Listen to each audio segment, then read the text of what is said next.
All right, good morning. Let's make sure this is all working.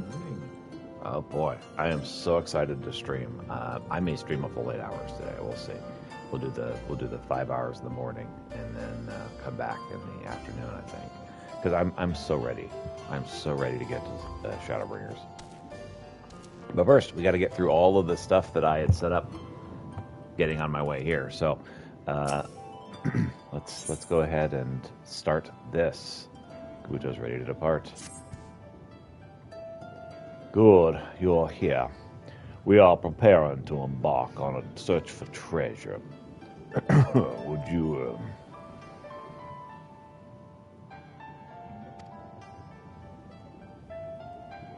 Certainly he would follow through, but alas, he wishes to invite you on our expedition, but perhaps we should begin by explaining where we are going and why.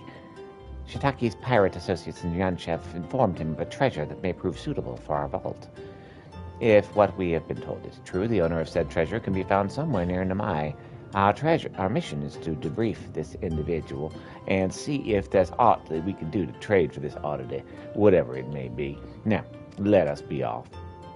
Sure.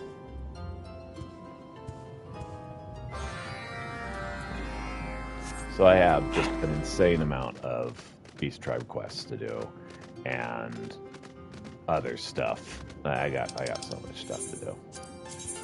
Just trying to get all this stuff done. All right, let's go to Namai.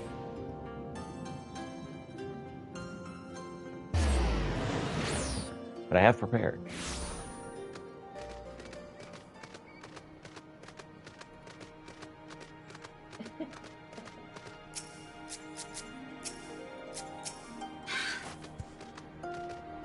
This villager claims to have knowledge of what we seek.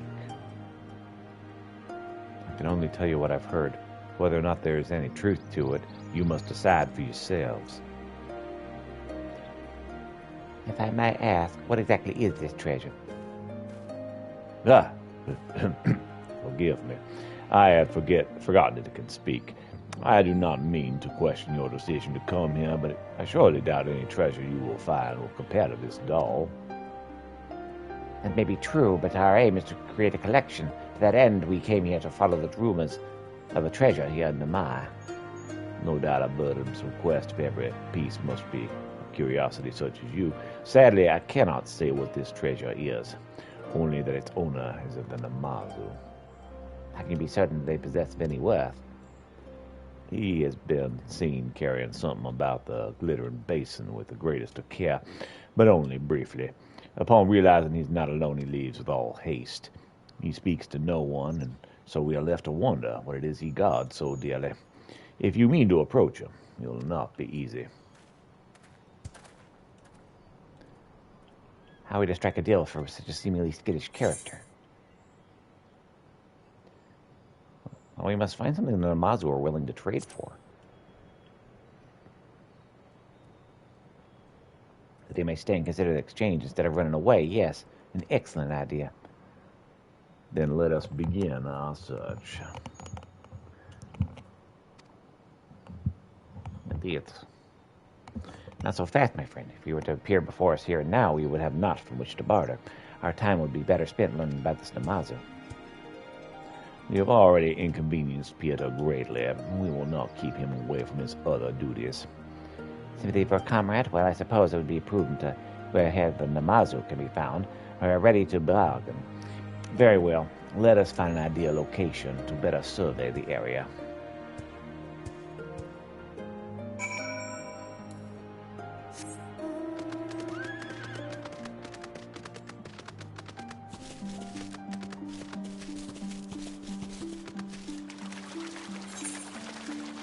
I love this music.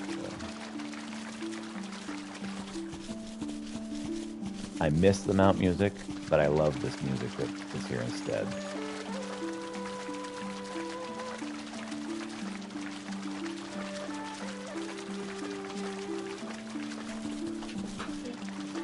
It's very pretty.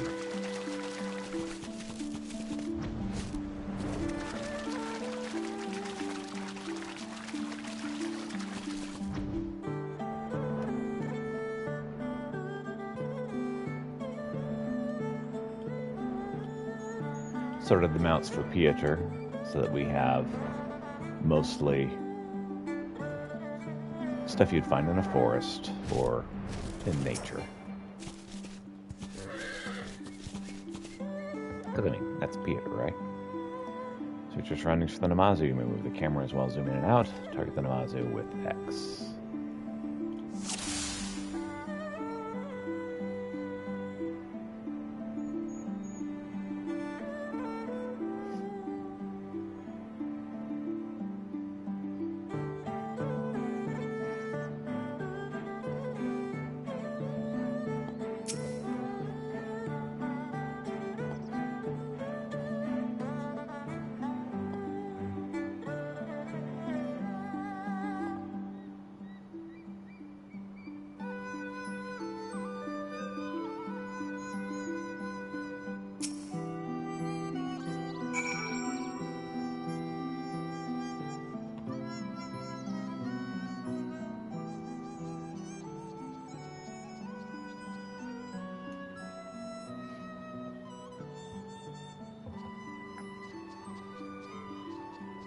We found him. Well done, Pieter. Where's he headed? There must be a better vantage point.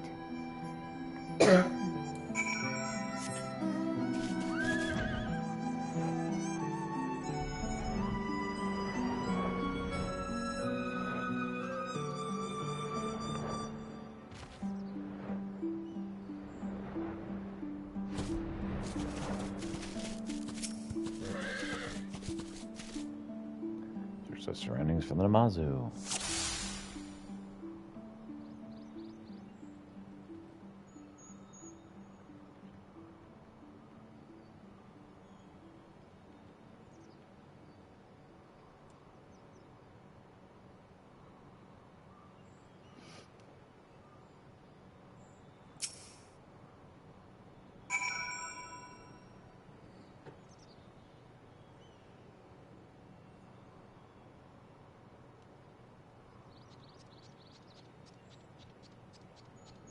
He's apparently doing something to do with the river.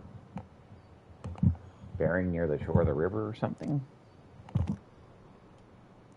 He seems to be digging. This must be where he buried the treasure. At least we can see what he is guarding so dearly.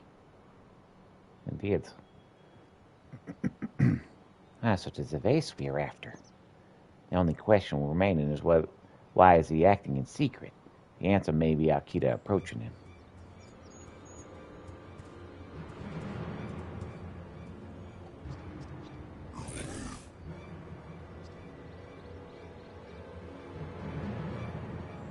Red Kojin, so we're not the only ones that come in search of treasure. Quickly, Kabuto, tuck me away and get me down. Get me down there. We have to stop him.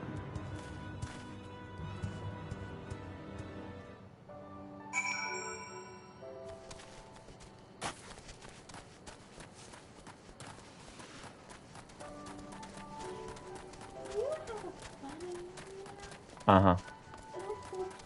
Mm-hmm. It seemed apropos.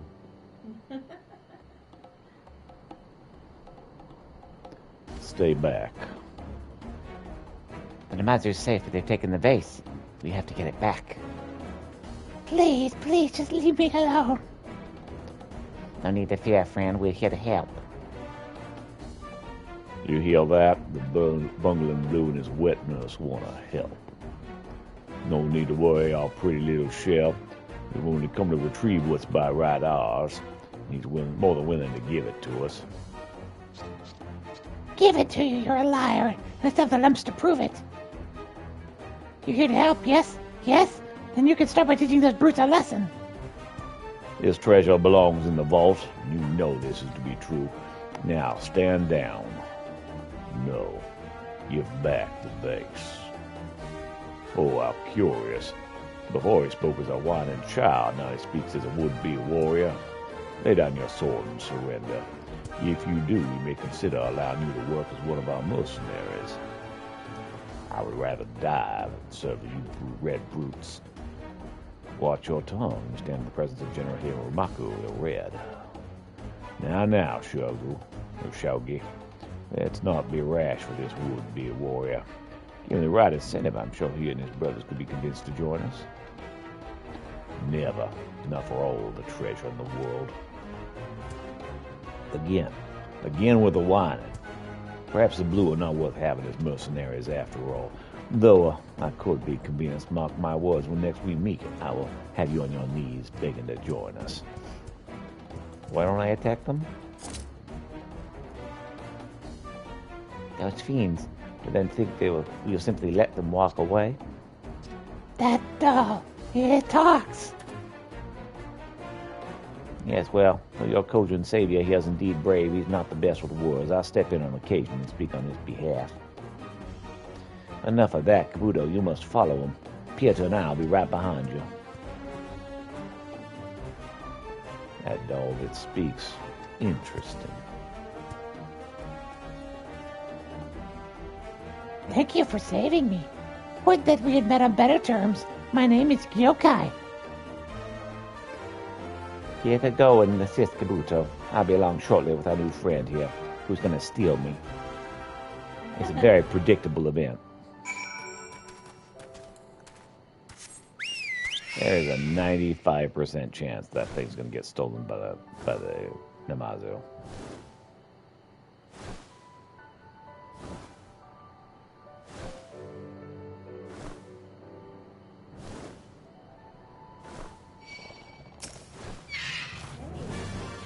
Indeed.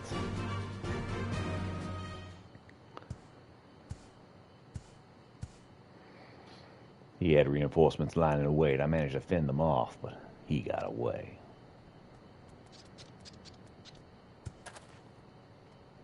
Oh, there you are. What of the vase? Were you able to take it back from them?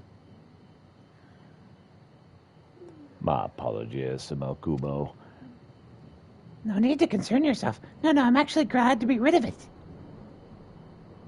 As Kyoki tells it, there's a rather unpleasant story behind that vase. Indeed there is. It is not until after I came into possession of it that I learned of the misfortune that befell each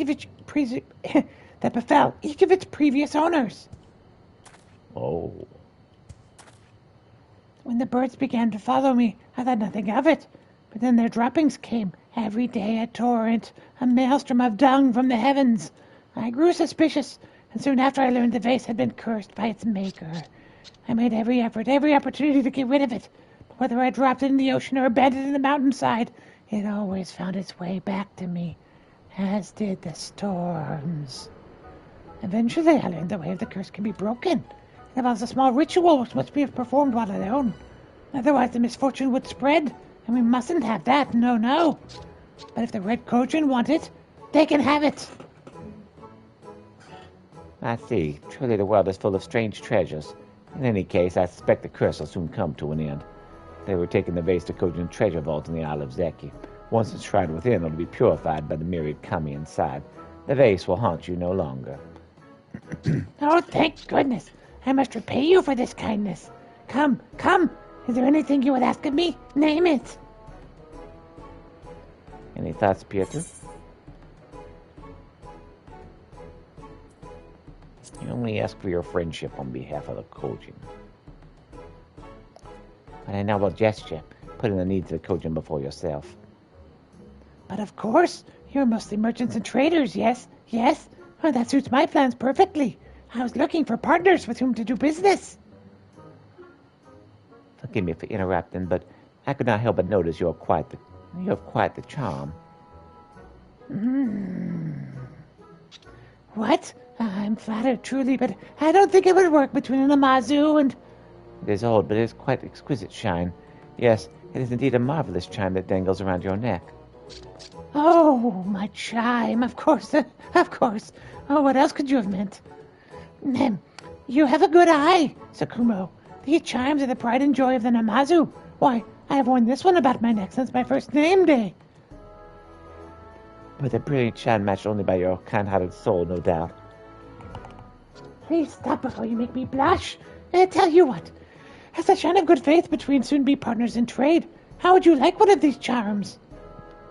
Not mine, of course, but I'm certain I can find one for you. That would be wonderful. Then I'm off to check my storehouse. When I find one, I will send it to Sazumi post-haste. That went rather well. Would you not agree? With Gyoke safe and a splendid charm promised to our vault, I believe our work here is done. Let us return to Samuko with a well-earned respite.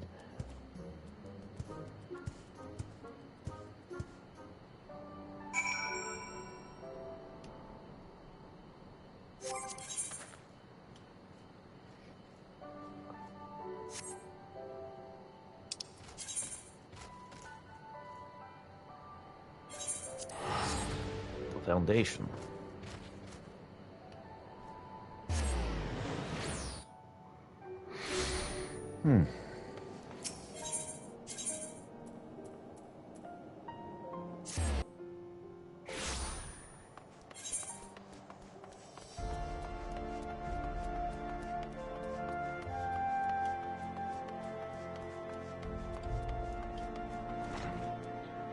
Let's get the next astrologian mission started.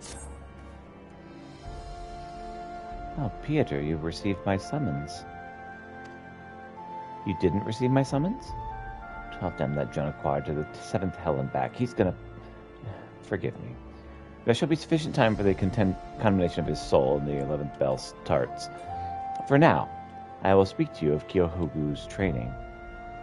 Despite appearances and attitude and manners and courting habits, the traveler from the east has proven quite motivated in his study of our ways.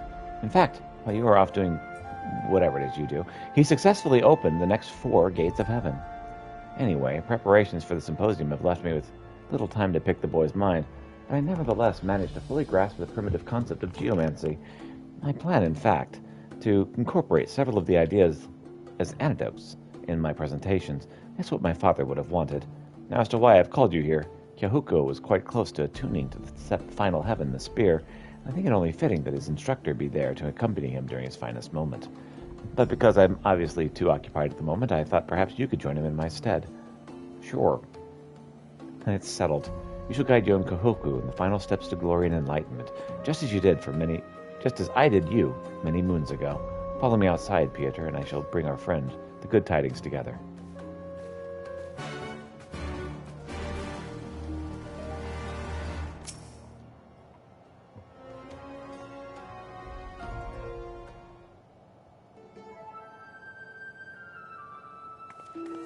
It is odd. I could have sworn he was right here but a moment ago. Fleuret, have you seen Kyohoku? Fleuret, are you even listening to me?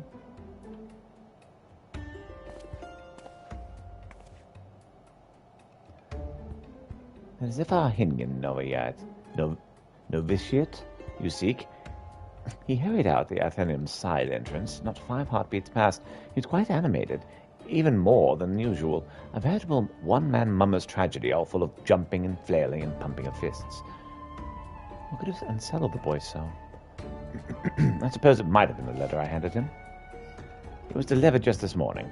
Kahoku skimmed over it quickly, asked me several cursory questions about the Heaven of Ice, to which I gave several cursory answers, and then he was gone. You did not try to stop him?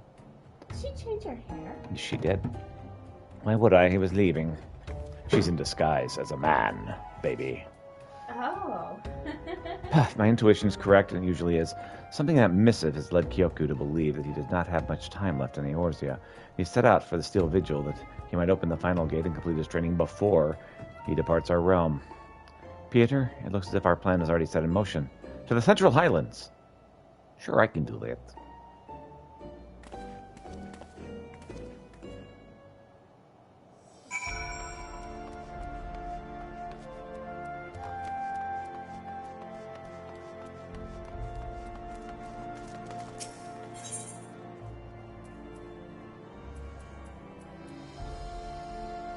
Let's see.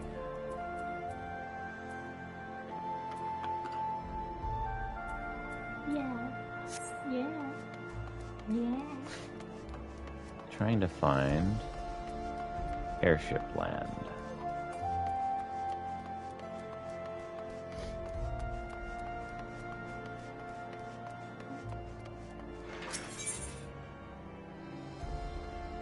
Alright, so we are going to go to Limsa.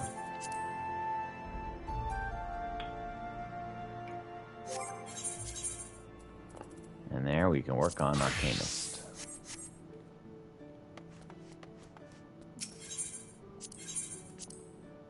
Yeah.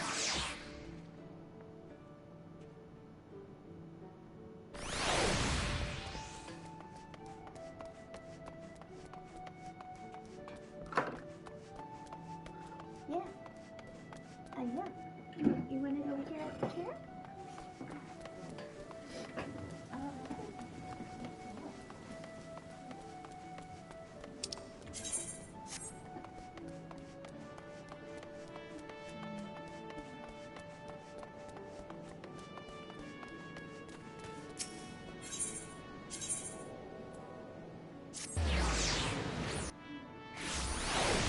Oh, the Arcanist Guild.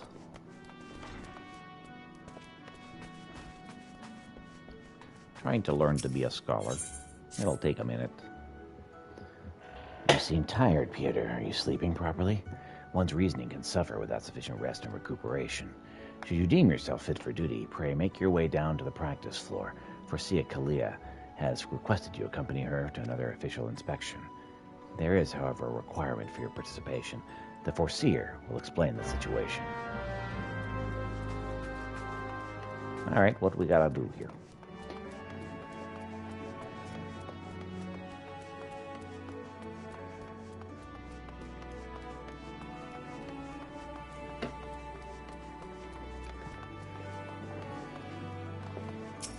What's up, Kalia? I was beginning to think I'd miscalculated, Peter. Thank you for coming. I'll soon be boarding a trading vessel suspected of smuggling. All merchant ships have made use of Limsa ports are subject to inspection by Malabar's gate assessors. It is routine that I perform daily. In the case of smugglers, however, there's a 75% probability of encountering resistance. Thus, I would appreciate your company during this assignment. It is now that we must discuss the requirement of which you have been informed. Though I have full confidence in your martial experience, it is imperative that you first acquire the ability to summon Topaz Carbuncle. Such knowledge will be released to you, contingent upon your acceptance of this duty. Of course I accept the duty. Oh, very good. The arcane entity, give form to the Topaz geometry, will further expand your offensive capabilities. With such an ally at your command, even the harshest of enemies will falter before you. Indeed, we could not conduct these dangerous spot inspections without your support. Please return to Mistress Tharubin and inform her of your participation. Oh, I'll join you as soon as I've completed some final adjustments to my tactical formulae.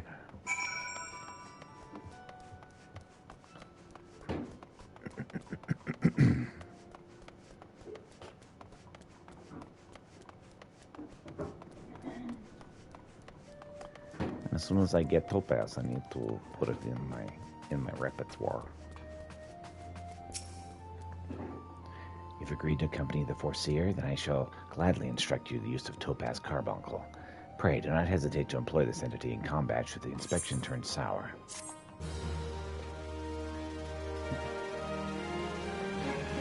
All right, excellent.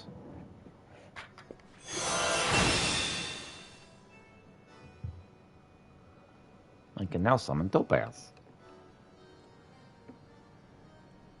You can. Oh, okay. All right, let me post that I'm streaming.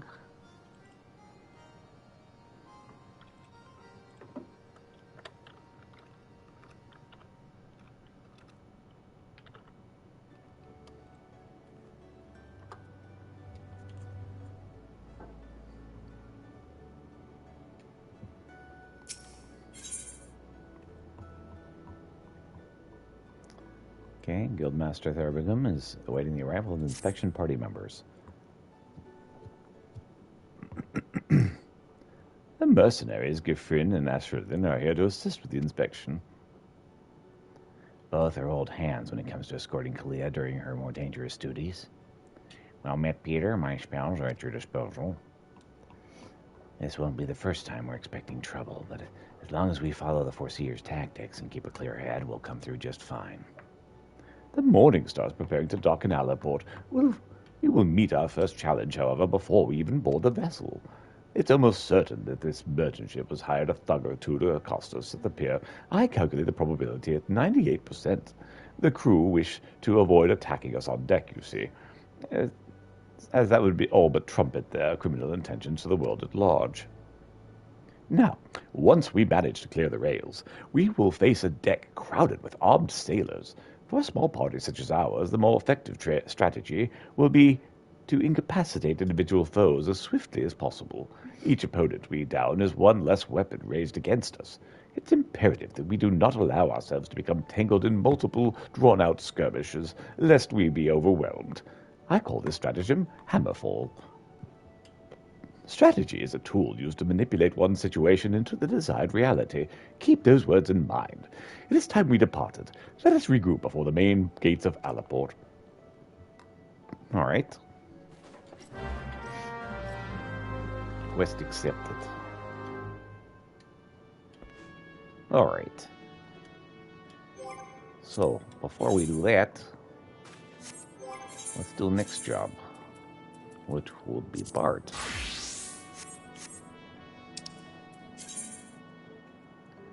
And Bard appears to be an Ishgard as well. This is why I'm doing these rapid fire like this, so that if something, if two things take place in one area, I can go back to them.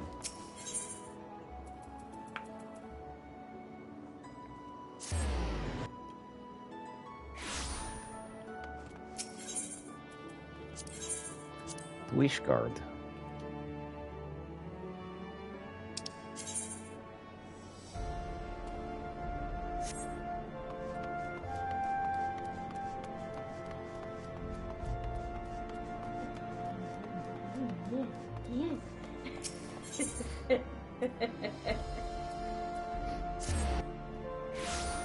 They are quite entertaining, aren't they?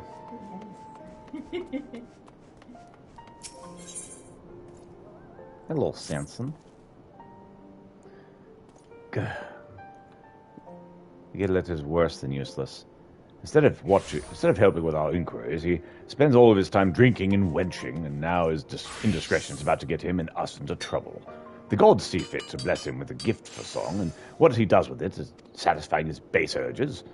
Oh, pray forgive my outburst. 'Tis toward Gilead, and not you, as I should be giving vent to my annoyance. Allow me to explain the situation. Apparently, a maiden told Gilead that her sweetheart is fairer of voice than he. That is enough to throw him into a fit of jealousy, and he rushed out to the city, seeking to settle matters with his sweetheart, who happens to be a knight. I'm sure you can appreciate how swiftly this could descend into disaster. We must stop Gilead before he does something stupid and gets us banished from Ishgard. Please come with me to Falcon's Nest and talk some sense into the fool. Now, you see, I'm going to get right on that, but first, I need to start my next mission with the monk.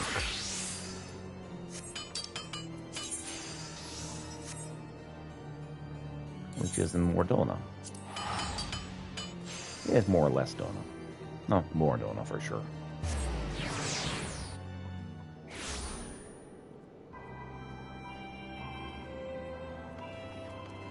Alright.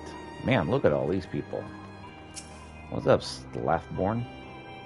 What's that, Pierre? Business concerning the Domans. Here's Heinz missive. I see. Lord Hien really needn't have gotten into such trouble, but I know all too well how much our Far Eastern friends worry themselves over decorum. As for the matter of the refugees' repatriation, I'll not lie. We've come to view them as family, and we'll be sorry to see them go. Many of the other fellow frontier hands especially. So, let us do you one better. I shall appeal to their Eorzean comrades and invite them to accompany the Domans on their journey, that they too might aid their reconstruction of the Enclave. I expect many will jump at the opportunity. A costly thing to send so many people, to be sure, but owing to Lord Hien's generosity, we seem to have found ourselves with a surplus of funding. It's hard to imagine the toll without the Doman refugees. They helped make it what it is today. What am I saying? It's a happy occasion. Go and tell Hosen the news. I'm sure he'll be overjoyed.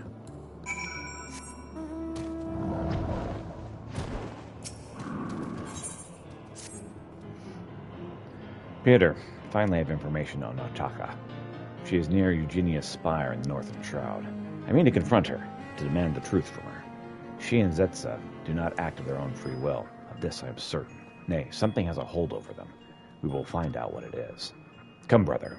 We go to the North Shroud. Quickly, while the trail is still fresh. Yeah, I'm gonna get right on that. Meanwhile, I'm doing other things.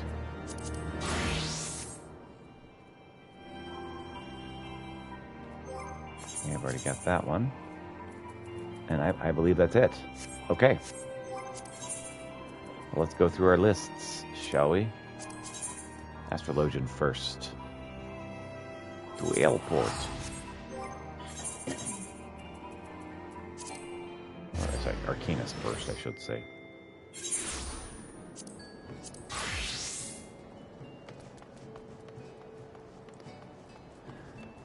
Alright, this is my weakness I'm shoring up.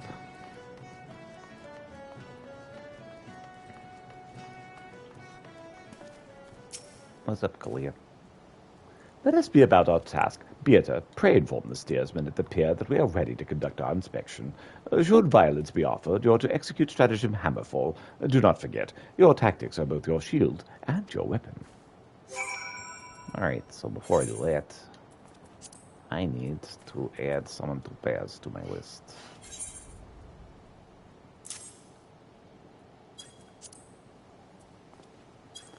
So sleep.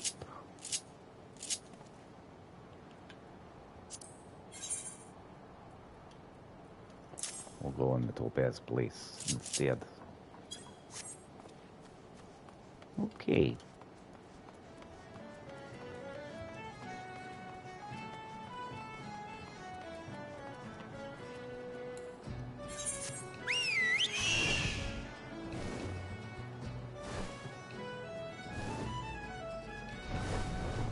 Hey, we're here for a surprise inspection. Oh, you're the folks from the Melvin's Gate? Hells, I knew there'd be trouble. Oh, look. People are fighting me. I never could have predicted this.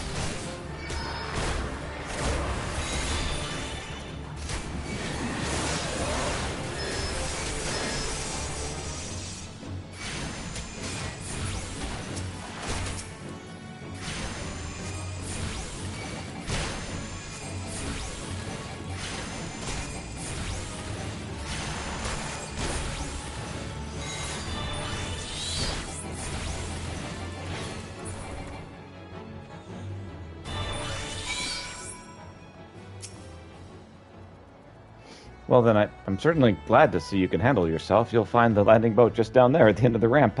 I'll have no part in whatever comes next, though. Of course, that had nothing to do with you.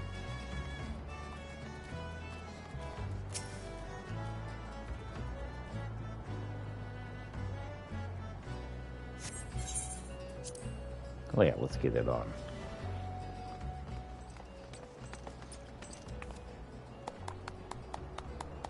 Deftly handed, Peter. Oh, once again I'm reminded of our guild master.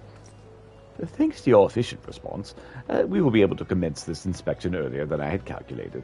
We shall board the merchant vessel out in the bay. Sure.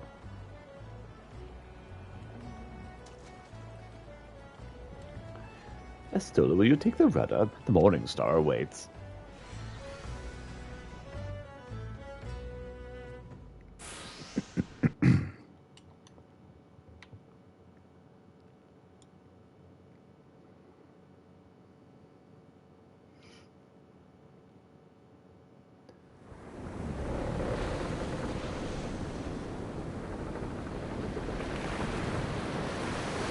I love that my guy has like no official shoes on, so basically he's walking around in flip-flops.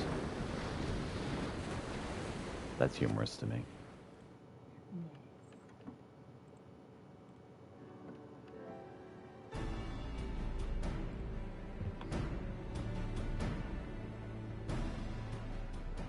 Since the welcoming party at the pier failed to deter us, I expect with a probability of 85% that our arrival will incite further belligerence.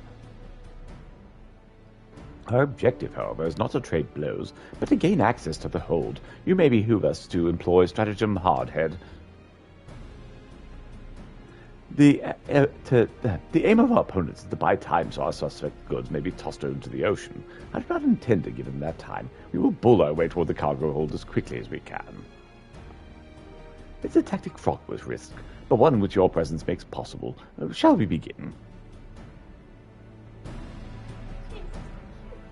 She is adorbs. Onward.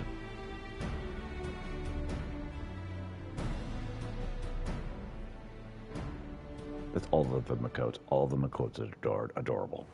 Down to the last one. Yes, yes. Yes.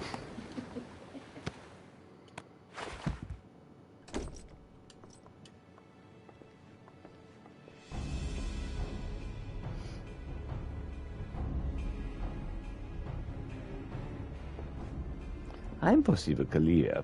By the authority of the Melvin's Gate, I request that you surrender your goods for assessment. Well, now, your timing couldn't be worse, lass. The old door's all rusted up, you see. Bloody thing won't open.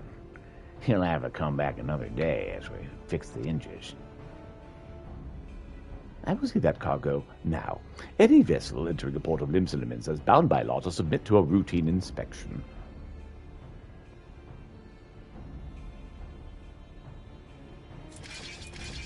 Alive it. Lads, I reckon it's time our guests added themselves a little accident. Pitch 'em over the side.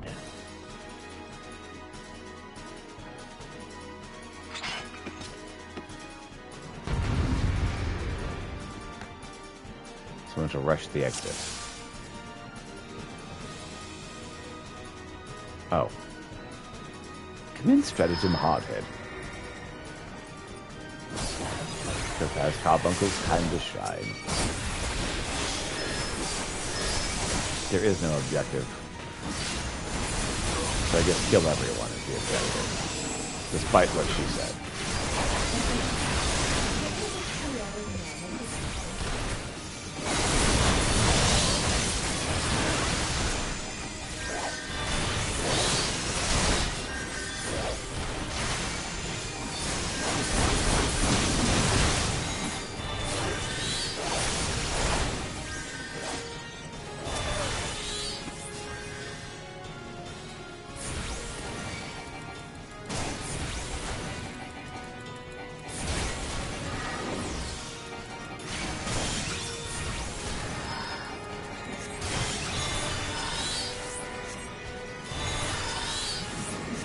That's the wrong button. There we go. Now I'm hitting the right button.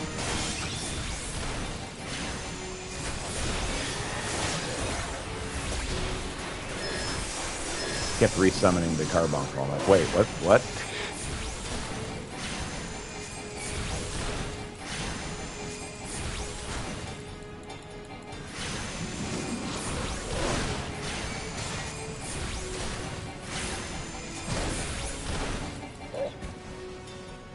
Healer must be protected first and foremost.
A masterful display, Peter. Now we can finally gain access to their cargo. Ooh.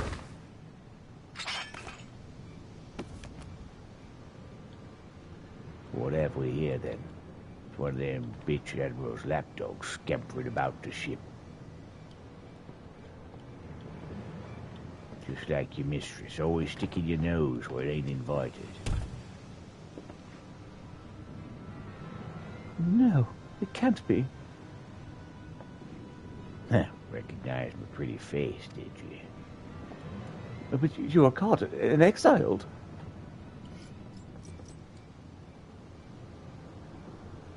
The seer, are you hurt? Can you stand? Stay back. You stay away from me. Seer, please, calm down. What are your orders? I've had enough of your whimpering, and I certainly had enough of these bloody books.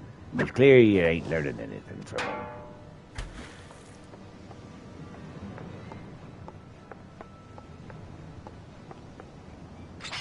Reckon it's time you got a different kind of lesson.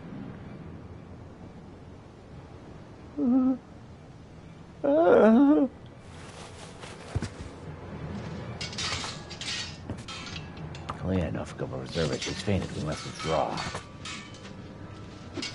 Peter, quickly, back to the boat. We'll carry the Foreseer. Aye, that's right. Just link back to your mistress, you worthless curs.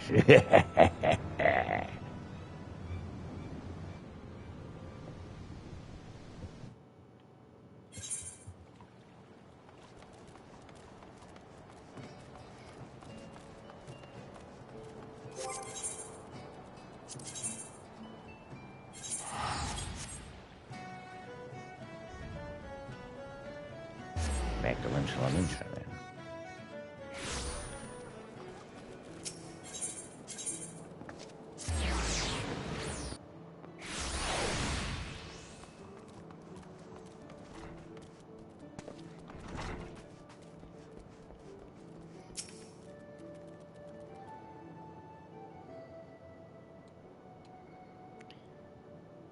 It's good to see you, Peter.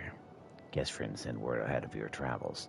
An unfortunate turn of events, but considering the infamous Blackheart you faced, you might have fared much worse. Had you heard of the pirate, Dogsma?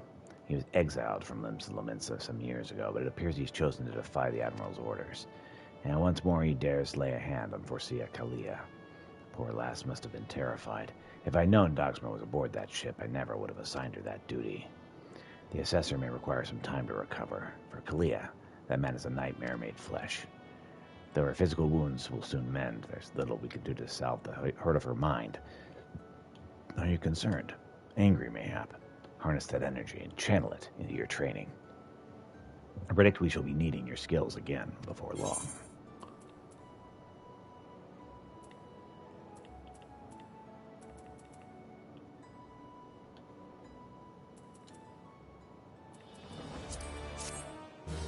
It's cowling time.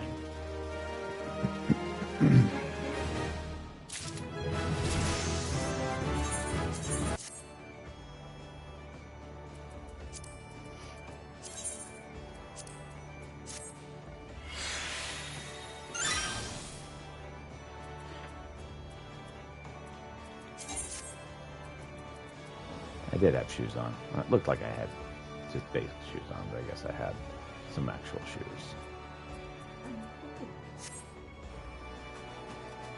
Alright. Before I do the next thing, I'm going to head back to Aleport,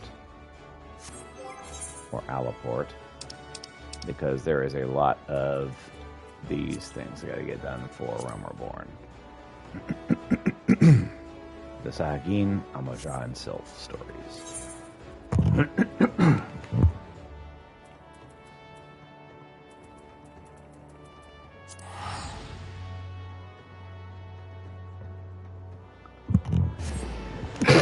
Excuse me.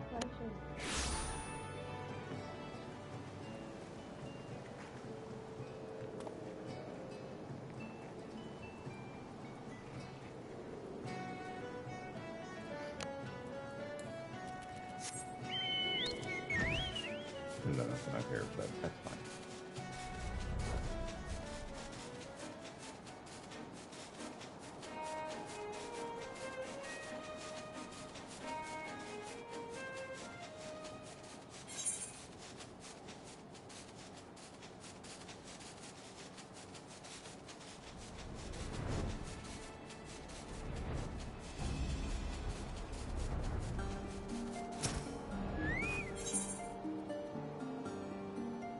knows in need of someone to watch his clutch while he attends to an important task.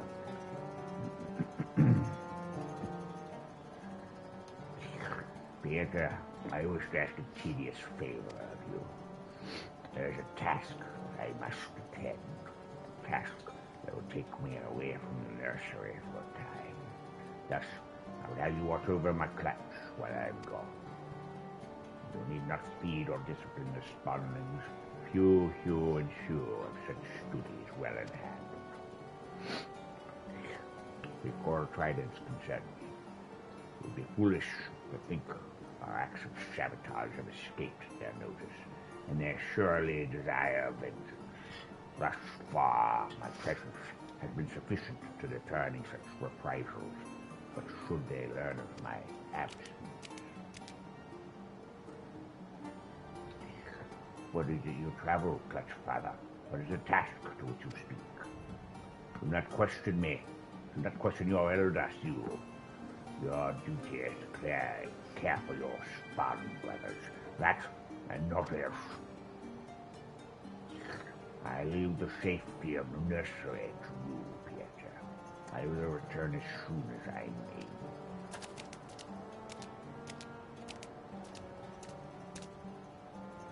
But Clutch Father...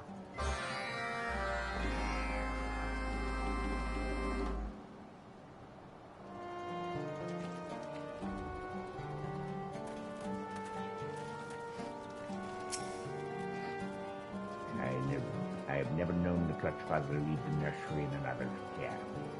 The fate of our people must hang in the balance. I wish only that you would trust us with such details. Spawnlings we may be, but we have taken our warrior rights, and yet the Clutch Father would not even decide to use the battles. Now that I think of it, he told us almost nothing of himself.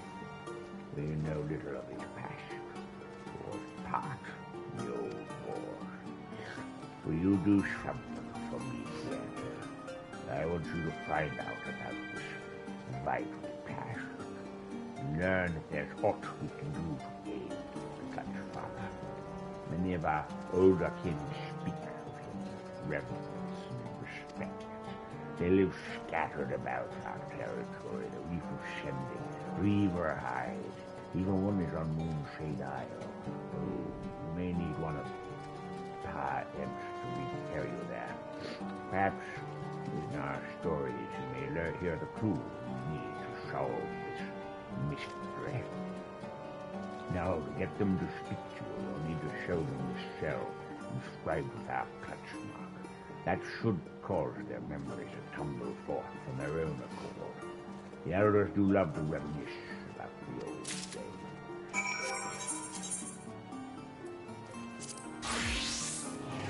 Alright, let's do this in Bard Light.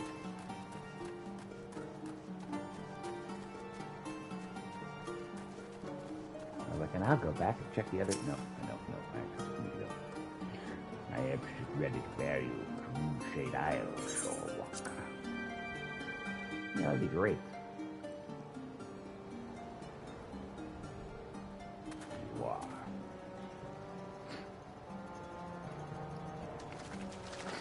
Indeed. Very well.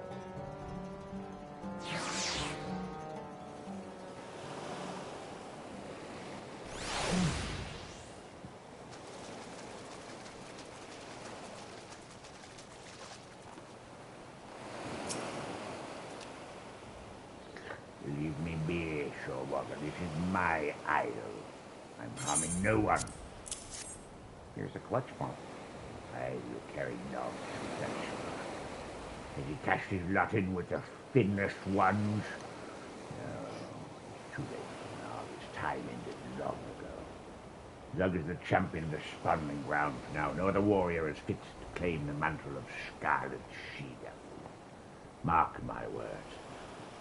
He shall rise to greatness on the mountain of Shorewalker bones. I wonder if that's something I should be concerned about. Oh well.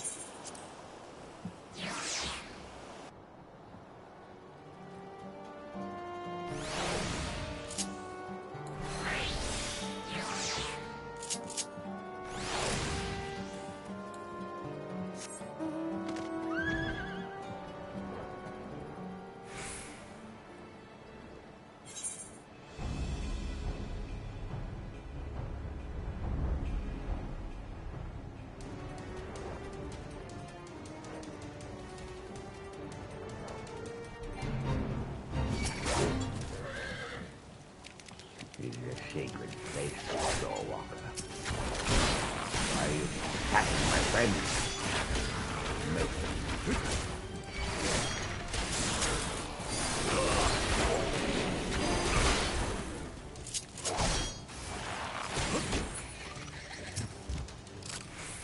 This is a sacred place, Shorewalker. Only the tridents of fallen Shaideen are allowed to impale the reef ascending. Come at the behest of Nav's clutch. The spawnlings wish to know more of their clutch, Father, do they? It is odd that they said the Shorewalker, but then many think that they're odd to my aged eyes. Listen well, Finless one. Nav was once the undisputed leader of the Coral Trident. A mighty warrior who thought of naught but the glory and prosperity. You tell his offspring. You tell them they have to be proud of their clutch father and his deeds. Is it bad that I've been streaming for an hour and I just now realized the mic was not by my mouth? Oh, wow.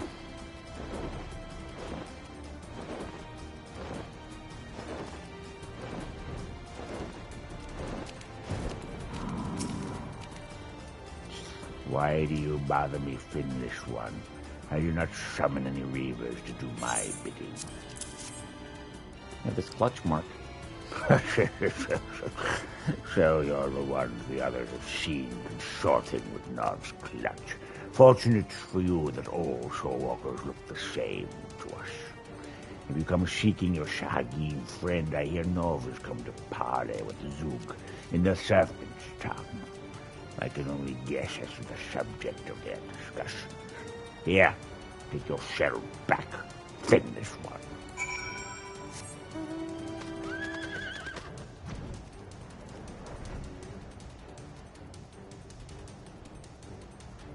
Goodness, it's very foggy here.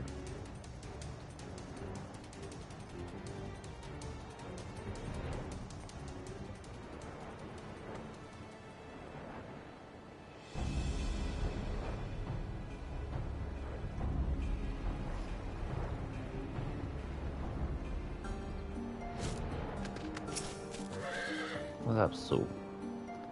Well, Peter, did the old ones have much to say? Here's your clutch mark back. The clutch father once led the claw tridents. Incredible. And now you say he goes to meet with the trident's current leader. You cannot possibly expect to negotiate with those fanatics. The stink of ambush upon this parley reaches me, even here.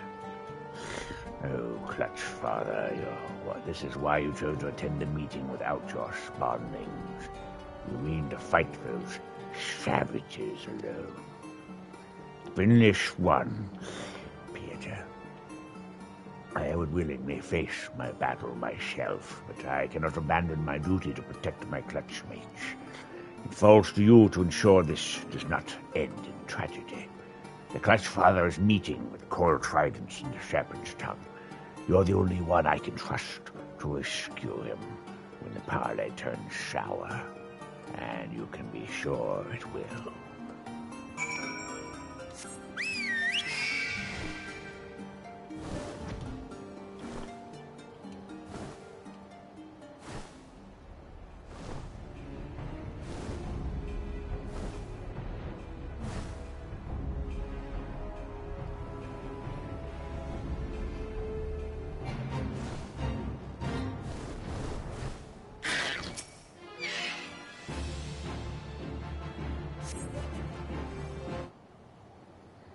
Aha! I got in my spot before the thing attacked me.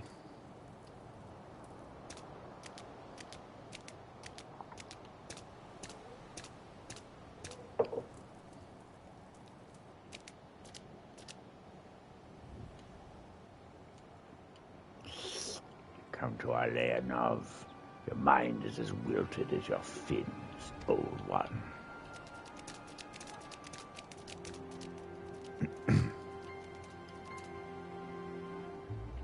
Fair greeting to you, too, young Zoog. You have no right to call me by that name. I am the Scarlet Sea Devil, Enemies of the Coral Tridents tremble at my coming. You would do well to show some respect.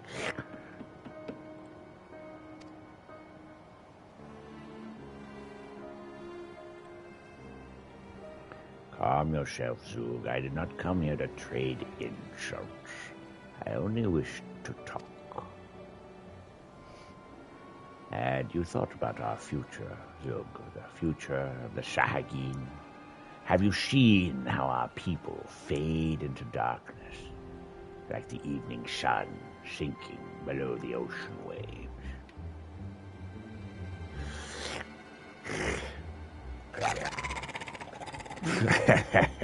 Poetry now, Zol. Enough. You've become even more pitiful than I suspected.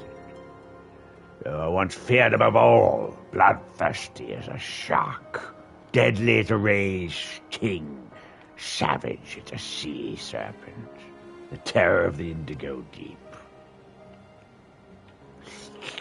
You are the first Scarlet Sea Devil. Have you forgotten who you truly are?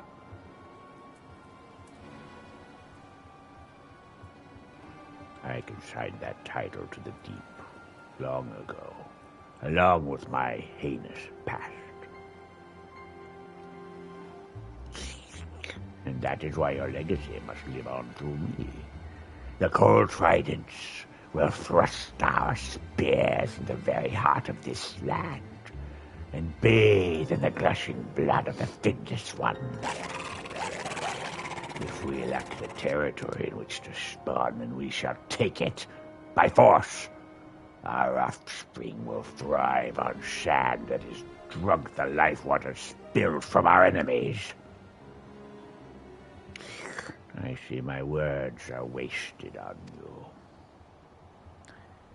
Is it so hard to understand, Zug? What is needed right now is diplomacy, not war.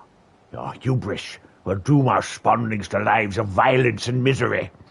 With the edge of the soldier's blade, the only sure cease. The only one doomed here is you. Did you expect to leave here alive, Nav?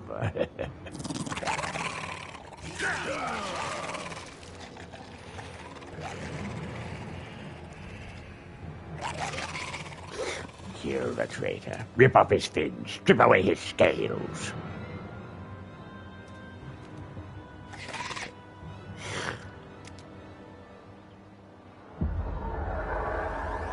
You want some, punk? I'm right here.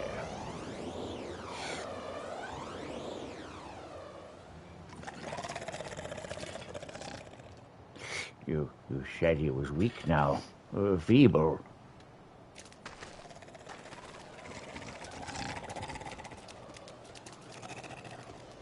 Coward, you spineless sea dogs. Return to the shadows, Zug. You're not ready for the ocean deep. This is far from over, old one. As the infirmities of age claim your vigor, I shall only grow stronger. We shall see which of us is remembered by history as the true Scarlet Sea Devil.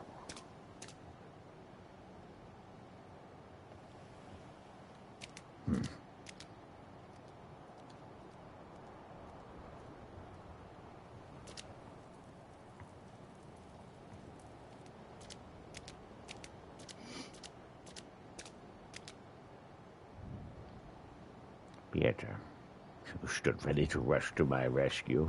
I smell Sue's hand in this.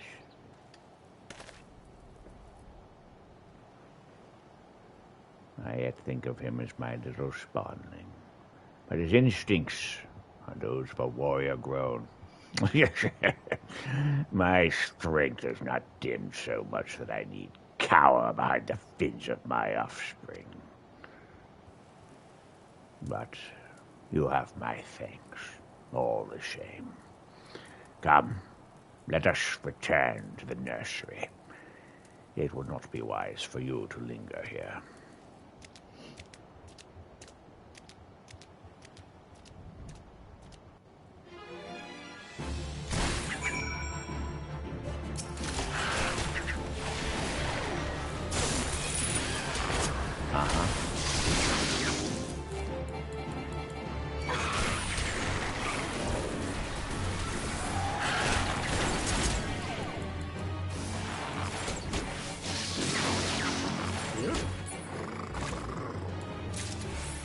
It's worse when you realize she's trying to do them.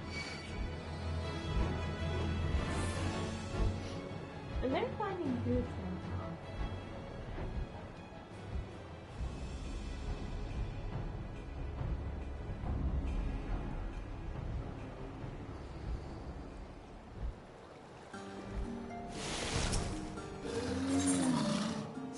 Wait, not yet. Do Clutch Father first.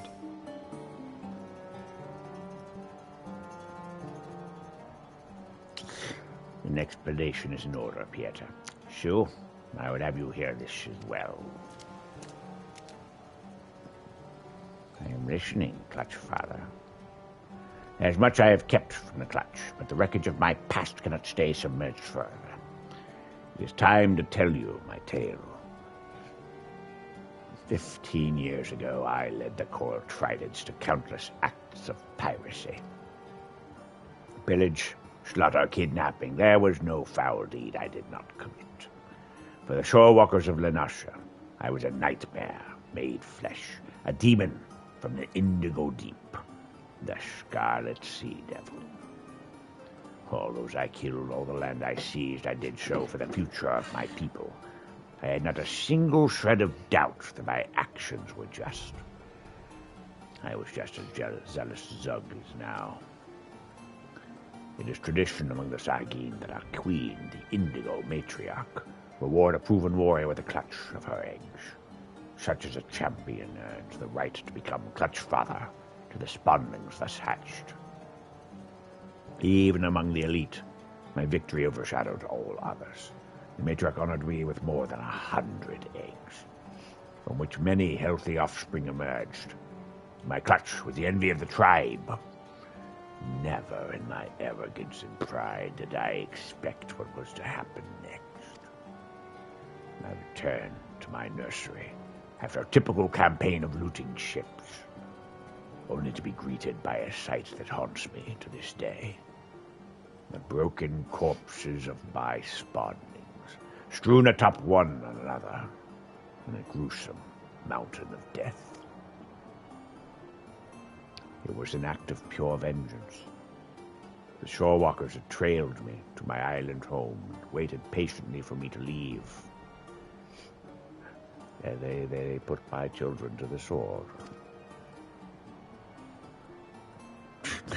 I wept and I howled until it seemed my sanity had left.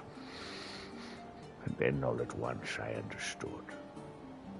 The blame for my spawnling's grisly fate, it belonged with me. Hate and suffering brings only more of the same.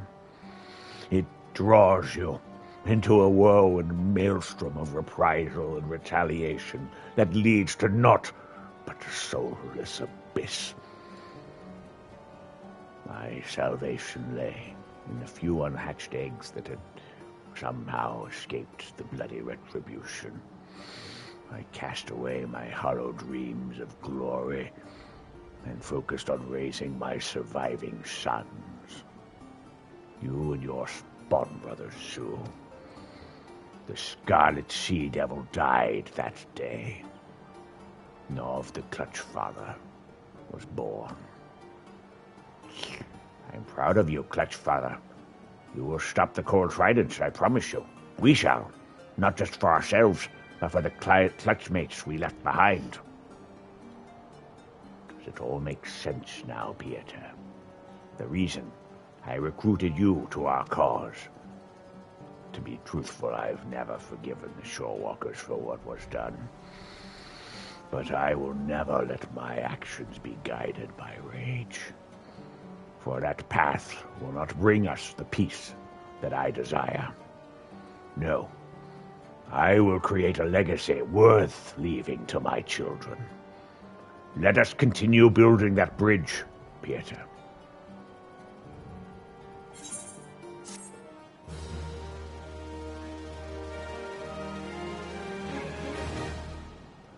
Reputation increased to friendly. Sargeen quests have access to a wider range of wares from the Clutch vendor. Alright, let's get 3 from Sue. The serpent weavers have seen to the spawning grounds, herding prisoners to the water's edge.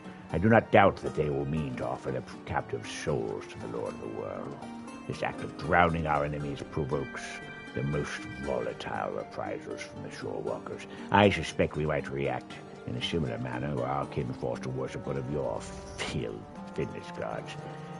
Needless to say, avoiding such reprisals is the very reason you must free as many of these prisoners as you can.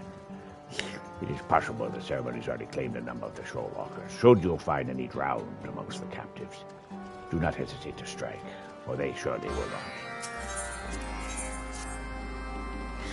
There's word the coral tridents have perfected more powerful versions of their unnatural whelk, Balliste. It appears that much effort has been spent in breeding larger, more robust shellfish. The tridents mean to take no chances when they next attack the tide gates. Fortunate for us, these unnatural weapons are yet being tested deeper within the spawning grounds. Now it is our chance to destroy them before they can be transported to the front lines. Any attack on the Balliste will likely bring swift reprisals, so be ready to defend yourself against the guards. On the port found within the spawning grounds, the tridents have been stockpiling the goods pillaged during their raids. Lamp oil, foodstuffs, precious metals, all manner of supplies that can be put toward their war efforts. I want you to take this flintstone and burn the lot. Leave them nothing but slag and cinders. The flames will likely summon the guards. That shouldn't prove a mighty warrior such as you. Shouldn't worry it anyway.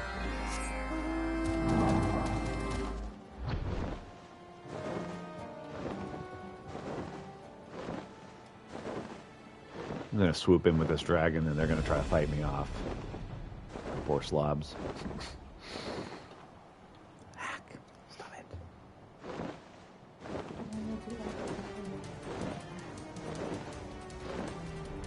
So I'm gonna get through all of this stuff, all this side stuff. So I'm gonna guess not before 10 o'clock.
We got one.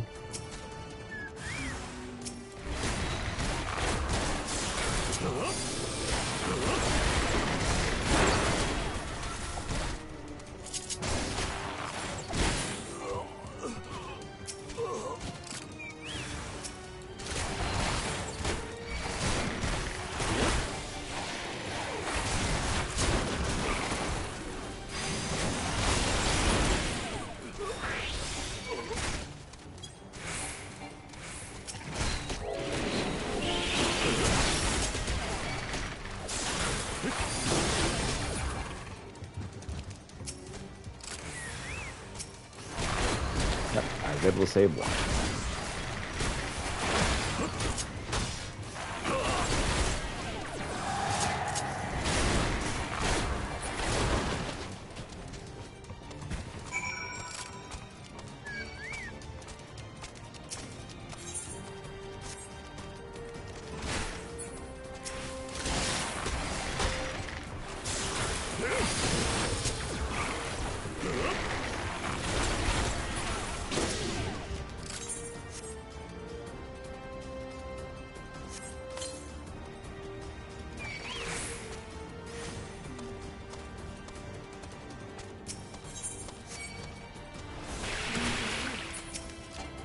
Oh, thank you.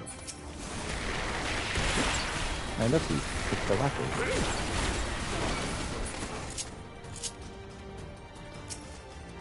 I would have you join me in a party, but unfortunately, I am not done with all the little side jobs. Yeah, I can stop them. Yeah, I appreciate it, Waifu. You're very sweet.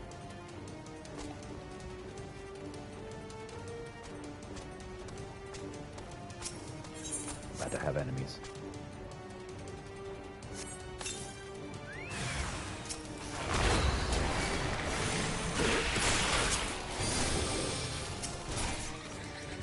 All right. I'm glad it let me. Mm-hmm. Beast Quest tribes you can do kind of together.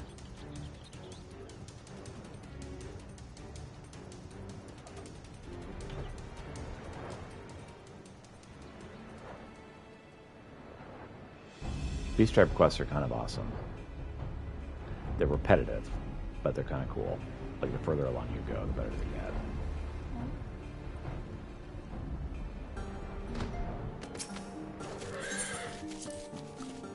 It's a strange thing to be allied to these tattooed shore walkers. Though the Reavers revere the same deity as we, there are many differences in the way we express our faith. I hear that even amongst the Finnish ones, there's once a religious sect that promoted worshipping Lord Leviathan and a fearful respect of the sea. Many serpent reavers are said to have been fervent believers in this creed and willingly joined forces with our tribe. But now they force their beliefs upon unbelievers, drag victims kicking and screaming into the fold. If there's any wonder that our conflict with the Levinson worsens with every passing day.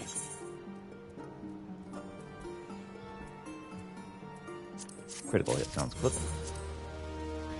Another victory for our cause. Should the tide gates fall, there will be no end to the battles with the shore walkers. We attack, they counterattack. The unbroken cycle chain of retaliation pulls more tightly around all of our decks. A simple truth, but one that many fanatic kin seem to ignore. Alright.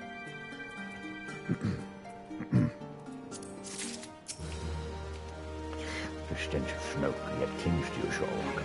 Lamp oil burns most fiercely, does it not? You've done well in depriving the Tridents of supplies, but I fear they've developed a taste for pillage. I'll keep an eye out for more flint.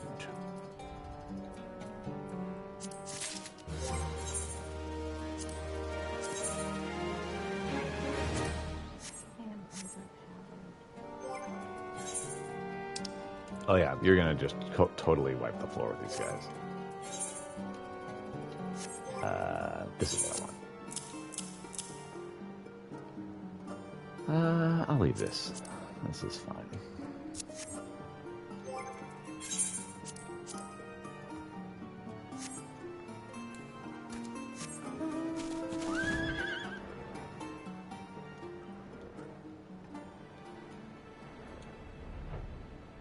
What is our other...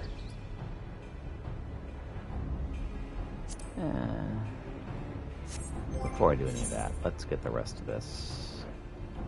So, Amoja and Sylphs.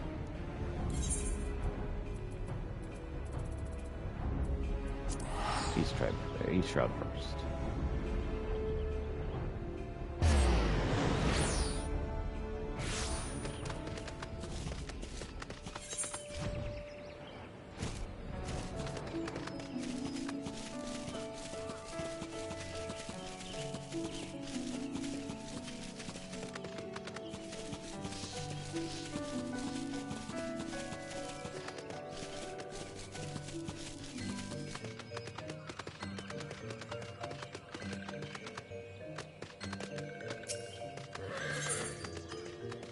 Is that up to here with voices utter incompetence? Ah, friendly one. This one would ask a favor. Bumbling one spends all day sleeping on paper stack pillow, yes? So this one thought to put that one to work. This one gives Bumbling one needle and thread, but Bumbling one pricks finger and starts screaming and sobbing. And this one's head still hurts. So this one finds simpler task. Ask Bumbling one to go collect leaves for Nanthio. Simple, yes? But Bumbling One does not return. This one has had enough of Bumbling One's bumblings. But Noxio is concerned. Friendly One should go talk to Concerned One.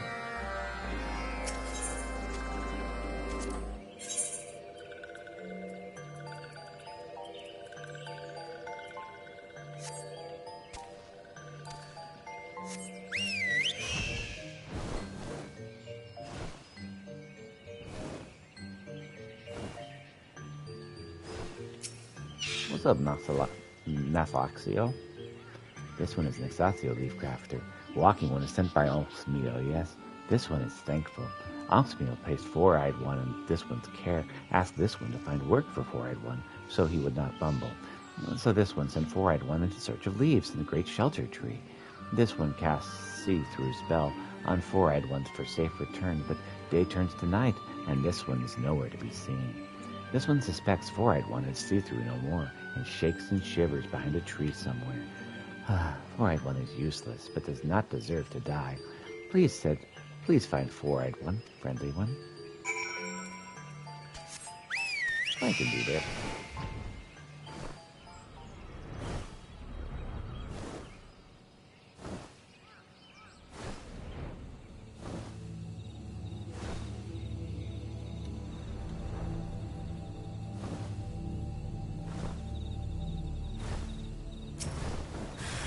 Voice.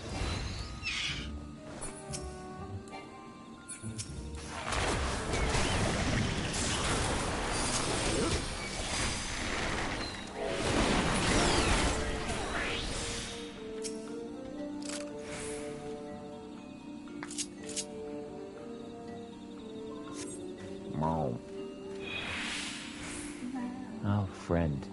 You have a sight for sore eyes, you are. Pray forgive me. I was just on my way back from collecting leaves for my friend Nathoxio, and I must say I harvested quite a haul when I somehow lost my way. Next thing I know, my transparency spell is worn off, and that means all those little nasty forest critters could see us, yes? Let's say we return to Little Solace, and quickly, at that.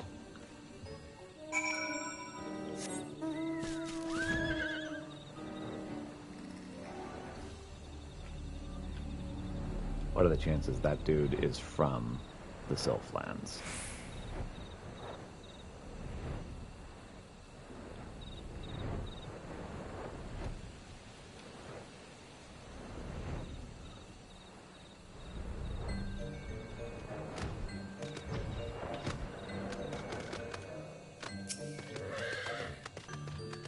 Friendly One is back so soon. Is Chosen One safe and sound? What?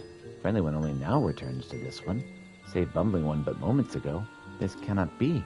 Friendly One was here moments ago. Told this one that Friendly One would go look after. How can this one be so foolish? This one has terrible feeling. Must see Elder One at once. I've been tricked.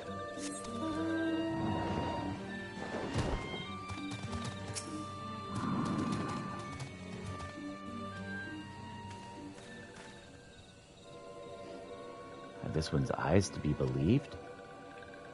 Chosen One's podling stolen from this one's care. Brave One steals Chosen One from us? But why?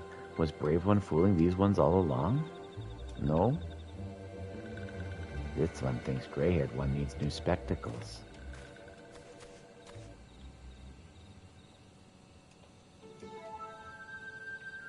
Oh no. Ah. Why, I'll be your friend. You never told me you had a twin brother. This one is surrounded by fools. Makes this one task that much easier.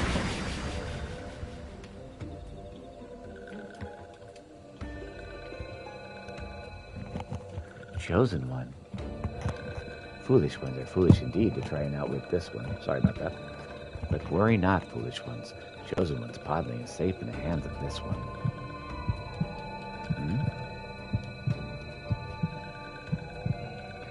The podling trembles with power. The time of her birth draws near. Yes, at long last, this one will finally reclaim the forest for these ones. With Chosen One's power, these ones will be pushed aside by walking ones no longer.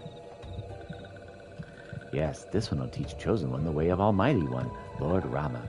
This one will teach Chosen One of all those who are enemy to these ones, walking ones, steel ones, treacherous ones. This one will destroy everyone.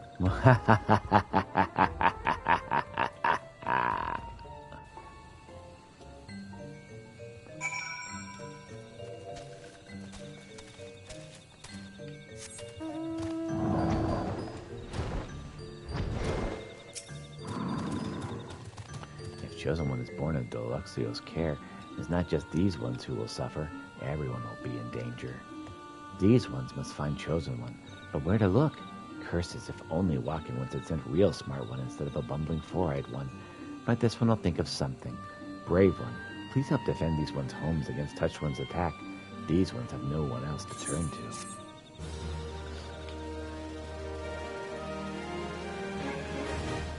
Reputation up. New selection of wares.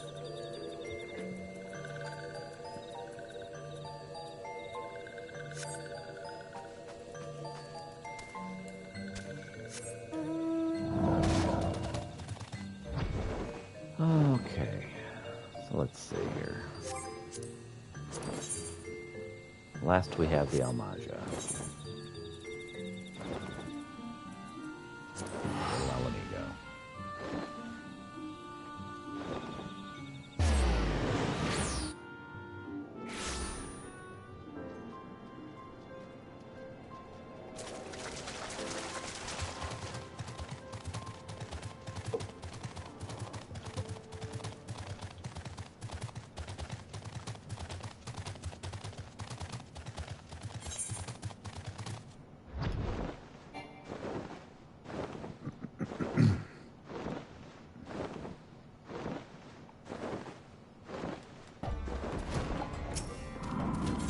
What's up, Yadavga? Yadavga is our Lunga's garden. She has no duties that would take her to the camp this day. I fear she rides for Zaharak, and her chances are his death's head. The war leader must be told.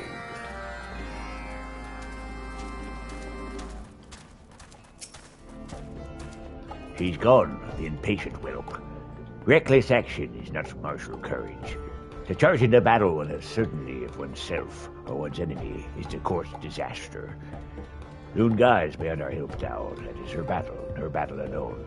Almaja law forbids intervention in such vendettas. If she wishes to perish with the blaze of false glory, then that is the path she's chosen. Lunga's decisions define her as a warrior, and thus will end her tale. Isn't there anything we can do to save her from death? Amuga will do nothing. We've trained Lunga since she was barely more than a hatchling. There must be something that we... Honored ally, though I risk bringing shame upon myself and the Brotherhood, I beg you to hear my plea. As an Almaja, I'm bound by our laws and customs, but you are not. Pray follow Lunga to Zaharak, and see she survives this madness. I can do that. Probably.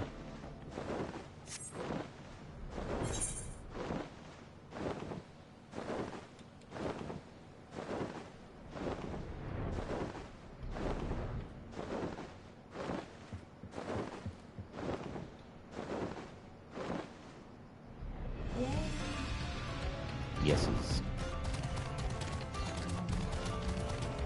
Awesomeness.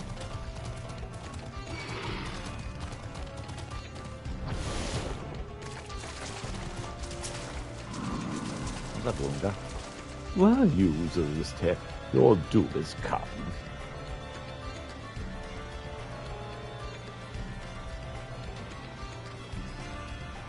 Adventurer, why are you here? Did you follow me? I told you I don't need... Since you are here, perhaps you can prove useful. There's a cave yet deeper within the stronghold. I thought that perhaps it might be... Well, we just free the prisoners, yes? The key must be held by Muluk Cha. Is he at Flamefang's second in command, and not to be underestimated. Zongte is mine, but you can have your share of the glory. Now go. I can do that.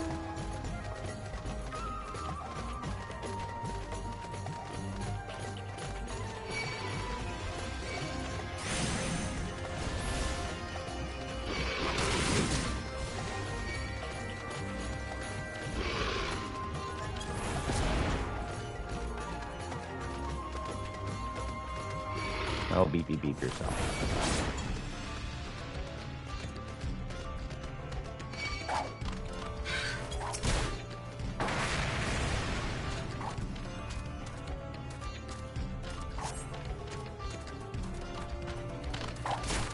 Isn't the hostile presence?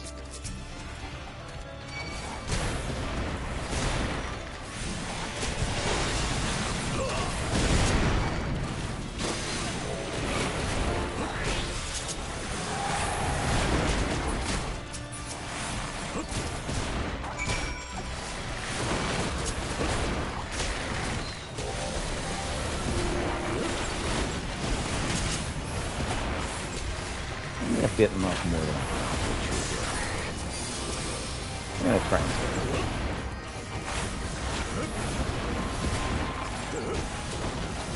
Not especially. I'm like deep in this rock. So the teleport will allow me to go.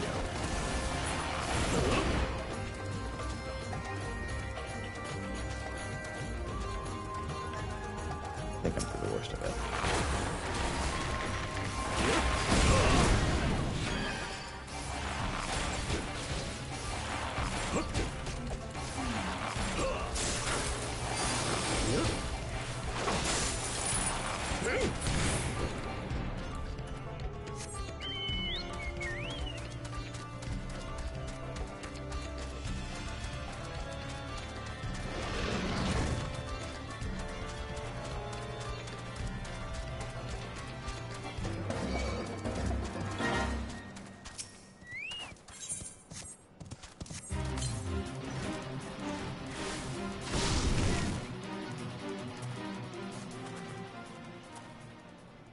Who is this?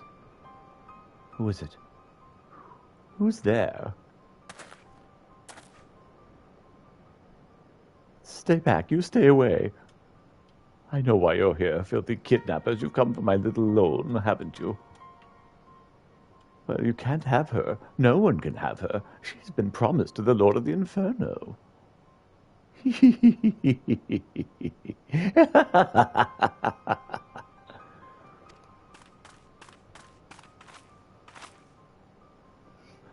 Mother, you're alive.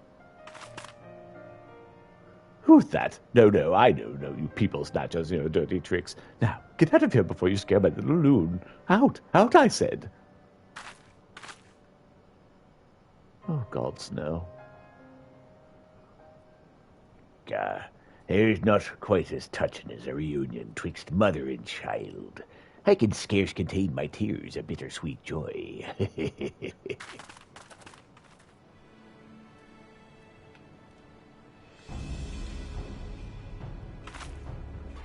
Zoctek, you'll pay for what you've done to her, and to me. Some of the tempers, such as this one, are exposed overlong to the sacred flame. They become the walking witness, barely aware of their own existence. Is Lord Efreet's power not magnificent? Come now, it is time you were purified in the raging blaze of his blessing. Come back and face me, coward.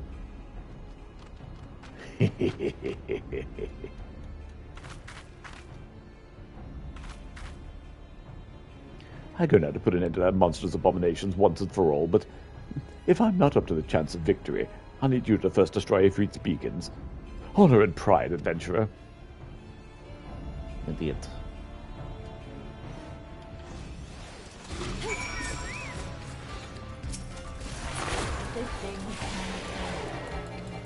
I appreciate you killing it first. Alright, so we need to kill the beacons.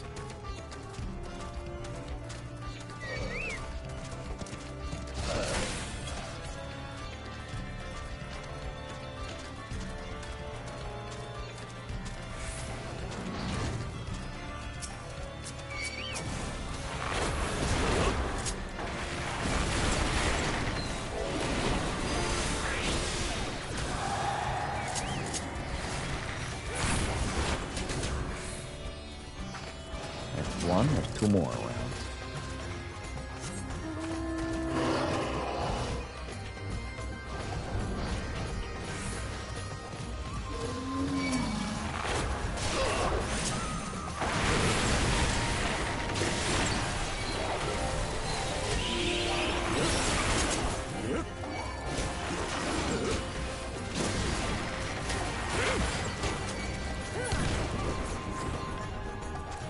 All right.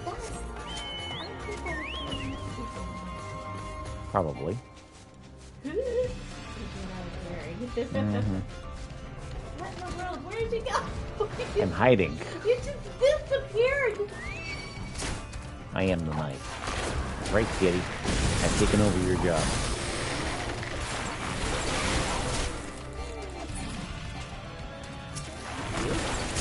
And by the last beacon.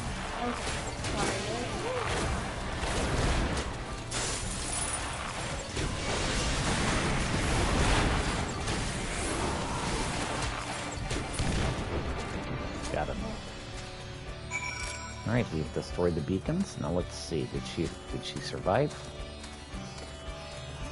She's gonna go get vengeance for her mama.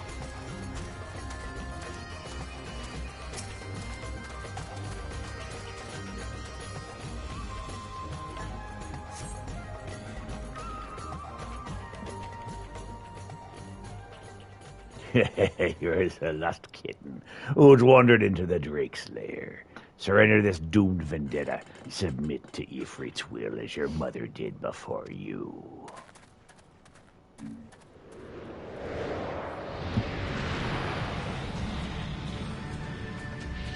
Get him.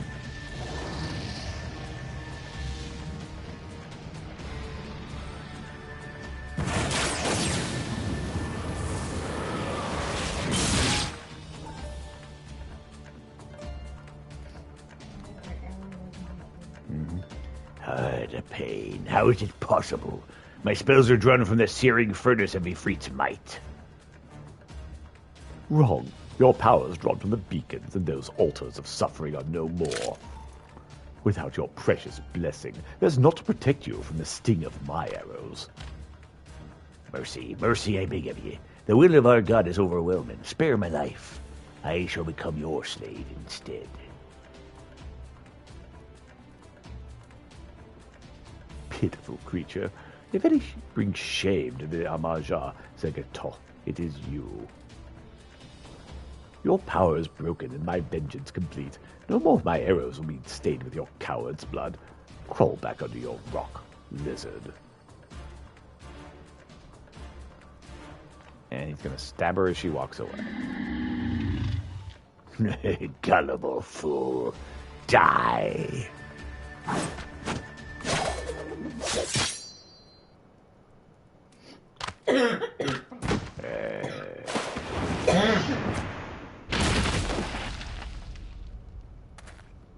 I didn't throw that knife.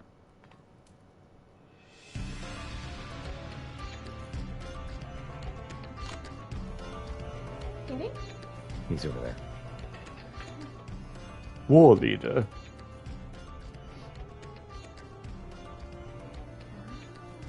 You forsook all that is sacred to a true warrior of the Amarja Zadakte. For your cowardice and your cruelty, the only just reward is death. I'm gonna go with you, Predator. Okay. I beheld the entire confrontation, Nunga. You fought with honor and with courage. Such is my proud exultation. The dagger flew unbid from my hand. How unfortunate, then, that Zokte too stood in its path. It appears that perfectly marshaled attachment yet eludes even me.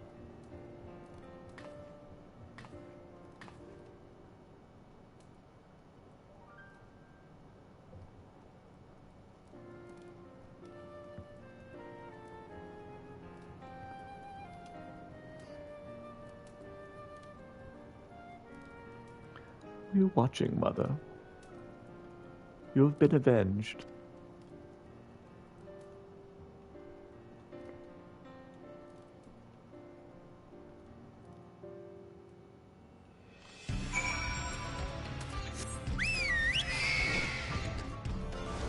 So that felt like an end to the Amaja tribal quest.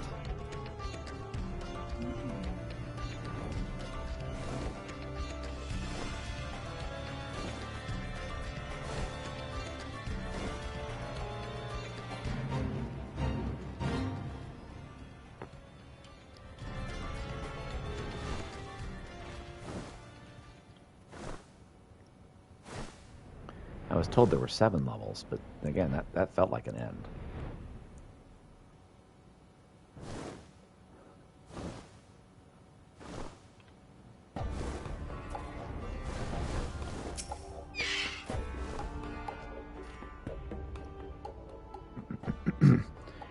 With the Flame Fangs defeated, the Amalja within Zunrak will return to cowering behind their campfires.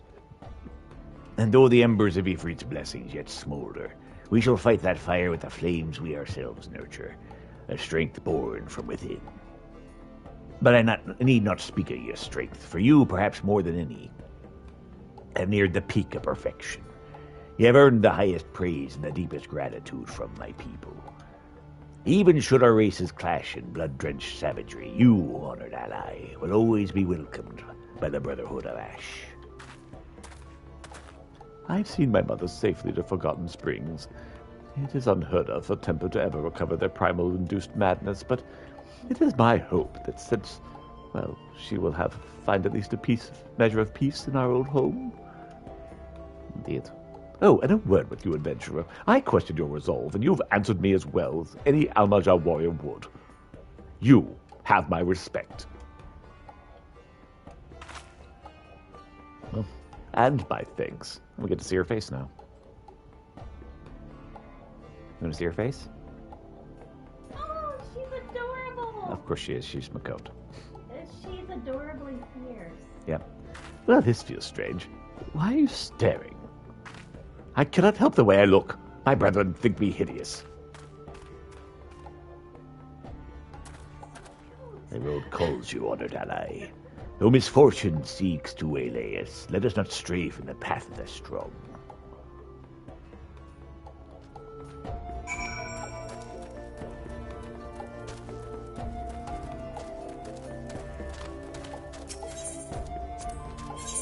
Okay, can I pick up a...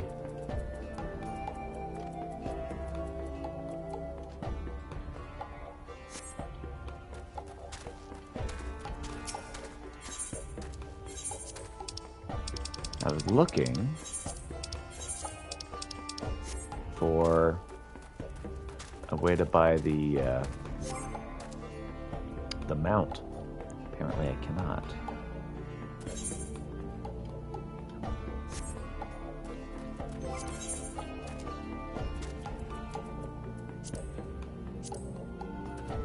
Swift at the halls of the flames of the Ul'dah. Okay, that's where I need to go next then. Ah, there's more. Indeed. Okay, so what I'm going to do now is at the next highest... Yeah, it's the next highest mission, so we'll do that.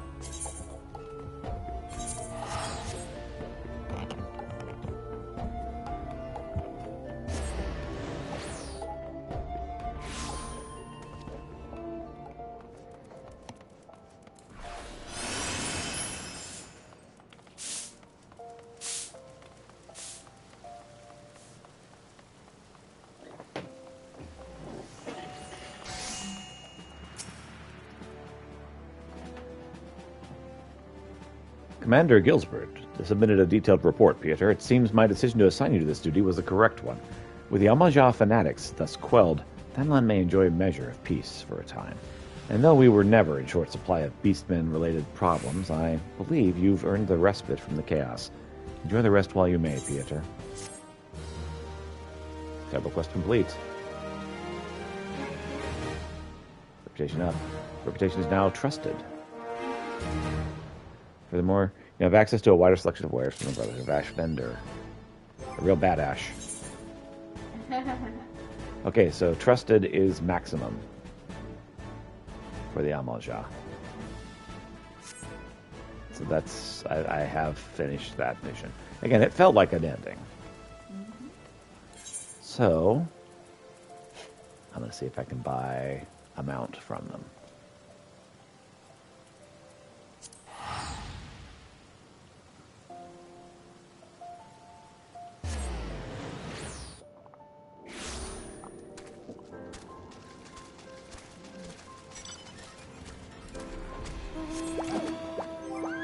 So if level 5 is the highest, it's level 4. Level 4 is the highest, then I'm pretty close on a lot of these.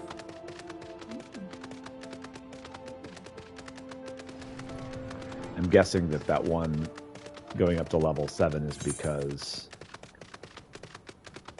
there's so many more different ways to craft. And that's why the XL are so much more.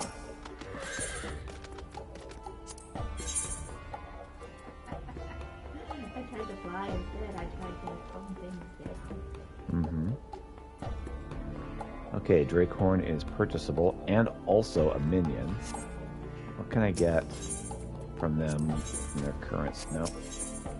Still unlocked. I have 138 adventures.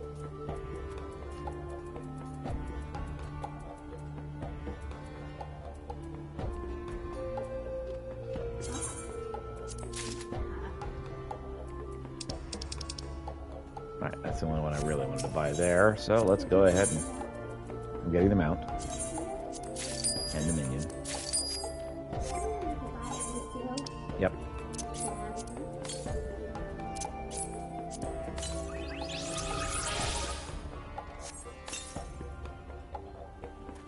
Okay.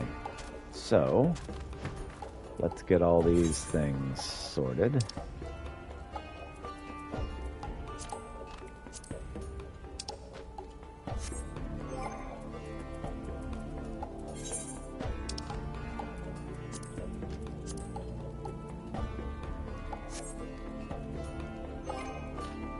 Alright, and the music, the other one. Okay, so that one is done. Cool. So now, on to the stiff and the spin.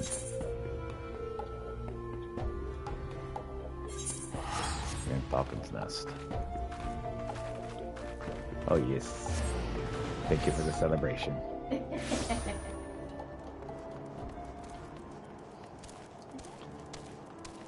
I'm confused the other kind of cards. Yeah. How are matched down. Mm-hmm. The knight in question is currently on patrol. Upon learning of this, Gadlet continued north of the wilderness to find him. I must add that the knight and his unit are late to return. It may simply be a coincidence, or it may be our witless friend has done something we'll live to regret. But whichever it is, we'd best go and see for certain. I shall look for Gidelut around Gorgon Mills. Pray focus your search on Twin Pools to the north and west.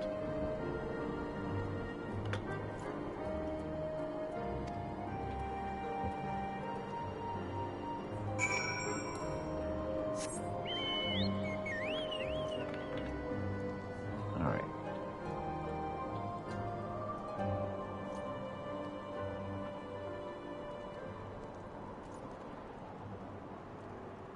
Alright. Dang it. I looked away and got confused. I got confused where I was going to. I wanted to get to the south, and twice I selected Fence Branch Dope. instead of the Hawthorne path. That was really It happens. Alright.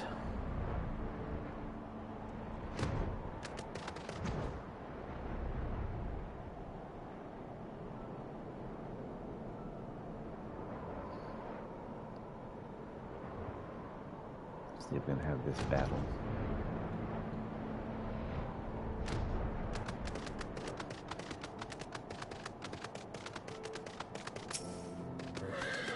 What's going on, Gidelut? Well, if it isn't Peter, come to join the revelry, I shouldn't doubt. The situation here is under control, but there's plenty more friends to go around. Why don't you go try checking around the rock to the north?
Excellent, Geralt.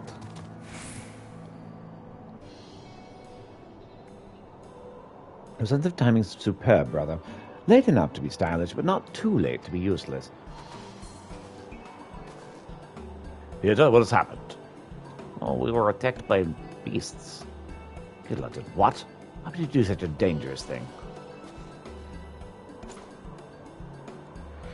Spider-Man, I presume. I've got something for you. I've got something here for you. A name day present for your sweetheart.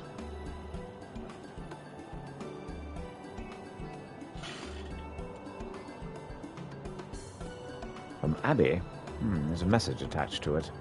It is well and good to do your duty, but you mustn't forget who you're fighting for. After all, you're about to have an extra mouth to feed.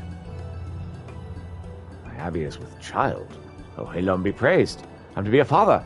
From this moment on, I will not live only for duty, but for family.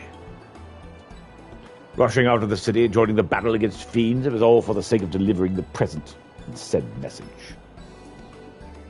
Aye, something like that. At the tavern, I heard tell of a knight who burst in traditional songs.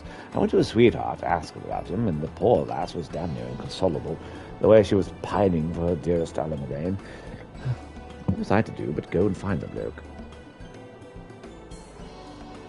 Not only did you bring me the gladdest tidings of my life, it's coming to our aid.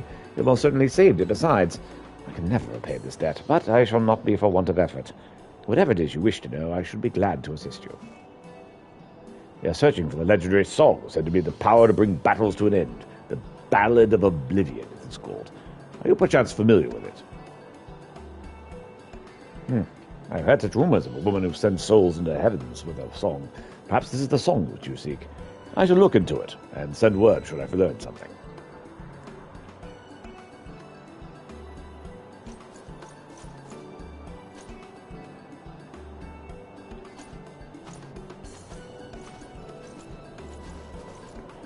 Geralt, just because this ended well doesn't mean you're excused. You can't simply do whatever you please. Eh? Whatever I please, I was adapting to the situation, which happened to be sought after in a bard. An opportunity presented itself, and I grabbed it with both hands. Insufferable man. Brazen though he was, his actions did save lives. So I shall overlook his lapse in judgment this once. Let us return to Falcon's Nest.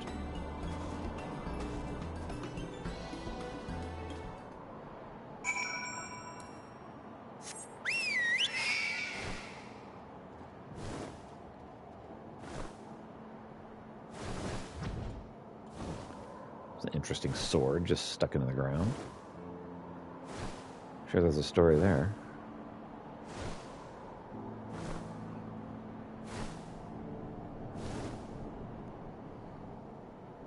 The stiff in the spent, not the stuff in the spent.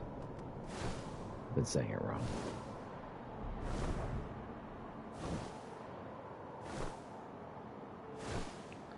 This wouldn't be some kind of innuendo, would it?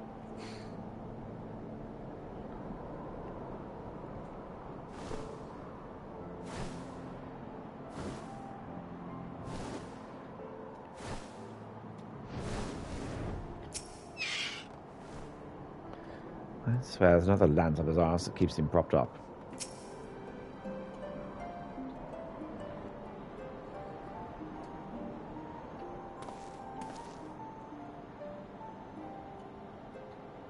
Lest you forget, we are a fellowship.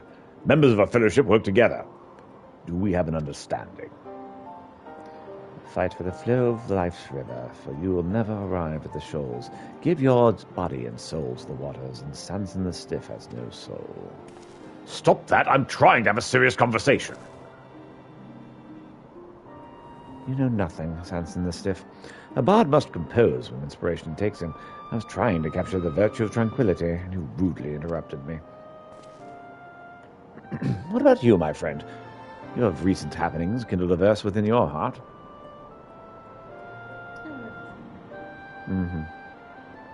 You see, Peter too was moved to compose a lovely little ditty.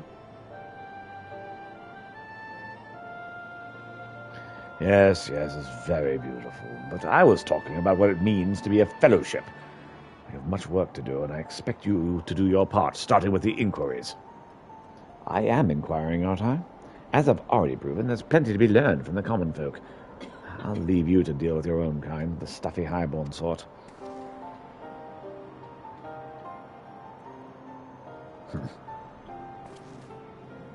We haven't yet heard from Sir Amanavain. Until such time as we do, I shall continue my own search for information. As before, pray keep your strength for the journey ahead. I have learned another song. The comrades awaken an ancient melody within you, the Wanderer's Minuet.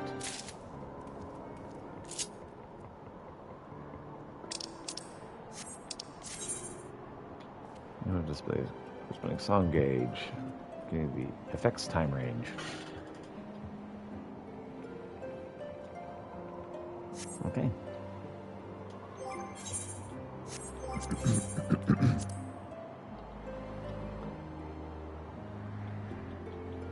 Up next, we'll do Ride Like the Wind.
We'll meet with Kyohuko.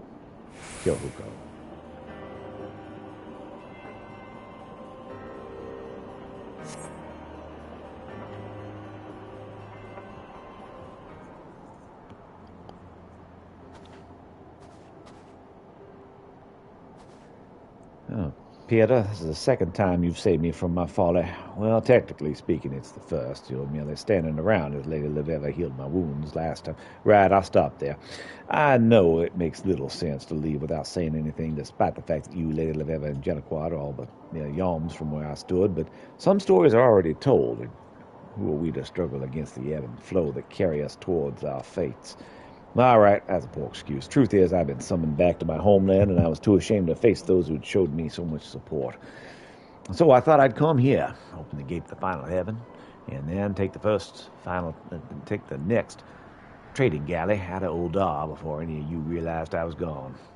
As you can see, things did not unfold as I'd planned, but since you are here, perhaps we can have one last session, for old time's sake. Let's talk about the spear's origins.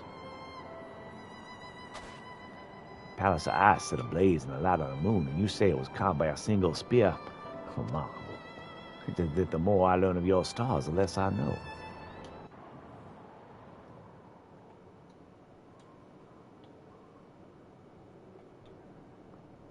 We stayed all day till nighttime, so that I may show him the spear. I think this may be the last I ever see of your heavens.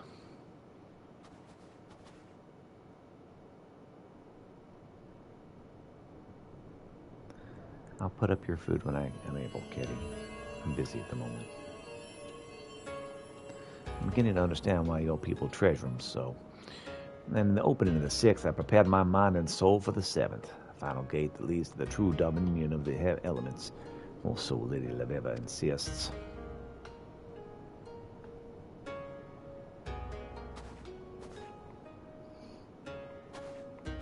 Our conversations have been eye-opening, to say the least. She theorizes that our two schools may actually be one and the same. Whereas astrologians look to the stars above to write their fates, we geomancers look to the star below and listen to its songs and draw our answers from its whispers. While I am certain my masters back in Hingashi would cringe upon hearing that a Westerner who's not at 20 summers believes she has grasped 1,000 generations of teaching, I'm more willing to indulge her eccentricities now that I know she means no ill will. I only wish that we would have had more time to possibly see if there was some way we could have combined our knowledge to create something new, something the world has never seen before. And with that I bid you, Lady Leveva, comparing Miguel, soft-skinned Fleuret, sweet-lipped Harriet, and the tall chap of the second floor always mumbling about the star's magnitude, even John Lacroix, the fondest of farewells. I have a long journey ahead of me, and if I don't leave now, I fear I'll never be able to. All right.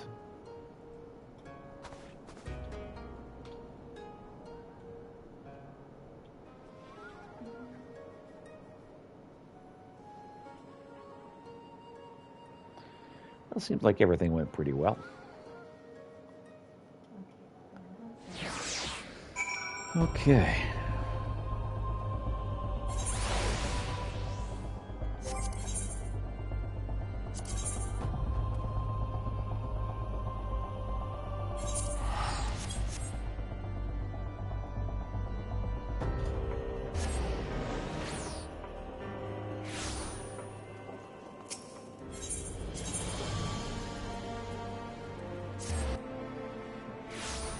Astrologicum.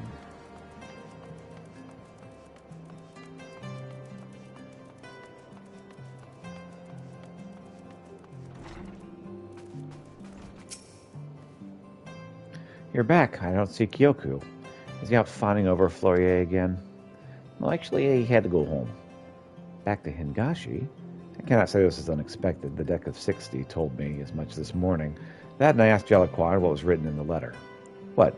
Thought him above reading another's correspondence? You give him far too much credit where none is due. Kyoku's not a child. He knew what was coming to Eorzea would entail, and he knew that he would one day need to return to his homeland. And while we may not always have agreed, I'd almost never agreed, I did come to respect the man and his steely resolve. Allow him his space. If the stars deem it fitting, then he will be back. Or perhaps next time it will be our turn to journey over storm and sea.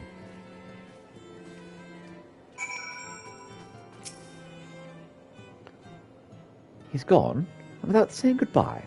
Oh, I cannot believe it. I will not believe it. Oh, would I not give to have but one last moment with my brother, my soulmate, my... Lady Liv ever told you I read his letter?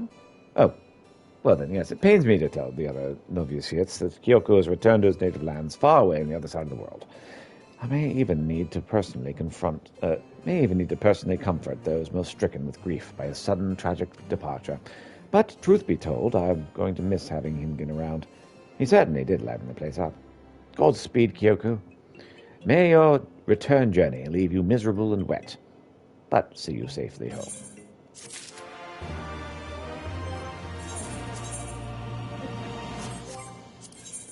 And next is going to be... before we do Sigma, let's get this last mission out of the way with Monk.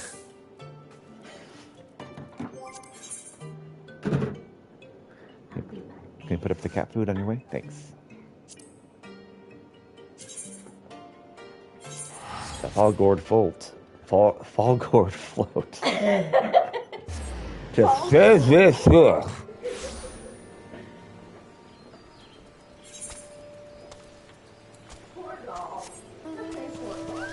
Just floor.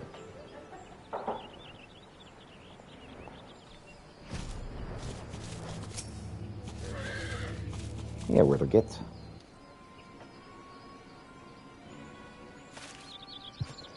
I found her like this. What has happened? Velgat? And Pieter? Rest assured, my injuries are not serious. That's I held back. But gods, I felt like such a fool. No matter what he asked of us, we always did it without question. In so doing, we thought we could survive, but in the end, he commanded us to fight each other to the death, to open our chakra. Fight to the death? Who commanded this? Who? Who else but our master? Rahatia was his name, and he leads the sect of the shadow. But more than that, he was a father figure to Zetsu and me. After our own parents abandoned us, Master Rahatia took us in and raised us. We always strove to please him, lest we lose our place. But today he made our worth to him abundantly clear. We are not his friends, let alone his family. They were not but tools to be used and discarded. When we fought, Thessia thrust me off a cliff. She made it appear an accident, that I alone might flee. But I cannot flee while Zetsa is still at our master's mercy. I must rescue her, before he decides that she is no longer useful. And if you know what's good for you, you'll put many moms between yourselves and this place. Master will doubtless send people to verify my death. Machaka, wait.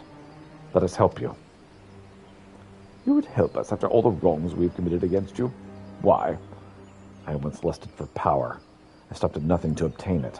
I used Pieter. I betrayed him. Worse, I tried to kill him. I repented. I started anew. Now someone is making the same mistake as me. I cannot ignore it. Nor can I ignore those who suffer for it. But above all, my pupils are in trouble. I would help them. It is what a master should do. Who will do it? I will go with Ochaka to the hedge tree. See that no one follows. Join us when the area is safe. All right.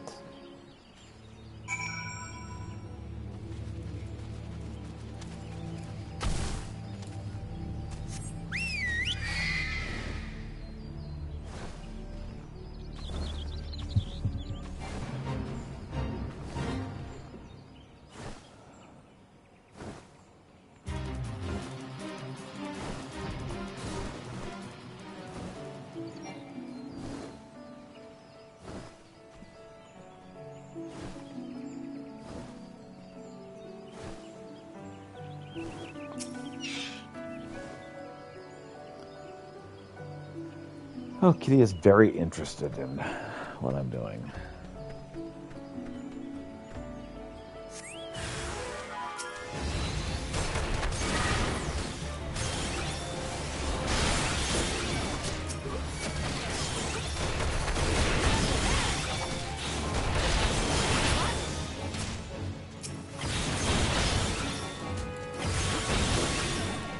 That thing, Mysterious Assailants, is no match for me at all.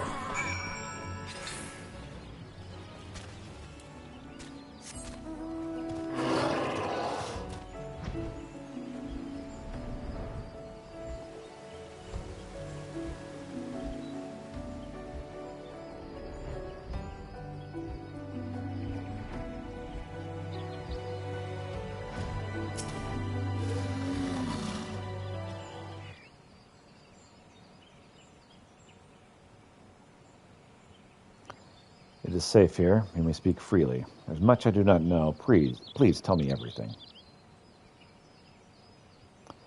In the beginning, members of the Fist of Rauga strove to open all 14 chakra, 7 of light and 7 of shadow. Those who had opened all 7 of their native chakra were permitted to duel those who had achieved the same with the opposing aspect. For generations, such duels were held in great secrecy. But that ended with the massacre of the Temple of the Secret Fist, when the Sect of the Light was extinguished, and though the Sect of Shadow survived by virtue of its obscurity, its disciples learned means to open light chakra. That is until Master Haratia learned of the sole survivor of the massacre, you, Hildegard. And that was how Zensha and I came to you. Our master taught us the disciples of light were but means to an end, a resource to be used. He ingrained in us the belief that our two sects must ever be at odds, and we took him at his word, fools that we were. I understand now how things were in the past, how they are in the present. More importantly, I know that light and shadow were formerly as one, and it may yet be so again. I will speak with Master Haratia and convince him that our schools need not fight. Together we can rebuild our proud order. I'm afraid he will not be so easily swayed, and should it come to blows, as I fear it will, know that his strength far surpasses ours. He's the only person alive who's opened all 14 chakra. Recently, I've focused on opening light chakra. With my own aspect, I have succeeded in opening but 6. I'm no match for Master Haratia. You are our best hope, Peter. Even so, you're but 1 chakra short of 14, a small but decisive difference. If you are to have a fighting chance, you must open the final chakra that eludes you, the 7th chakra of shadow. Alas, this presents a dilemma. There's no way to do so outside of mortal combat. There will be another way, there always is. All of our chakra may not open, but we have each other. Together we may rescue the Zetsu. But thank you, Vultigate. I swear to do my utmost to aid you. That is well, but first, the chakra must recover. We return to Revenant's Toll. There's much planning to do. Indeed.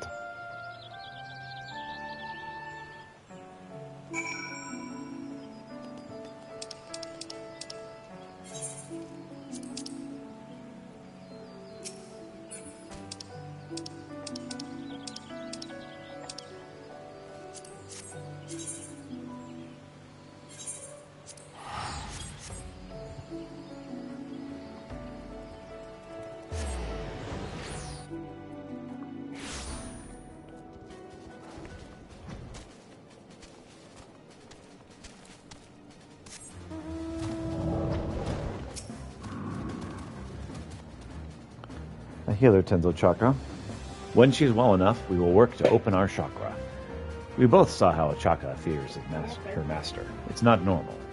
As she warned, words may not avail us. We must be prepared for anything. Continue your training, Peter, and together let us go forward as proud disciples of light. All right, let me use the restroom, and then I'm going to continue my story. Burb.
Okay, I believe it's time for me to go sage.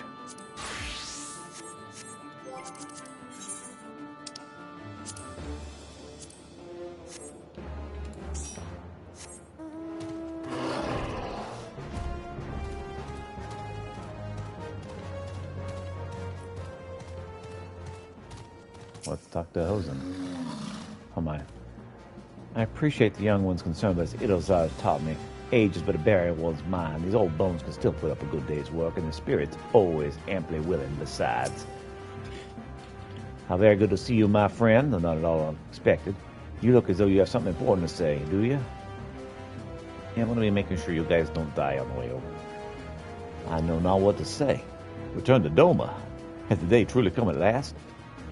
Wait here while I summon the others. This concerns them all.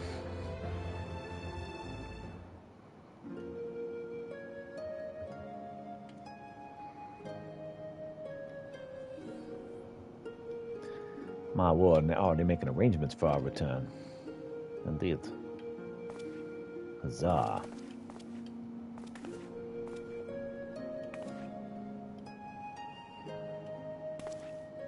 Why the long face, Higiri? This is cause for celebration.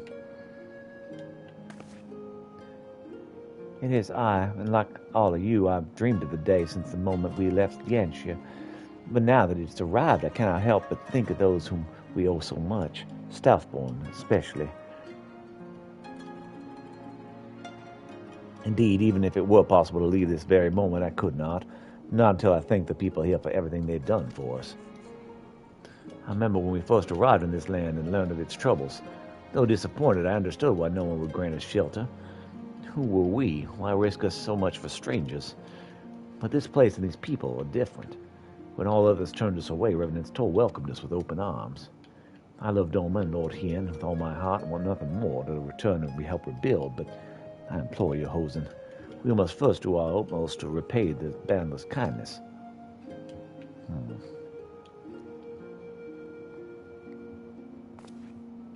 Never did I intend for us to disappear into the night like thieves and vagabonds. Everything you said is right and true. All labors we have undertaken have been seen to a measure of completion. That much goes without saying, I'm sure. I'll speak with Southbourne and ensure that we have enough days to prepare for our journey. In the meantime, I would encourage you all to prepare gifts and so forth.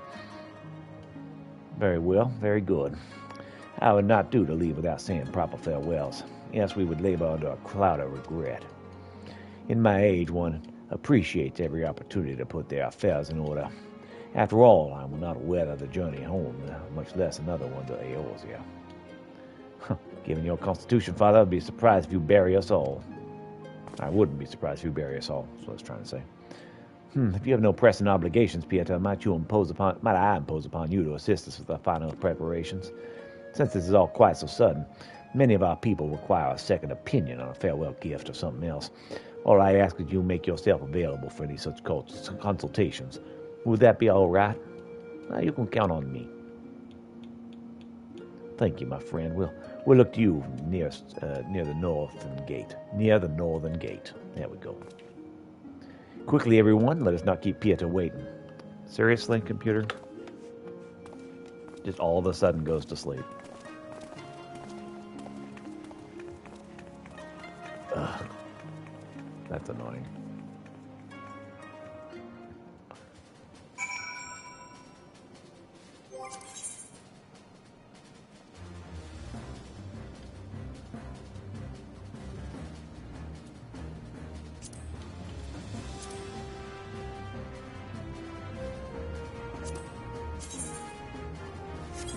Alright, it's over here.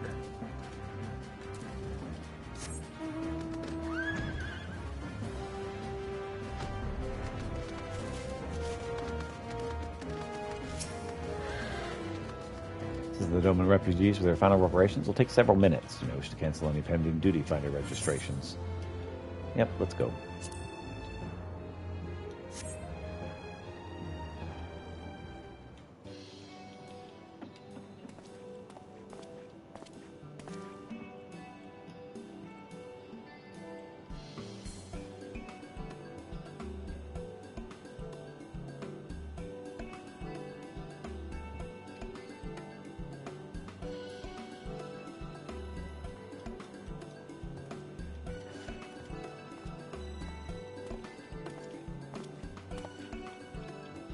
So kind of you to spare the time to help us with something so trivial. No doubt you have many other important matters to attend to. Anyway, I wanted to ask your opinion of a gift I wish to give a dear friend of mine before leaving Isildur. You remember Isildur, do you not? Alien's grandfather. Though older than me, the two of them are still going through grand adventures before they join the Scions. How I envy his vigor. Though we have done little more than drink tea and speak of our children, I have cherished his company. I'll miss him, truly. Alas, in recent days his body's begun to get the better of him, so I was thinking of giving him something for his health. You have any suggestions? Again, anything for his back should do. I thought so too, but I'm glad to see you agree. I swear not a day goes by without him complaining about his back. It's a great comfort knowing that the Scions are well aware of their comrades' conditions. It shows how much you care for each other. Now then, I must procure the ingredients for my home remedy. My thanks to you. Hermel departs in high spirits, satisfied with your suggestion.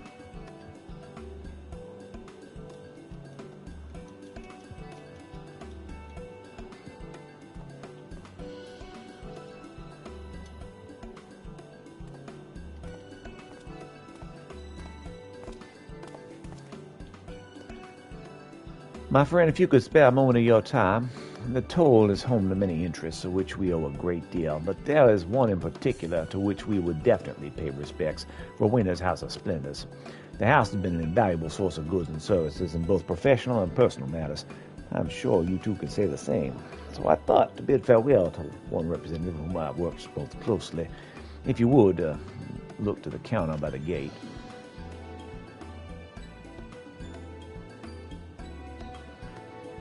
Speak of the raven-haired beauty by the gate.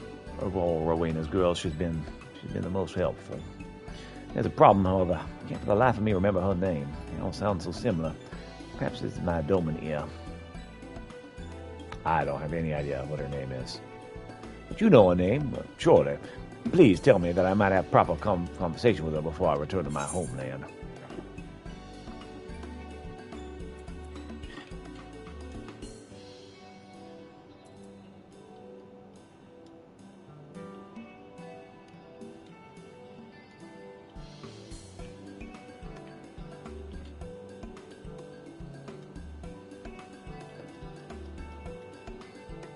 Alenia, I thought she dealt with primal tools and primal arms and whatnot. Alenia, that's it. I remember as soon as you said it. No, I was right to ask you. They say you're perhaps the house's most valued customer. Anyway, I'd best go and speak to her before I forget again. Or departs in high spirits, grateful for your assistance. I'm glad I accidentally got that right.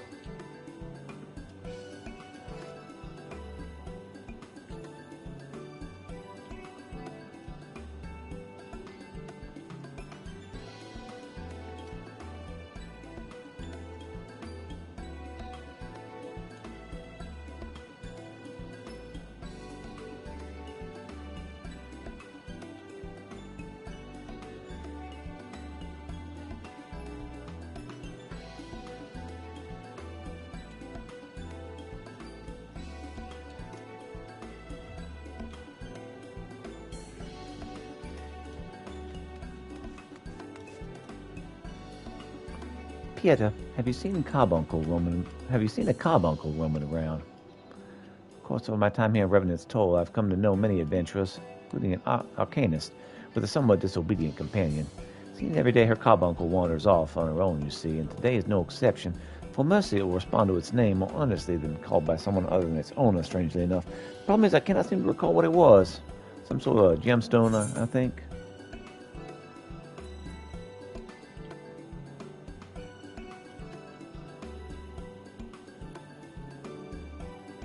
I did not see a carbuncle. So...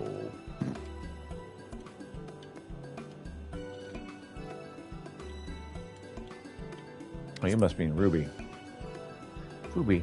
How could I forget? She named her the red jewel on his forehead. Thank you for your help, Pieter. I'll join her in the search right away.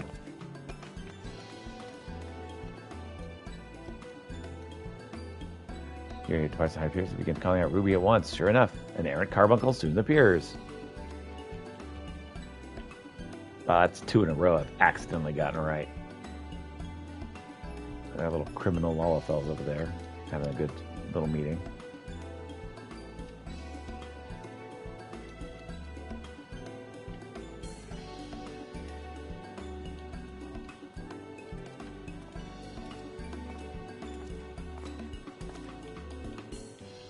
How fortunate I am that you're still here. My father told me how you helped him, and I was hoping you might be able to do the same for me. I seek your wisdom concerning Slathborn of the Adventurers Guild, who helped secure us a place here in Revenant's Toll. Thanks to him, we're able to work side by side with the frontier hands to build these walls and lay these cobblestones. We're given food and shelter, it's true, but more importantly, we're given purpose. We have, of course, already expressed our gratitude to him many times before. I myself presented Slackborn with a dome and dagger, which I'm told he treasures. But now that we must part ways, I feel as though we must make one final grand gesture. A more elaborate, expensive gift, perhaps. Well, what do you think?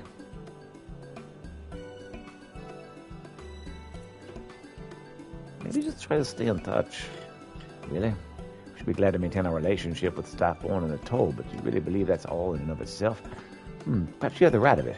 Considering the lengths he's gone to ease our burdens, spending exorbitant sums on farewell gifts may only frustrate him. Besides, whatever we purchased would come from the Elsian markets. Better to wait until we have returned to our homeland, or we might send him something more Doman. Dried persimmons from our village, perhaps. As I sparkle as he considers the possibilities, clearly satisfied with your suggestion.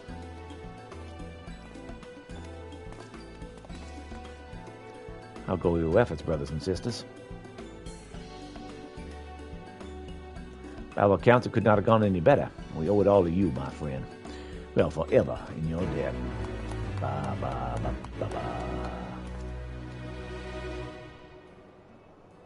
Hosen, how are we going to meet with Slackborn one last time? What? Hosen, you're going to meet with Slackborn one last time, will you not? There we go. You're hoping you would accompany us, or allow us to accompany you. If so, please let us know when you do.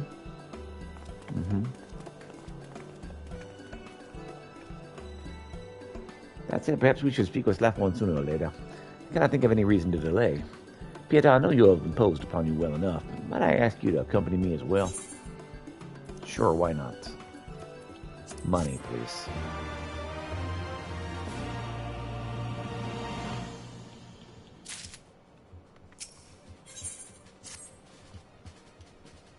We should pay our respects to Slackborn while he and the others have time to spare. Would you not agree?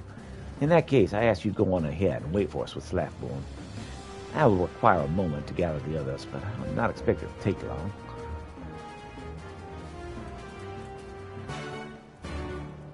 Alright, let's see here.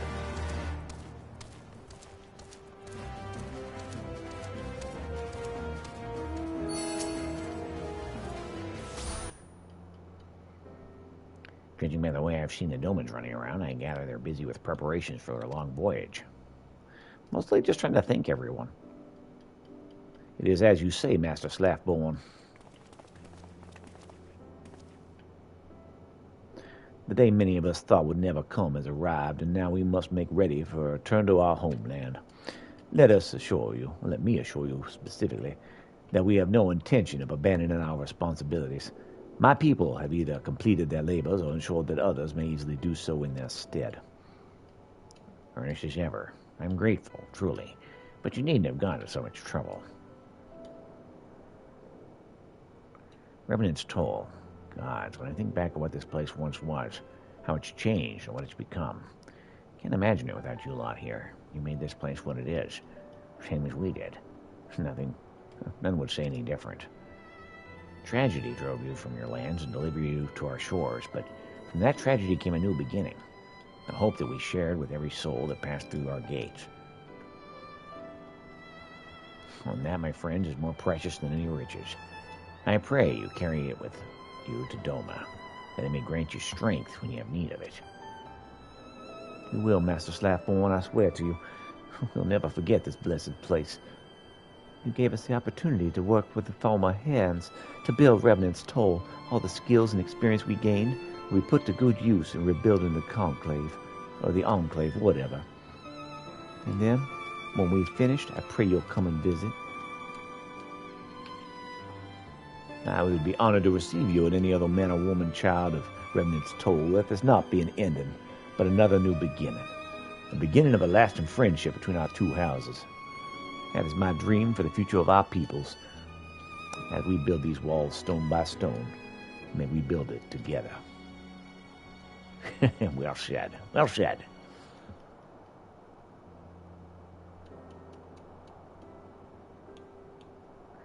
Damn it, if we keep on like this, I'm liable to start bawling. So let us move things along. I hope you won't mind another parting gift. The lost treasure of Revenant's Toll, courtesy of your younglings. The foreman is expecting you. Most surprising but welcome gift. We shall endeavor not to drink it all at once. We'll collect the bottles and return to our preparations at once. Thank you, Master Slackborn. And thank you, Pieter, for everything.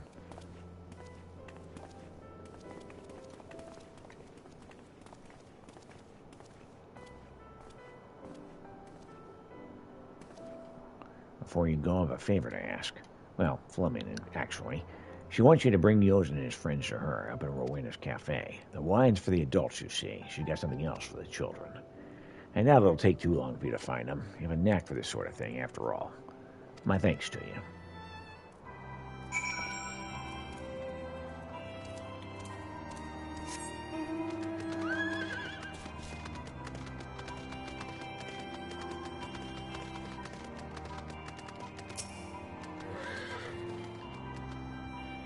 Oh, hey there, Mr. Peter. You're not here to say goodbye, are you? It's not fair. Why do they get to decide when it's time to go back? I mean, I miss Doma too, but they should have asked us first. Tell me there's a gift for these kids. Miss Fleming wants to come to our cafe, or wants us to come to her cafe. Whatever she thinks we did, Oh, it's not like that? Well, all right then.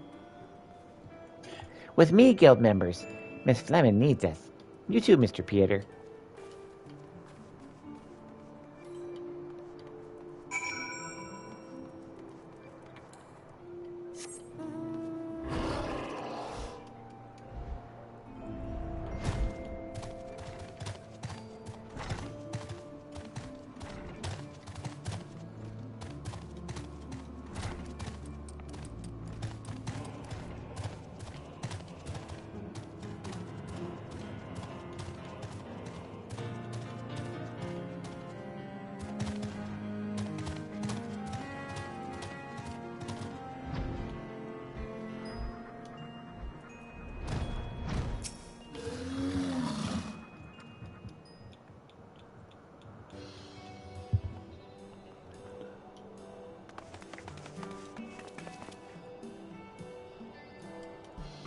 You came. I've been waiting for you all for so long.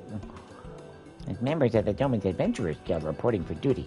So what's the adventure? Monster hunting? Curly gold? Oh my, nothing so dramatic. Rather, I will give you all a reward. A reward? Really? A reward for your many deeds in service of Remnant's Toll. With the frontier hands needing a helping hand, you were there. Even when there was no one else to look after the younger children, you were there. And through it all, each and every one of you carried on your duties with a smile. That's why you're more than brave adventurers. You're heroes to the people of the Toll. Heroes deserving a very special reward. It just so happens to be right over there.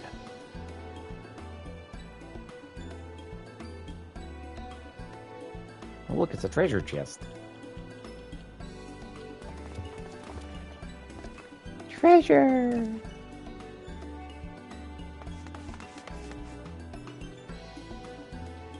Well, thank you for putting something together for them. Wow, look at these.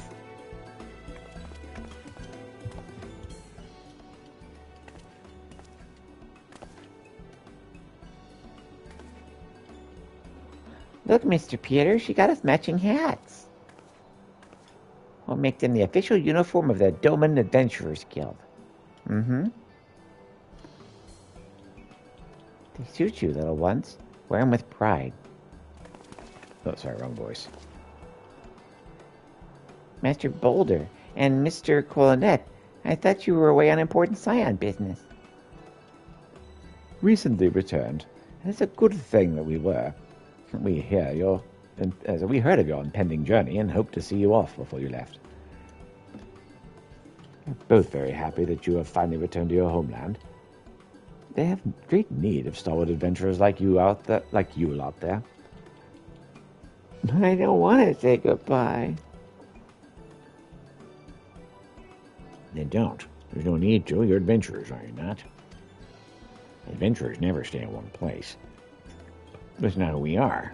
We walk paths all our own, never truly beholden to any one nation or creed. So don't say goodbye, because we will meet again.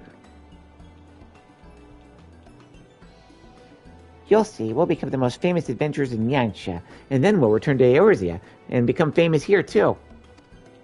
Everyone will know the signs of the Seventh Dawn and the Warriors of Light, but just you wait. Years from now, they'll be talking about the Doman Adventurers Guild. I'm looking forward to it.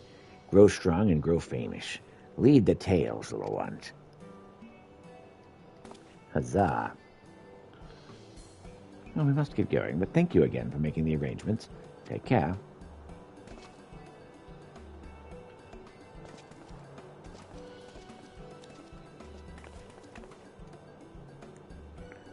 Right. Well, we mustn't neglect our training. Find the heaviest crates and carry them to the horsebird carriages. Mr. Peter, Miss Philemon, thank you for the caps. We'll take good care of them. Excellent. Green berets for level 1 adventurers.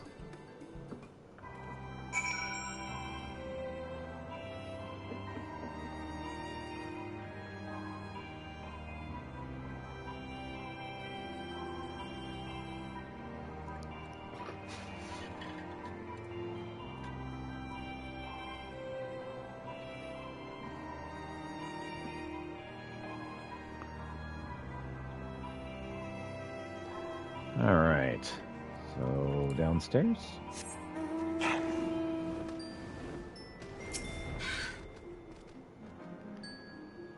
The children are delighted by their new hats. Miss Philemon could not have chosen a better gift. Preparations are proceeding apace. Slaffborn and the guild have finalized arrangements for the ship. So once we're finished here, we'll need only make our way south. How many times I've thanked you, Peter? I wonder. Not enough, that much I know. Thank you, Peter, from the bottom of my heart. You are and ever shall be a true friend to Doma and her people.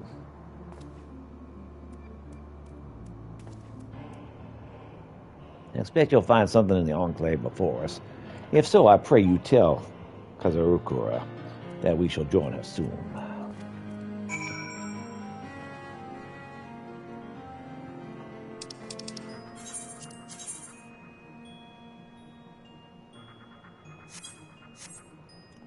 All right, let's see.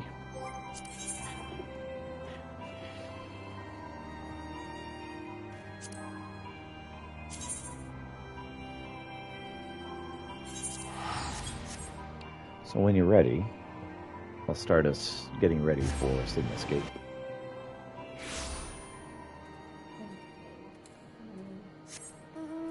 Do I need to keep the coral armband? If it's only for using the tribal quest. Yeah. Correct. So basically, whenever you beat the tribal quest, you turn it in. So I haven't beat the tribal quest. Well, you have to have beaten the tribal quest because you have it. But it's not turned in. Right. That means you had more than one. Oh. So you can save that, and next time you have to do the battle, you can just turn it in without doing the battle, or you can just discard it. You're high enough level, you don't really need to hold on to it.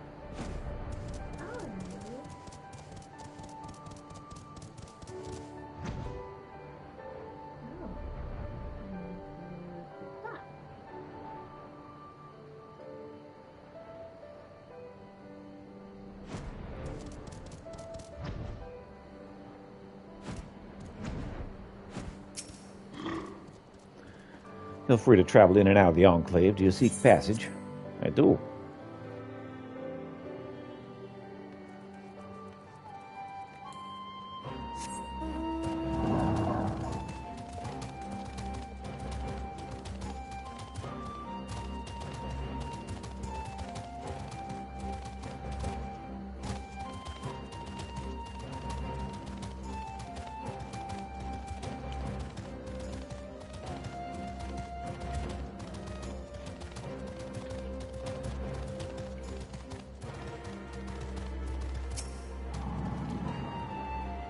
Peter, you've returned from Eorzea.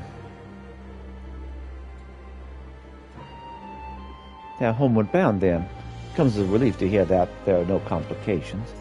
Thank you for facilitating their return. I shall inform Lord Hearn at the first opportunity. We have a mountain of work ahead of us, but with their help, I'm confident we can see it through, and I hope I can count on your assistance in the future as well. What do you need?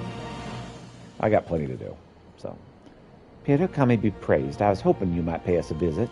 It is as ever an honor. Yeah, nice to talk to you. Once again, I must thank you for helping our brothers and sisters secure passage back home. With so many skilled craftsmen soon to be at our disposal, we of the Shukotetse are ready to proceed with the next stage of our plans to rebuild the Enclave. Which brings me to a rather delicate matter. Perhaps you'll find this shameless, but circumstances being what they are, I see no other way.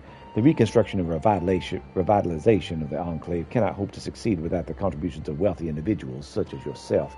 I understand if you wish to refuse outright, but I beg of you, please listen to our proposal. I'm in full before you decide. For the sake of Doma and her people, I shall be glad to lend a hand. It warms my heart to hear you say that. Truly, Doma has no greater friend. Where to begin? Oh, of course. It is important that you understand the state of the Enclave at present. I'm sure you recall how everything was when you first arrived, rubble in the streets, buildings in ruin, and so forth. Well, I've made some superficial progress. Since the castle fell and Doma was liberated, the scars of the occupation are far from healed. Since antiquity, the kingdom of Doma has prospered from the gifts of the One River. The success of our agriculture and industry is intricately tied to our position here. Alas, it is the struggle against the Galileans over the decades. Much of what was brought over the centuries was lost. The fertile farmlands once yielded produce for export were despoiled, and what remains could barely feed our people. Our foreign rulers did not hesitate to impose their will on local industry as well. Not only were we forced to purchase goods from imperial concerns, but regardless of quality or cost, but our merchants were also forced to sell their wares to Galileans at a loss, assuming they received compensation at all. When these dark days are behind us, many of their former trading partners are reluctant to engage us in trade agreements, fulfill the Empire's wrath. And so, for the most part, we must continue to fend for ourselves and craft what tools and so forth we could require. And so we would, had we the facilities. Forgive me, it's not so dire as it may sound. Our problems may be many, but we are wholly committed to the challenge before us. We're not unlike the Shizetsu, a hardy herb which can thrive in even the most inhospitable of conditions. I took inspiration from its strength and stubbornness when deciding upon a name for our organization. In fact, no matter the struggle, no matter the cost, the Shoketse will do everything in its power to overcome every hurdle and rebuild this home of ours. Excellent, it's glad to hear that. Oh, please excuse my sudden fit of passion. It's most unbecoming. Anyway, I've spoken of the general sense of the Enclave. Let us discuss more specific concerns. Though having said that, it would be simpler if you were to see things with your own eyes. Please heed to the work site north of the Aetherite and speak with Mitsuba. I shall join you shortly. Mission accepted. Or I guess quest, whatever.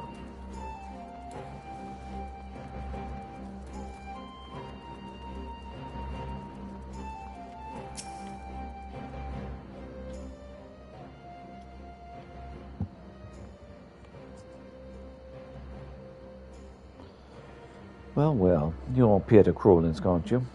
In need of a hot meal? Actually, it's here at my behest.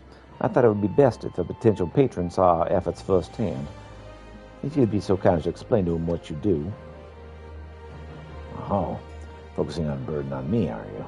Very well, if you insist. Allow me to properly introduce myself. I'm Mitsuba. Once upon a time, I owned and operated the largest tavern in the Enclave. I had a hand in everything, from balancing the ledgers to stirring the cook pots. Owing to my experience, I've been asked to oversee the work here, in the 10,000 stalls. All right. Looks a little messy, but still functional, I'm assuming.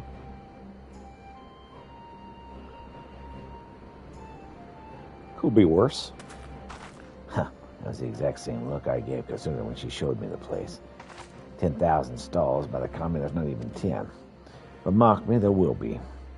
When we're through, this place will have on offer every unimaginable cuisine. Just thinking about it's enough to set my heart racing and my mouth watering. As I explained earlier, however, trade, or lack thereof, is a major problem at present. We simply aren't getting enough shipments of consumables from outside Yantia, and so our people are forced to eat the same simple fare day after day. However, once our negotiations with foreign concerns bear fruit, we should be able to exchange whatever surplus we produce for a wider variety of ingredients, bringing us closer to realizing Mitsuba's vision. This may seem like a silly goal to strive for, but by improving the quality of our life for our people in a clear, understandable manner, we can motivate them to work harder and tackle more difficult tasks. Domo will not be rebuilt in a fortnight, and we need every victory, however small. We have a long, bloody road ahead of us, but we need not take it for one step at a time. Whatever help you can contribute to the cause would be welcome. Thank you for taking the time to speak with us, Mitsuba. Ooh, Kitty, that was a very bad idea. His claws were out, but he managed to not scratch me because my pants were thick enough. We should head back to the Shiketsu and continue our conversation there, so as not to get in the way of their work. Kitty's plopped down in my lap. He's like, yep, this is where I belong. There's not too much left to explain, but if you'll indulge me a little longer, I would be grateful.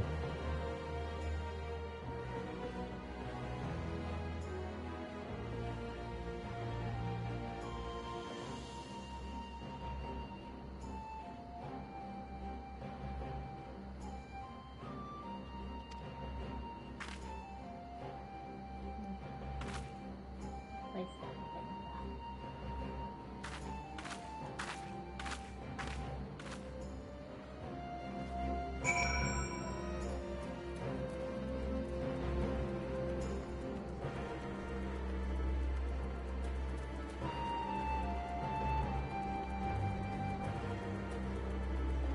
Okay.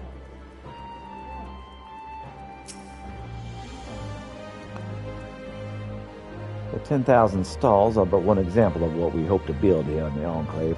Alas, it'll take much time and effort. And it'll also take some tremendous resources. Resources that I pray you'll be willing to contribute. Raw materials, foodstuffs, linens, medicines, all this and that would be of use. Anything and everything you can afford to part with will be welcome. Furthermore, as a token of our appreciation, we'll provide a small gratuity relative to the value of the items you relinquish. You need only place these items in the donation basket on my left, and I'll calculate the gratuity and pay you immediately.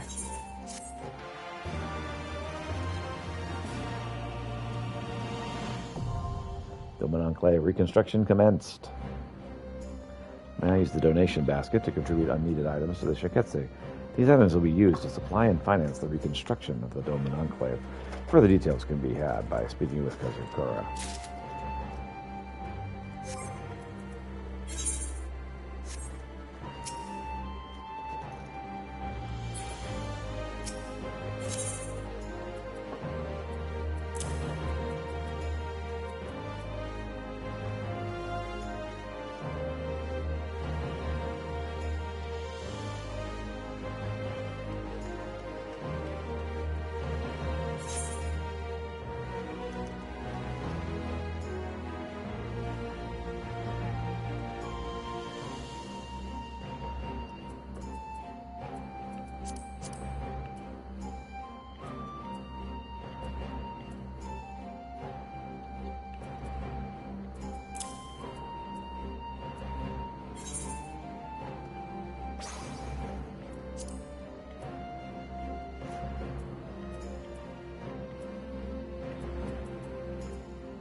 Oh, did you get what you wanted to? He did.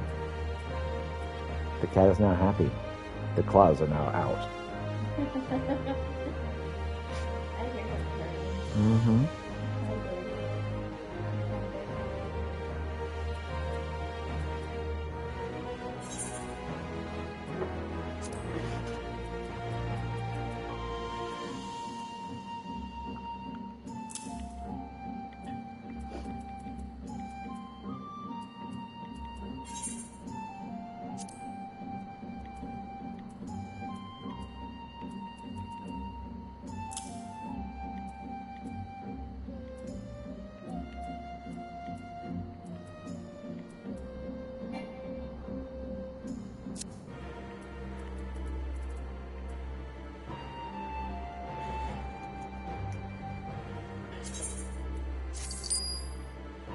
Thank you so much for your contributions. We pray you'll favor us with your generosity in the future as well.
Uh-huh. That makes this very useful. Thank you so much for your contribution. I pray you'll favor us with your generosity in the future as well. Yes, I'm taking advantage of this ability to donate crap I don't need.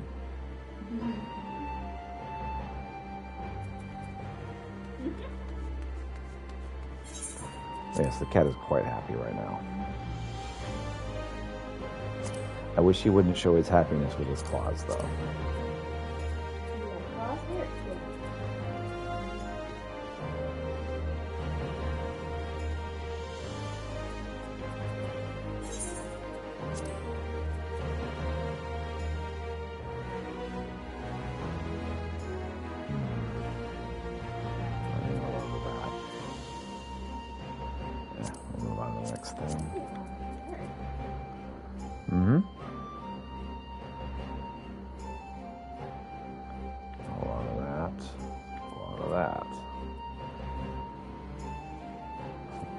That.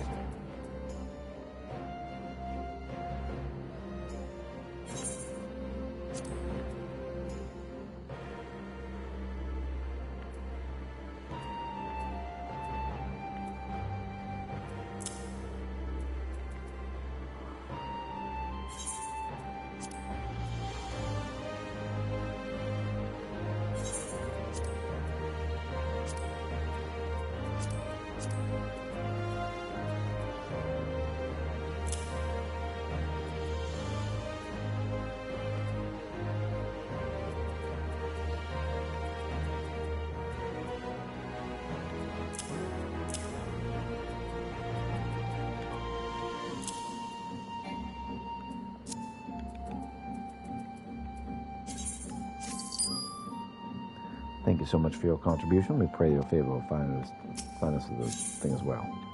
So basically, I can do this until they run out of money.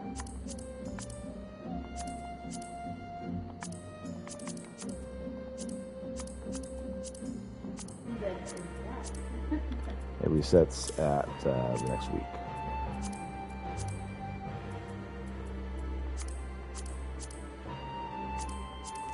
We're not in danger of running out of space with any of these, so I think I'm pretty good just leaving this as is for now. Okay. So now to inventory.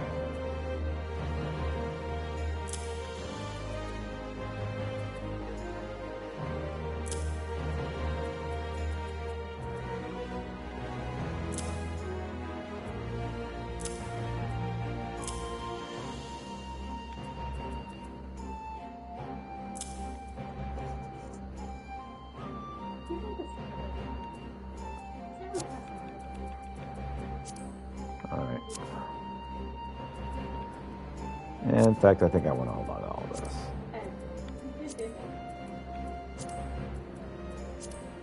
I think I can make more money off of that selling it.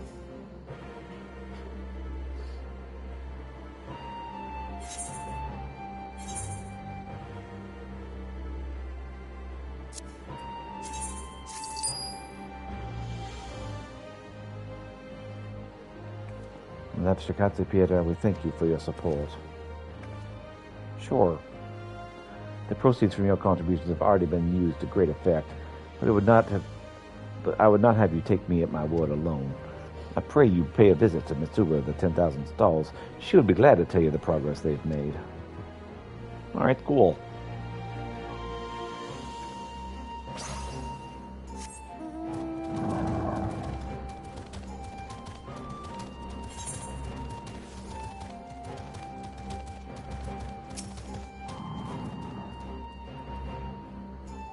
I see that, cutie. Good to see you again, Pieter. Kozatsu tells me you've been quite generous of late. On behalf of all of us, I thank you. Sure.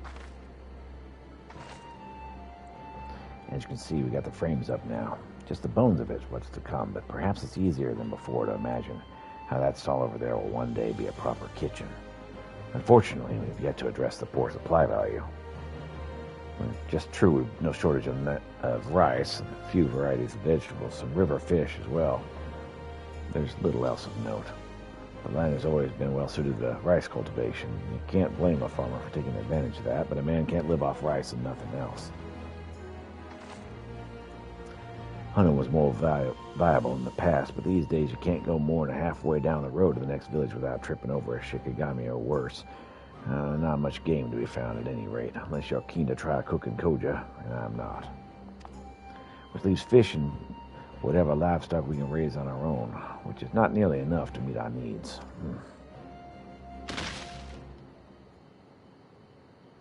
Brother, can you stand? Speak to me.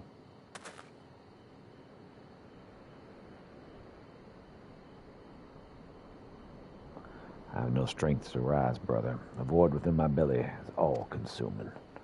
Leave me. Only the firewalker remains. The Baduga must thrive.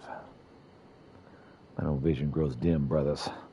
So distracted was I by Lupin's lengthy lectures that I paid no heed to my growing hunger. I fear we are undone. Too far from the steppe that we've come to return our rations, and I've yet to see a single sheep in this stronghold.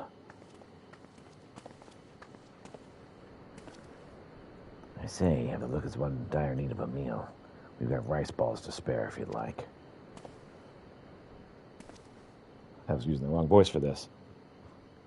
You would share with us your food. We would be eternally grateful.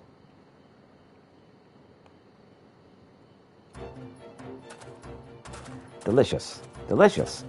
I have emerged from the dark into light. My full belly now basks in the sun. In shape and color reminds me of booze, though it lacks any sort of filling. Booze? The Chile delicacy, I presume. A steamed dumpling or some such. A fair bit different, but we can make use of all sorts of things as filling for rice balls. Miso-flavored meat is one of my personal favorites. In fact, unfortunately, we're having trouble securing a steady supply of meat at the moment. Unconscionable. Without meat, our bodies will not go strong and robust. A Baduga does not eat meat is no Baduga. The traders of the steppe are rich of what you lack, and we'll gladly trade meat for your produce. In gratitude to your kindness... Wrong voice. The traders of the steppe are rich of what you lack. We'll gladly trade meat for your produce. In gratitude for your kindness, let us make introductions on your behalf. Well, far be it for me to refuse. Wait until the Sakusa hears about this. Our tribe, the Baduga, will gladly give you all the meat that you desire, if you'll but give us what you call hid.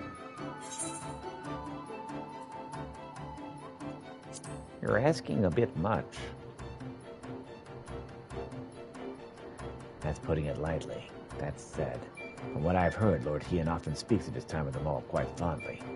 But even if the way to a man's heart is through his stomach, I doubt he'd go with you all the way to booze in the steppe. Construction of 10,000 stalls is proceeding apace, and talks with freighters of the reunion will soon lead to a wider variety of foodstuffs. As you continue to contribute to the Shikatai and the reconstruction effort, in what way In what other ways might the Dome Enclave grow and change?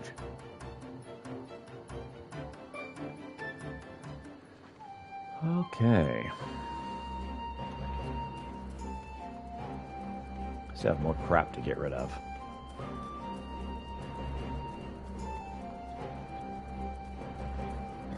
Yep, appreciate the teleport offer. Not happening right now.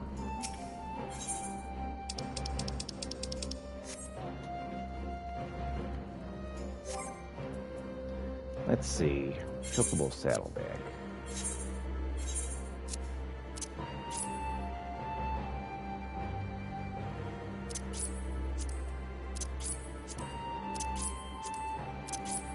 And body ring light. Banana phone.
Thank you so much for your contribution. I pray you will favor us with your generosity in the future as well.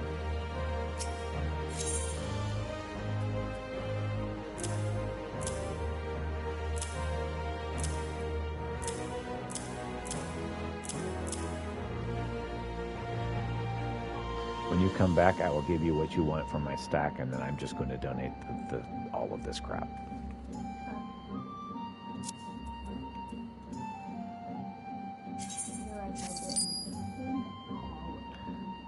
Thank you so much for your contribution. We pray you'll favor us with your generosity in the future as well.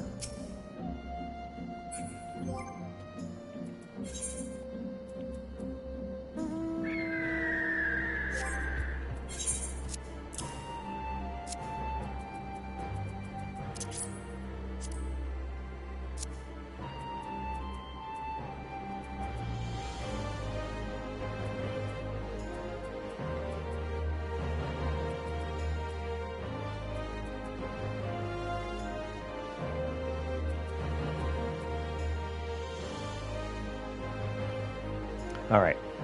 I want you to take what you want and put it in my saddlebag.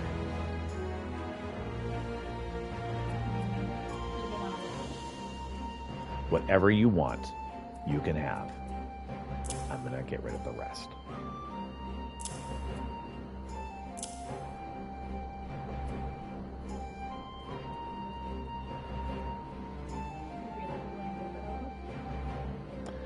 I'm going to get rid of whatever you don't want. Because I'm trying to advance the plot of Doma.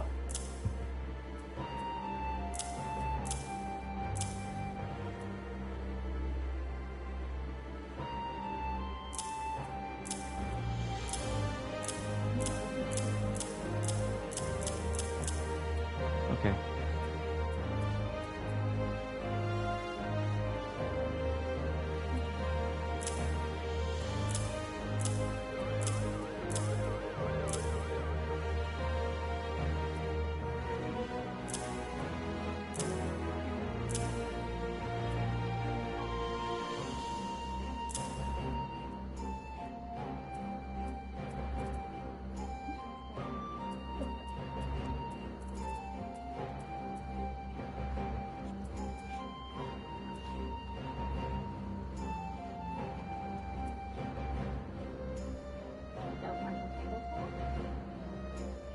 Whatever you don't want, I'm going to sell.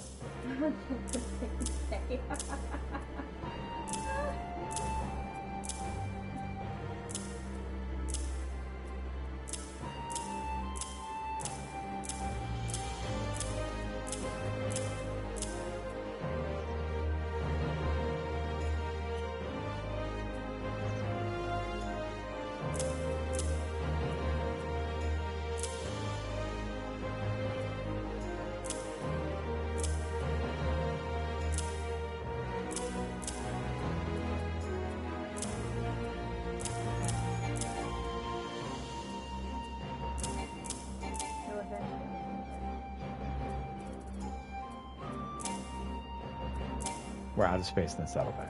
Okay. Okay. So you want this one as well. Fine. I should learn how to gather. Okay, so I should be able to sell the rest of this? Okay, cool, thanks.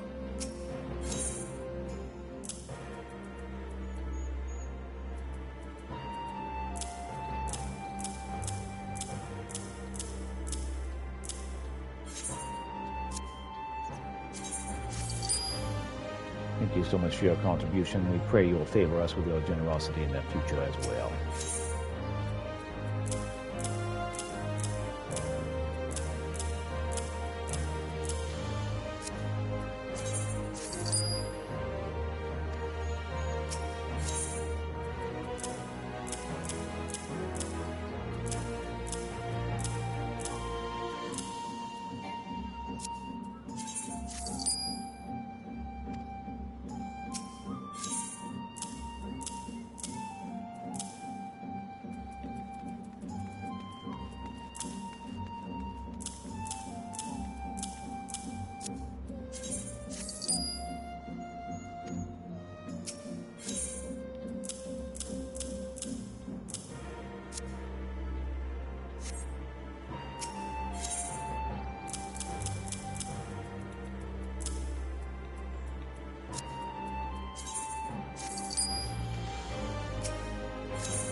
Okay.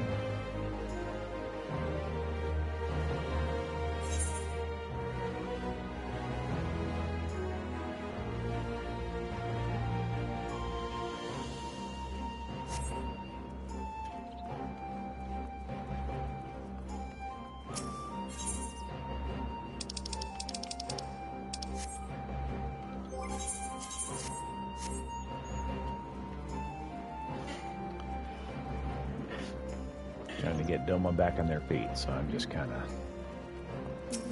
giving everything. Oldheen is expecting you. May I show you in?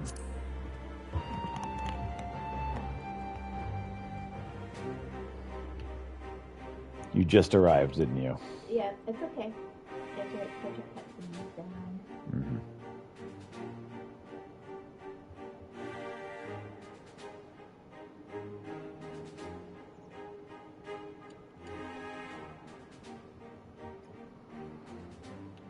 On behalf of my delegation, I offer you my humblest thanks.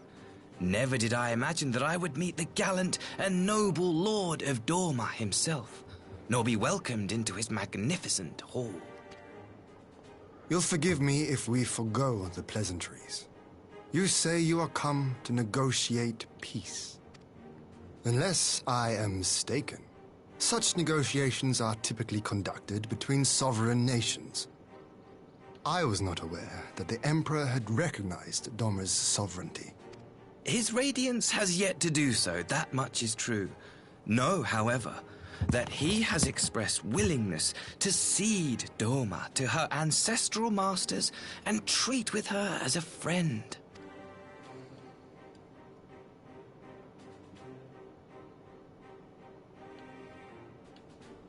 Since the days of Emperor Solus, the Empire has aggressively expanded its territory.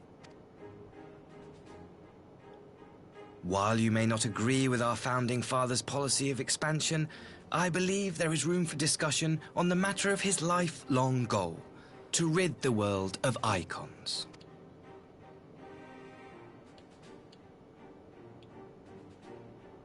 Icons are a blight upon this star. They cannot be suffered to exist. This you know as well as we. In his wisdom, Emperor Varus wishes to explore the possibility of an alliance to combat this common threat, on the condition that Dorma renounces summoning and pledges to police the Korgians' practice of it. His Radiance would extend the hand of friendship. Dorma has never shown any appetite for summoning, and it should go without saying that we will address any threat to our people, icon or otherwise. With regard to the Kojin, I must stress that they only resorted to summoning under extreme provocation. When the Ruby Sea was at peace and their sacred relics safe, they looked not to their kami for protection.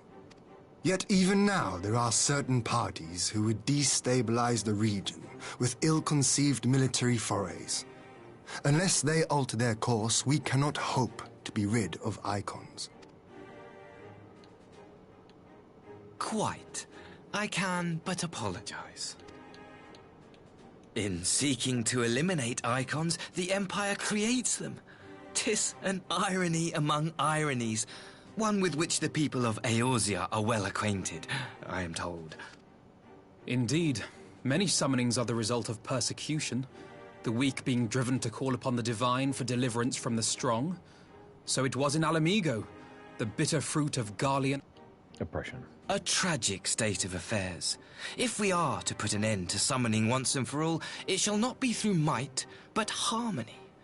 Yet we continue to repeat our mistakes, oblivious to the lessons of history. My comrades and I would change all that. We, Populares, have campaigned long and hard for a shift in imperial policy. And at last, the Emperor has seen fit to lend us an ear.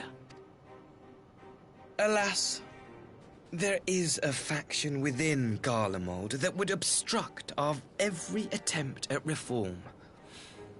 A collection of pure-blooded Garleans who seek to consolidate their own supremacy.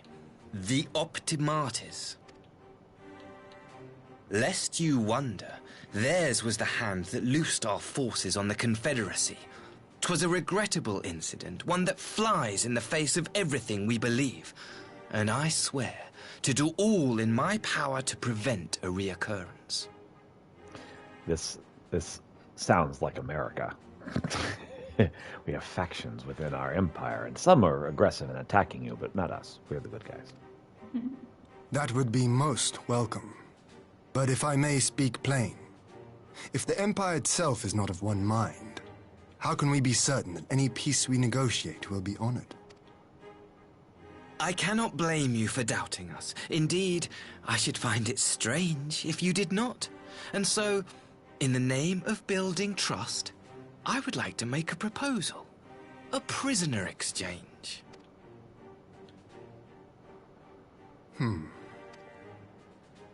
Under Garlean rule, no few Dormans were conscripted into the Imperial Army.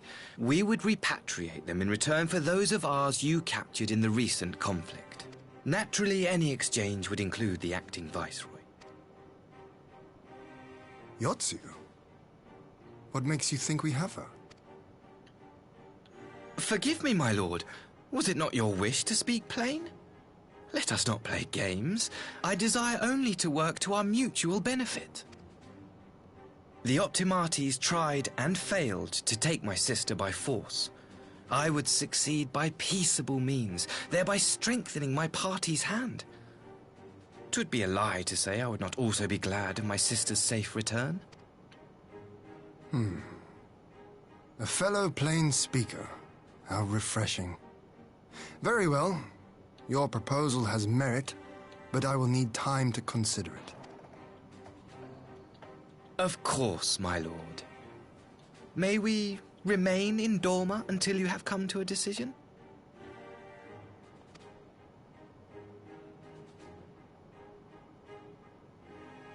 You shall be our honored guests. Yugiri, I leave the ambassador and his retinue in your care. See that they are well looked after.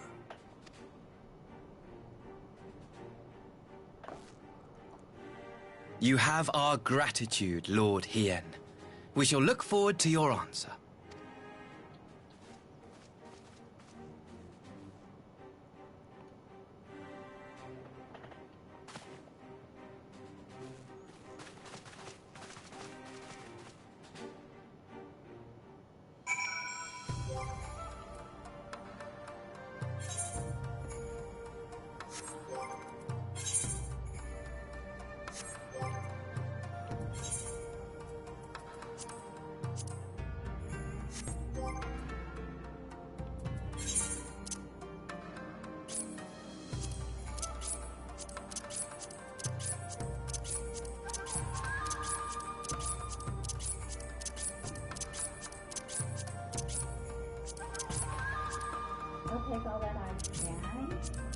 trade. I'm going for a walk, and then I'm going to go to my retainers. Just to let it all. Okay.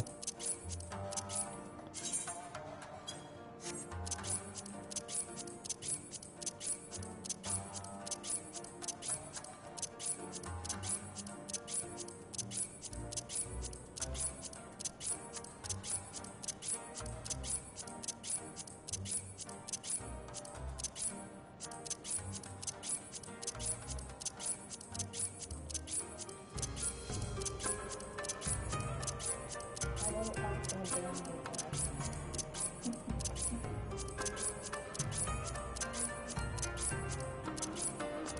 Well, I mean, I would rather donate my stuff than have you donate my stuff. Okay. I could give whatever I can't fit that. Okay.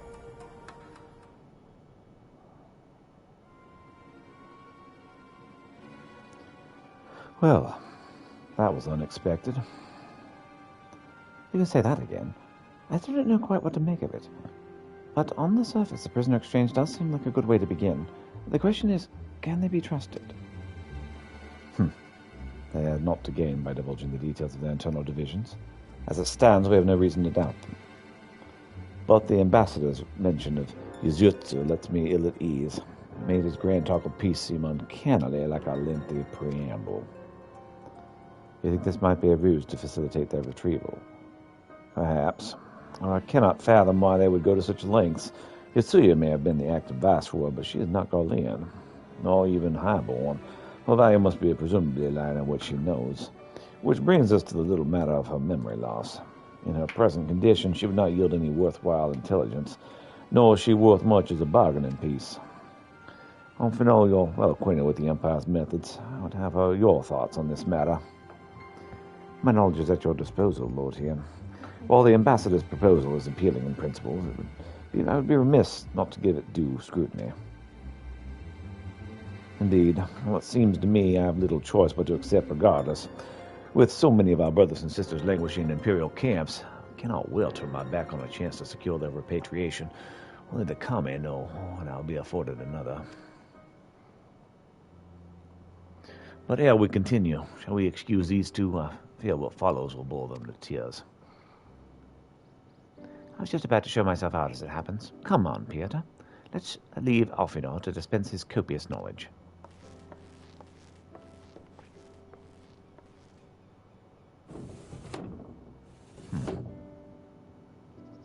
Someone is still sore from being made to watch at Sakuzi. Come on. Keep Alice company. We are safe for now.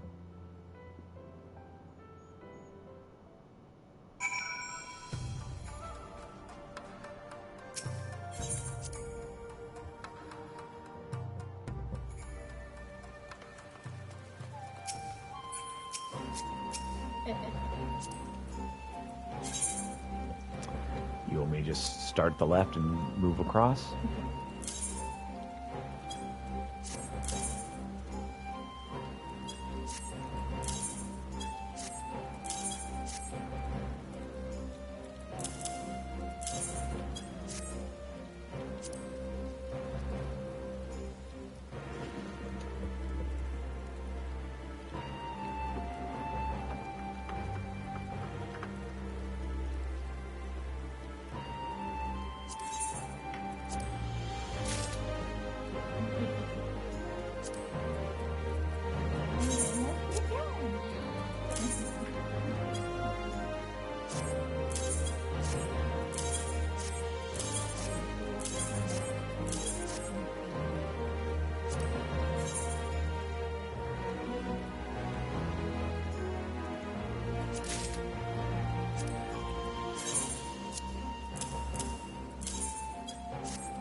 Okay, let's see here. I was like, wait, what am I doing?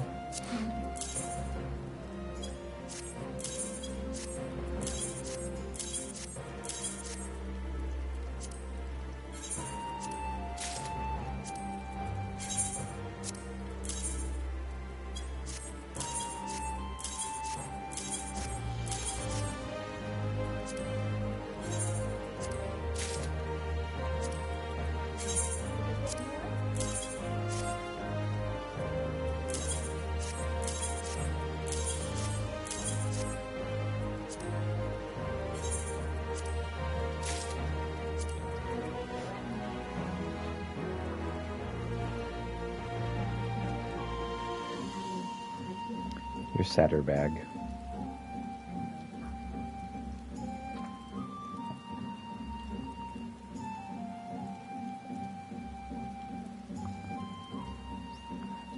So, what might be the easiest way is take it out of your saddlebag and put it back in.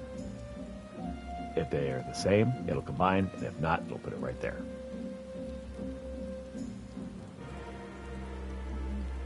That's actually Okay. Here, let me show you what I'm talking about.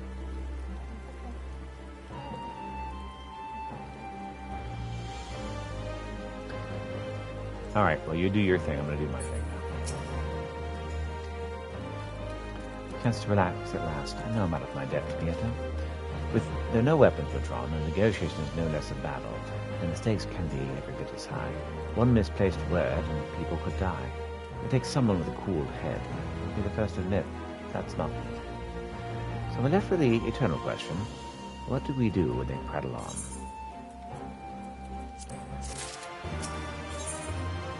Just trying our best to make use of your reprieve from the tediums of negotiations.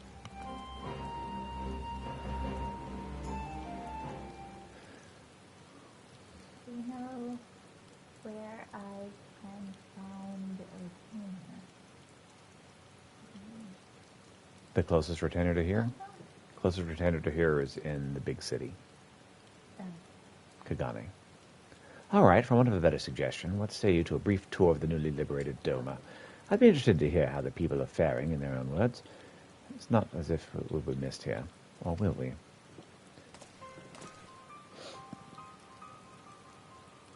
Pieter, a moment, if you would. Ah, you agree. And Asai, was it? You have some business with Pieter? Business? No. Pleasure, my lady. I merely wish to exchange a few words with the famed slayer of gods and champion of Eorzea. It is truly an honor. Such heartfelt admiration. One could almost forget you're an envoy of the Empire. Oh, is it so strange? We may have stood on opposing sides in the past, but I see no contradiction in lauding a man who would do battle with our common enemy. Unless you forget, this is my homeland. It would be remiss of me not to at least thank you for containing the threat posed by the Kojin's vile icon. Now, if I may continue as we speak, Lord Hien deliberates over my proposal, and I would take this time to see the land I once called home. Though Yugiri is certain to be a jovial escort, the excursion would all be more enjoyable with your company, and safer besides. Well, the ambassador has the right of it. He'd not like to come to harm with you at his side. Will you join us?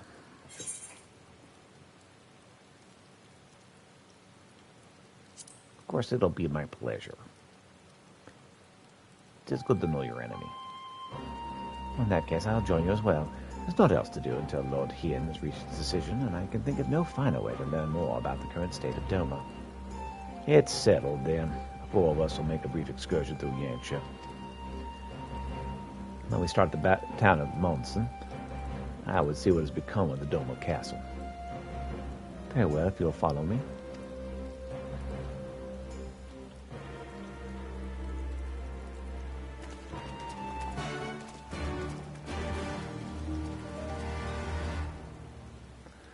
Good old-fashioned, what's the word I'm looking for? Reconnaissance mission. That's what this guy's doing. All right. Would you be upset if I were to donate what I have?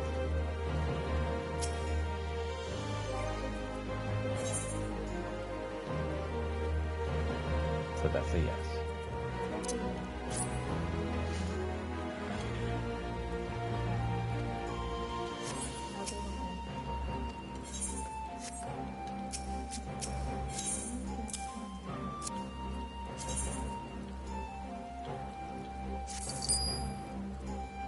Thank you so much for your contribution. We pray you'll favor us with your generosity in the future as well. It's not going to let me donate to Coral. Dang it. Alright. Hey there.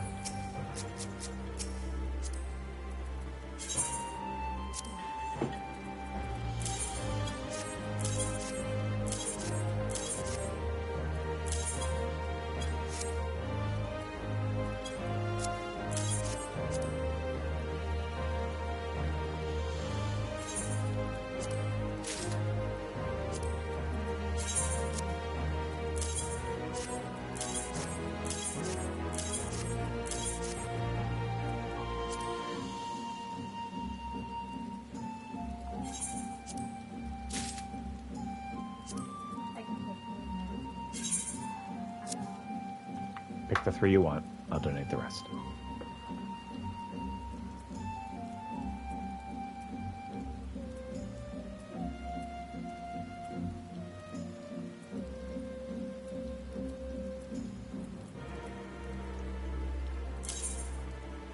Hit.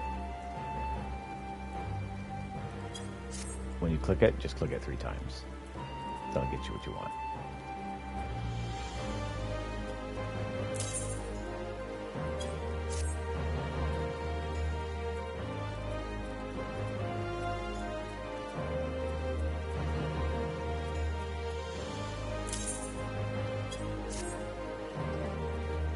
All right.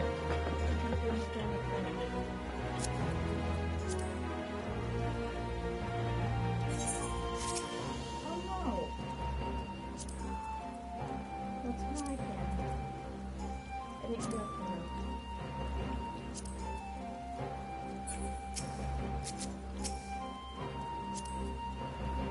Okay, your thingy is preventing me from. There we go. There we go. I didn't even know. Okay. I'll choose the. Your minion was preventing me from talking to you.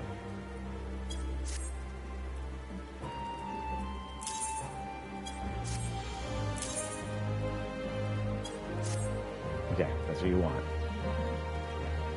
Now I'm going to say yes to the trade. Yeah, there we go. All right, cool. Thanks. Thank you.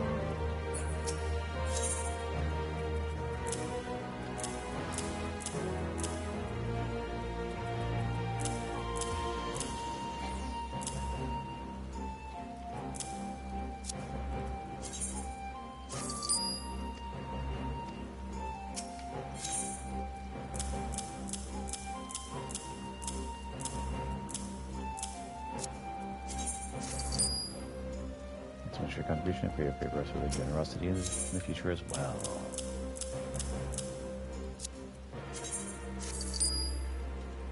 Thank you so much for your contribution. For your favor us with your generosity in the future as well.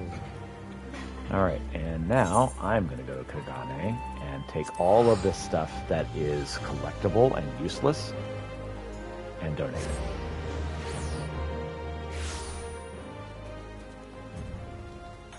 Because I have several things that are collectibles and useless in my retainers. Hold. My hello there. Oh, hi.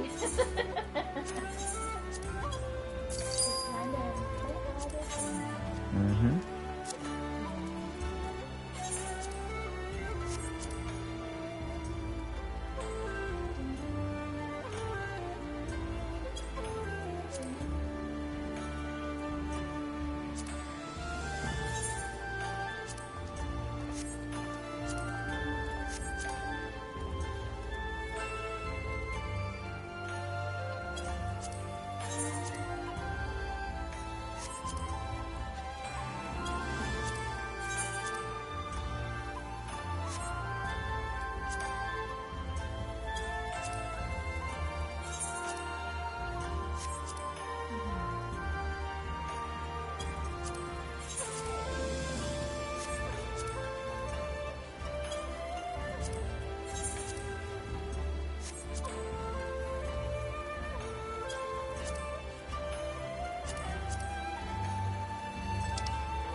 Glassite, fragrant, and dark verified chestnut.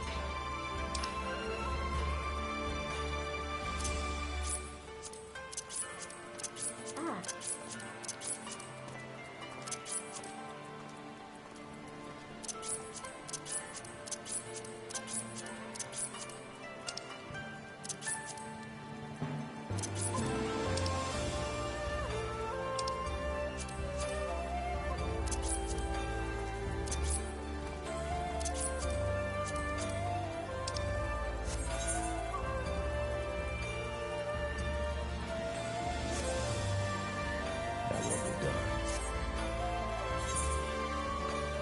shall be worth my while.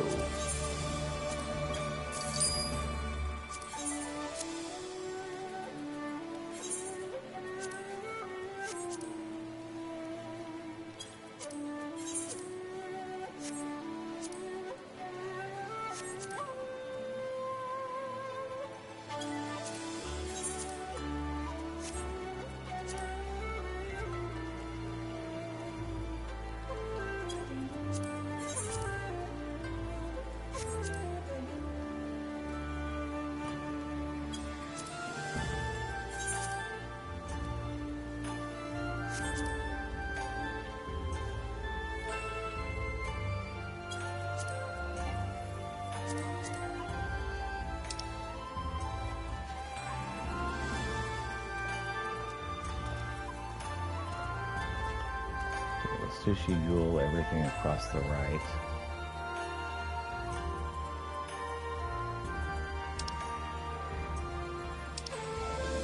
For Raylan's token, and everything on the last page.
Next time you have a more meaningful task for me. And off we go to... Actually, before I do that, sort my inventory.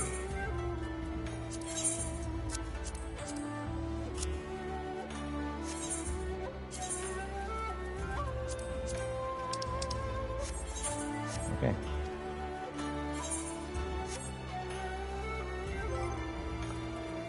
So, since I'm here, I'll head up this ways.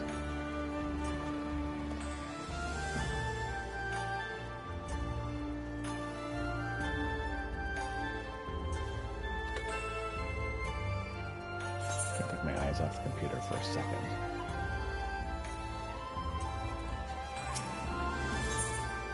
As soon as I do, it's like, yep, and this sleep.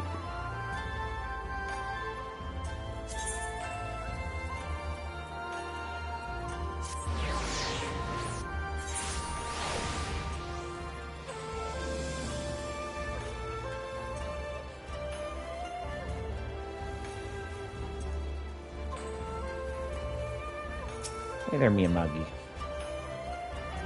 What business do you have here with the Sukagumi?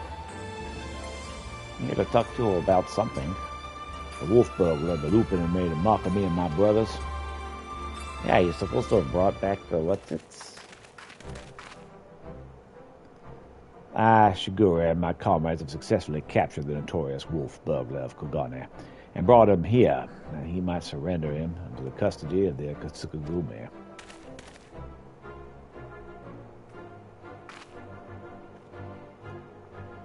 For glad we are to accept this unexpected bounty. This fiend has been a source of unending consternation for us. My thanks to you all. Pray be on your side on it, friends. It is.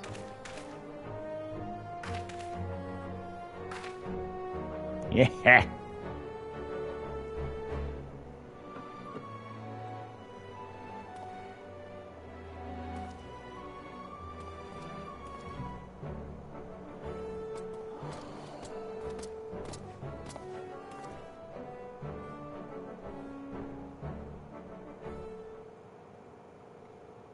Bloody fools, the lot of you. Blind to the true villain in your midst. Eh?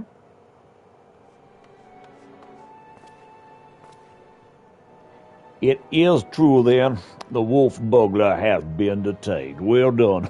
Who must we thank for this auspicious turn of events? I, Hildebrand, agent of inquiry, inspector extraordinaire, did bring the wolf burglar to heel with my customary style and aplomb. Very good, very good. And the Sabor Secahura, where is it?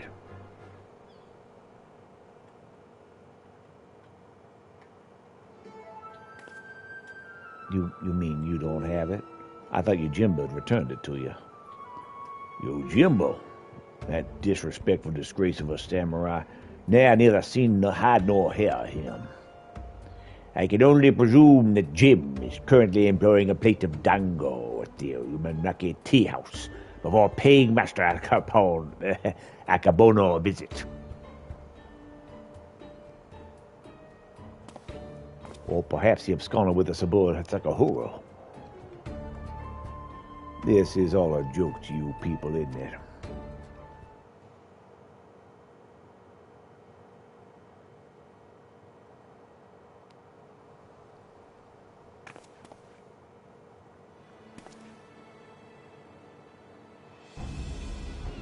All the stupid, inexplicable, utterly unjustifiable. For what reason could you possibly, even for a moment, consider it wise to let a single man, and not just any man either, a man that I just expelled from my service? Mark me, Ronan, if you fail to deliver that sword, I shall make the focus of my remaining years that your dreams go unfulfilled.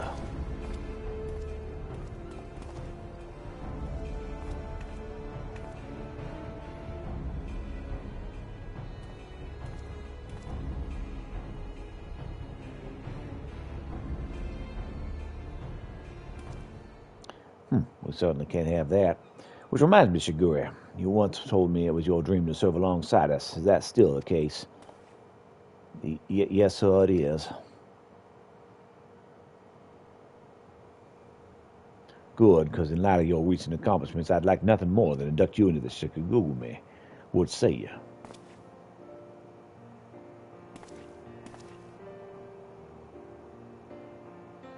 It would be an honor, sir. Glad to hear it. There are, of course, some few procedures and discussions that my superiors must come to first, but we may attend to them now, if your comrades do not mind waiting. Not at all. We will wait your triumphant return, Shigure.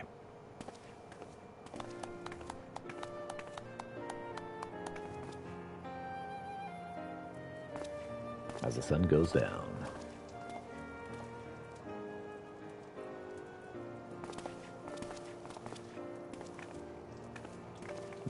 My friends, it is finished.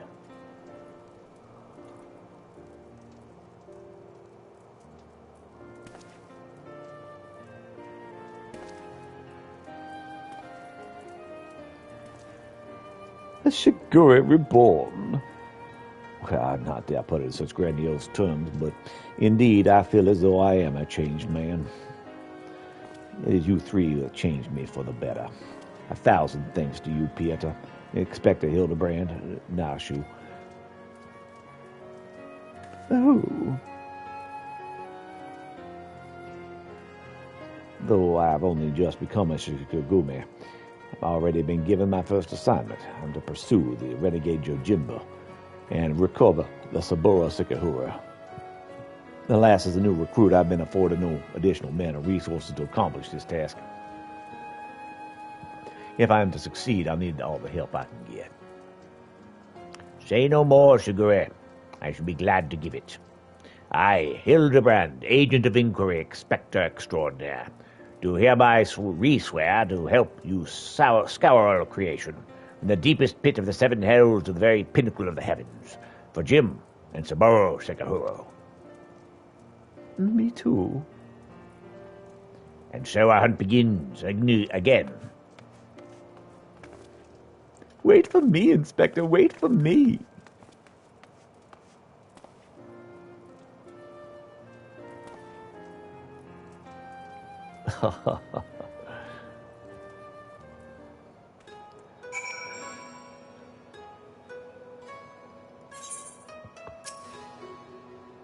Part of me still struggles to believe it, Peter. A wolf bull were captured, and myself become a Sakagumi.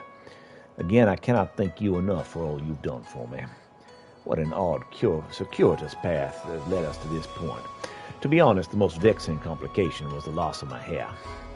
Well, now she assures me she's already in the process of procuring a potent tonic to remedy that. Once more, we find ourselves awaiting for fate to spur our story forward. Until we have the lead on Sakahuro, we can but enjoy our respite.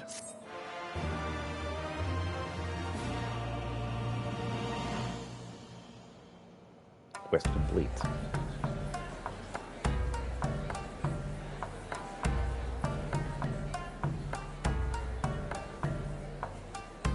Hildebrand will return in the black heart beneath.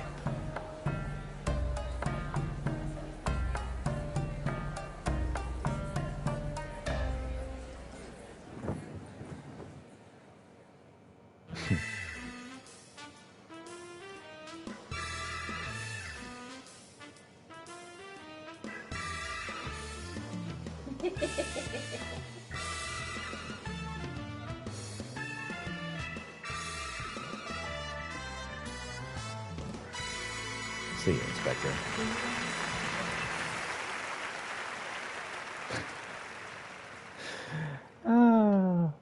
It's just It's so silly.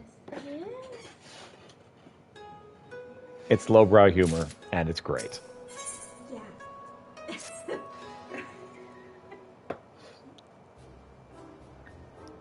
You look well, Peter. I pray your adventures have not been too taxing. Yeah, you could see that. As for myself, the search for Saburo Sakahuro, as well as your Jimbo, continues. Would that I could claim even a measure of progress. Ah, Shigure! There you are.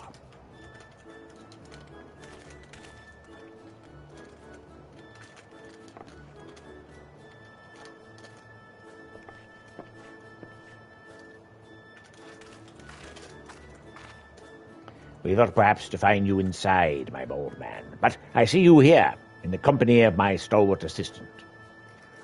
How bold you of all people should. Having failed to seize upon new information of value or even passing relevance, we are in the midst of reconsidering our investigative strategy. But tell me, have you word of Jim and our missing sword? Jim? Who is... Oh, yes, Jimbo. No, as I was just telling Peter, I've made no progress since last we spoke.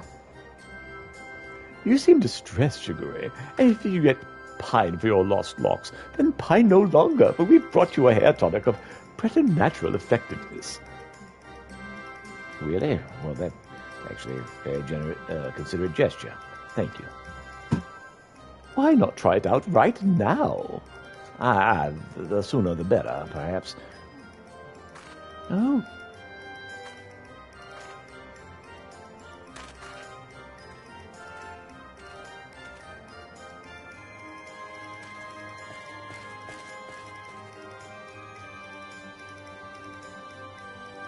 I say to meet with Master Zombie Brand and his bosom companions yet again. Truly, the Kami has been kind to me. 'Tis always a pleasure to see a man of the old horde. But were you not bound for Eorzea? Why are you yet still in the Far East? Indeed, I thought to return home and rejoin my brothers, and to that end did I call upon a local fisherman to secure passage. It was from him that I heard the tale most fascinating, which compelled me to stay. A Funa Ure, Far Eastern variety of undead, has been seen wandering in Isle's shore. As my previous attempts to recruit fellow zombies had met with failure, I thought, why not broaden my criteria and appeal to this ghost of the spirit of camaraderie? Alas, it is a most elusive quarry. Rather shy, it would seem. I sought to learn more of the fauna Uri by questioning the people of this city, but have been unsuccessful thus far. I see. I realize it is sudden, but in your inquiry, did you hear mention of Jim? Jim, I fear I heard not of that particular Far Eastern spirit, though, to be honest, not all have been willing to entertain my company, perhaps due to my undead nature. It pains me to hear that. In this world there remain people prejudiced against the living impaired. You seek this gem, Master Zombiebrand. If so, I should be glad to help.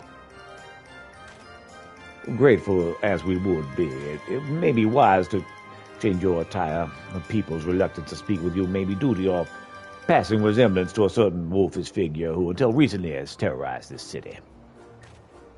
Oh, how careless of me. I shall change into something less conspicuous at once. Then it is settled. When at first you don't succeed, make inquiries again. Let us split up and speak with the men and women of Kogane.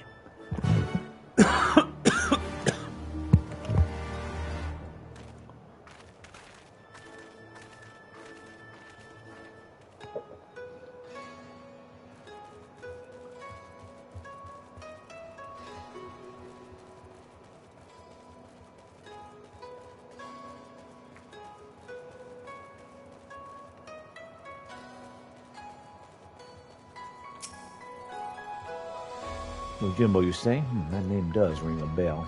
Oh, yes, now I recall the Lupin fellow was asking after him as well, though that was some time ago. He's since been detained by the Sakagugume. The Lupin, not Yo-Yo Jimbo, that is. Not that I can imagine why. He's no criminal. Why, when I told him of how my mother had taken ill, he gave me the Koban to purchase her medicine, without my asking or anything. They say he's done terrible things, but a man like that, no, I refuse to believe that if there's any justice in the world, that he'll be set free.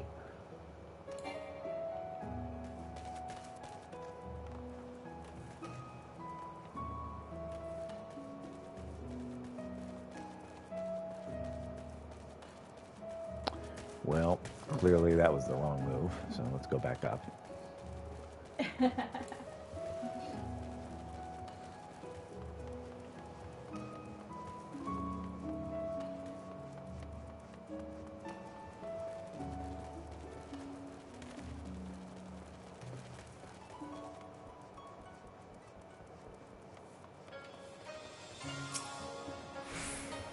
Let me guess. You're searching for a man named Yojimbo. The Kagome questioned me about him not long ago. Very desperate to find him, they were. I doubt they'll receive much help from the populace at present, though. Why you ask? Well, surely you've heard the Kagani wolf burglar has been arrested. Despite what the wealthy elite would have you believe, he is no demon deserving of the harsher sentence. If anything, he's a hero to the downtrodden, having shared his spoils with the least amongst us.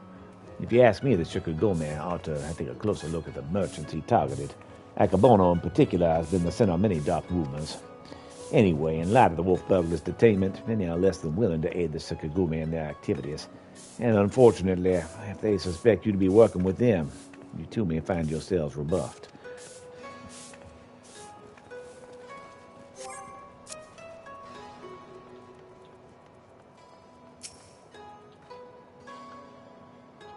Surabami. Oh, you're also pursuing that Yojimba fellow. That Sikagame were asking after him the other day. And I'll tell you what I told them. Never heard of the man. And just between you and me, even if I did know something, I don't know if I would tell them. You know the Kagure wolf burglar, the one they locked away? Rumor has it they intend to inflict upon him terrible punishments for his so-called crimes. Madness, I tell you. Madness. Every single one of them burglars' victims was amongst the most notorious scoundrels in the city. Greedy merchants with no scruples whatsoever. What's more, everything he stole, he gave to the poor and needy. And yet they decry him as a villain. The fools. So apparently you people have arrested a folk hero? Wow.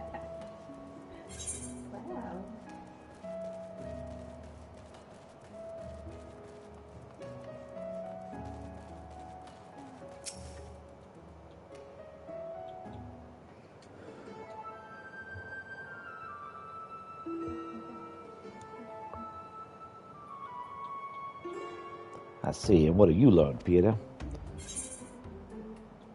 Apparently a certain Lupin is rather well loved.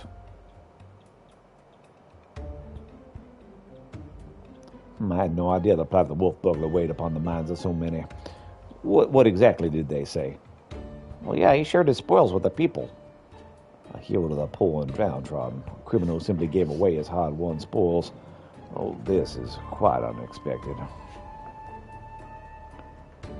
But whatever aspersions they may cast upon his victims, the law is the law. Even disreputable merchants are deserving of fair and equitable treatment.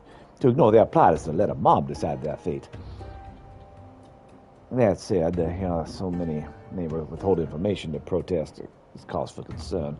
As a man of the Sukugume, I cannot help but feel conflicted. If I may, Shigure, it may be best to dress in less conspicuous clothing, at least for the time being. Yes, Hildebrand would know. I hate to say it, but that's a sensible suggestion. Surprisingly, perhaps I should make use of my old kimono. Even if I were to do so, my face is already well known. They'd mock me as a Sukugume and perhaps even resent my attempts to deceive them. I've got an idea. Why not ask the wolf burglar? If he's so popular with the people, who knows what secrets they've told him? Ask the wolf burglar.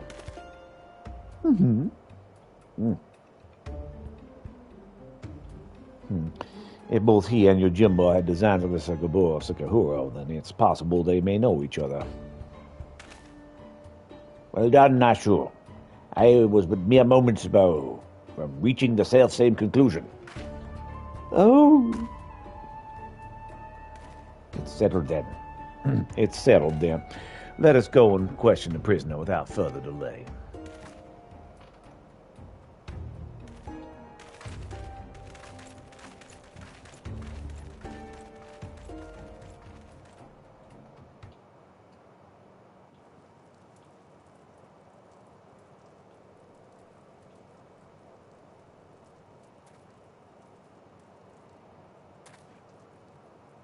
Greetings and well met, comrade. If I might have a moment of your time, that we might ascertain the whereabouts of the fugitives Yojimbo, we wish to speak with Kagane the wolf burglar.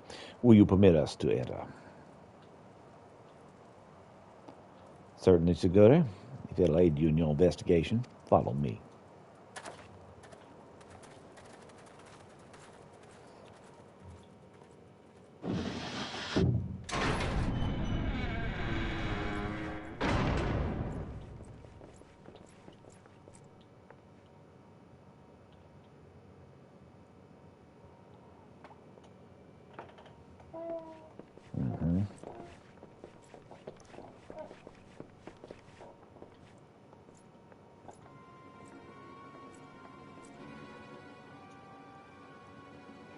I trust you're enjoying your hospitality. I come bearing questions. Questions, eh? For little old me, you say. Following your arrest, the Ronin Yojimbo absconded with the Saburo Sakahuro you stole from Master Akabono. He remains at large. We have reason to believe the sword was his objective all along. Given that it was yours as well, I thought you might know something of the man and his motive. Everyone knows that sword's worth a bloody fortune and then some.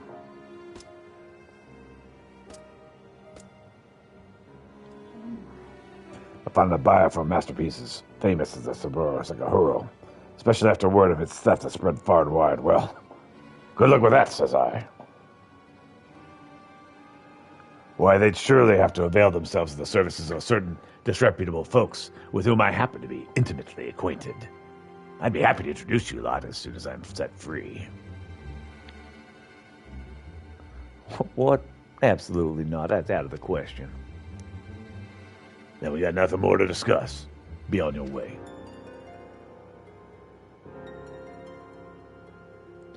Now, Shigure. Let us not be so quick to judge. If the goodly men and women of Kagane are willing to trust his good intentions, then perhaps we should as well.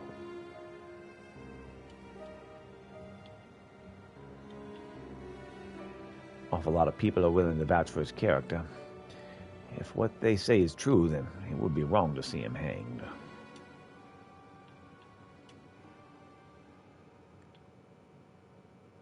I propose to my superiors that you be temporarily released into our custody for the purposes of our investigation. Should you abide by the terms of our arrangement, you may receive some leniency. What say you? So you got yourself a deal, Baldy. Will they even consider my proposal? The deliberations alone may prove time-consuming, and if they refuse... Remind me, Nashu, do you still have that hair tonic on you? I sure do, Inspector.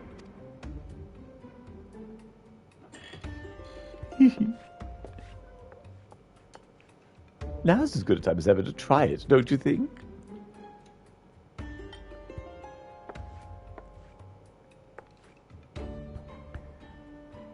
Here in the gaol, well, far be it from me to refuse. Remember to use the whole bottle, my good man. Pour it over your head until not a single drop remains.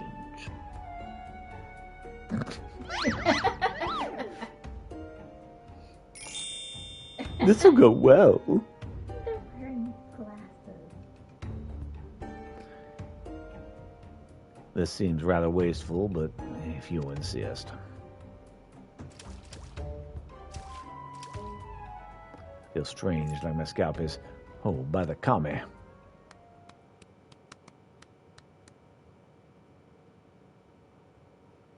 Squire, you all right? I heard you shouting.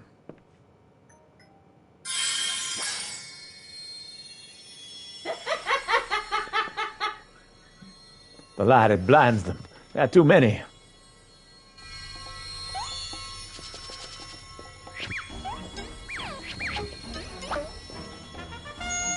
And turn and flex and shake and bounce.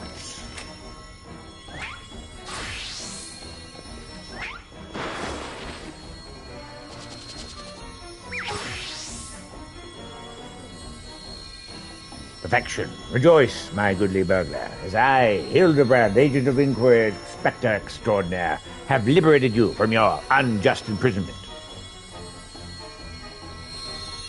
Indeed. Now see here, Inspector.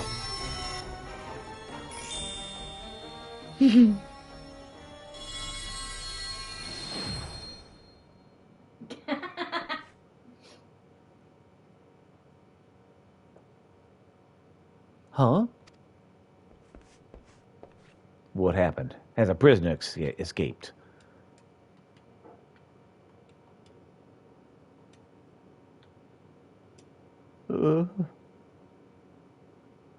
Still in this cell, I see, but what in the world was that blinding light? 1,000 pardons. One of my associates was carrying small explosives, one which detonated unexpectedly. I, of course, bade her take the others outside immediately, for safety's sake. That explains that, yes? Yes, well then, if you'll excuse me. Oh, yes, of course, very good.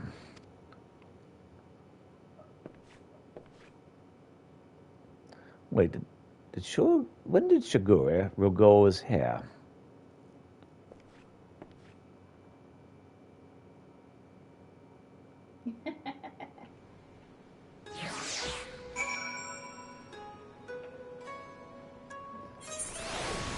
All right. Look at her outfit. This is a level 53 crafter's outfit. Yep. How I managed to escape undetected, I have no idea. I can but pray that our ruse will remain intact. The wolf burglar led the others to the waterways below. We should follow.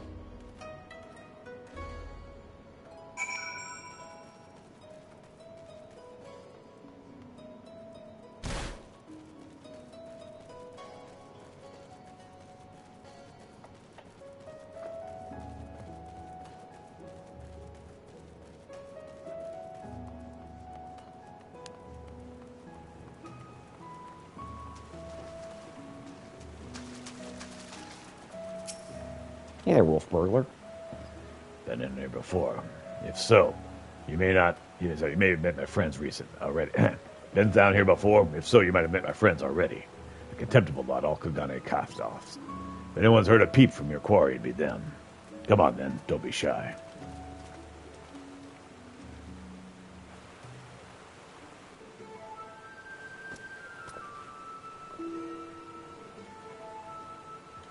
Oh, you're looking well for a rat, bastard.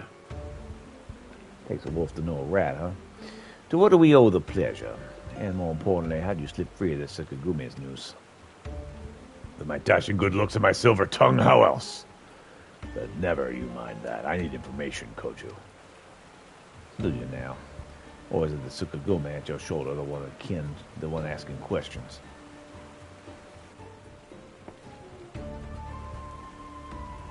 No need to give the lad a hard time. He did right by me, and I mean to return the favor. You mean you're helping him? If you've gone mad. Well, even if I have, there's nothing you and yours need worry your pretty little heads over. Give us a hand, and we'll get out of your hair, wolf honor. They're not a bad lot. They're not a bad bunch, not really. Most tried to make a living in the straight and narrow. Some even had a mind to join the Tsukugume like you, but were found wanting for this reason or that. When honest work's no longer an option, that leaves the other sort. The dangerous, disreputable, the dirty. Someone's got to do it. And so these industrious souls pick up the slack. Maybe they're not the cream you'd prefer to hobnob with, but while you're in their company, I ask you comport yourselves with a modicum of civility. I should like to believe I've done just that. You'll forgive me if I've given you any reason to think otherwise. See, fast friends, we all are. Right then, we're after a bloke that goes by the moniker of Yojimbo. Ever heard tell of the man? Yojimbo? No, can't say it rings a bell. Oh, any of you fellows know about anyone by the name of Yojimbo? Well, there you have it. Might be different if we had a bounty on his head. What'd he do, anyway? Pissing the buggy's rice porridge? If only. Still a Saburo Sekahoro he did. Bugger me, that's a beauty.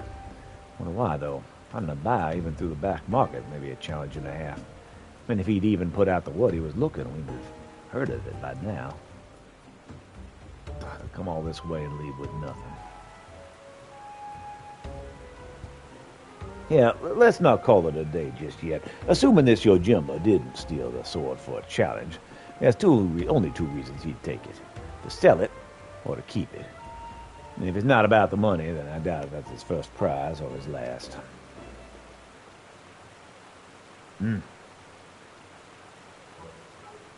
Hark, my keen inspector's sense whispers and speaks of a thieving collector of swords. Yes, there can be no mistake. You call him the wrong name again?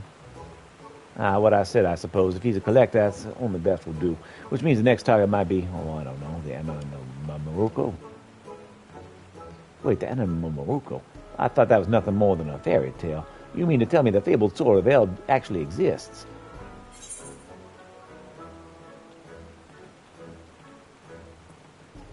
A giant kami tried to kill me and my friends with it, but I deflected the blow.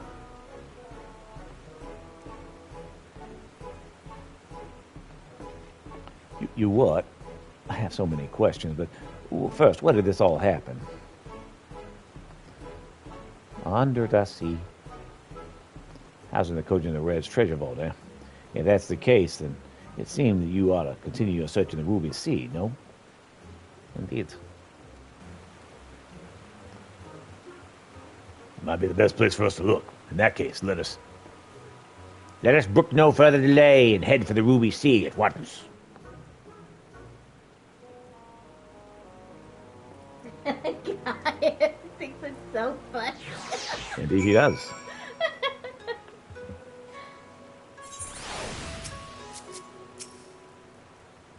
To think that Amanamamoroko is not only real, but that it brought to bear against you and yours by a kami of unfathomable strength. In any event, we now know where we must search the Ruby Sea. Before I may leave, however, there's a matter of great import to which I must attend. Or perhaps great import is something of an overstatement. I speak of the inspector's early advice concerning my garments. I'll meet with you at the Ruby Prince after I've changed. Pray go on ahead without me. I insist.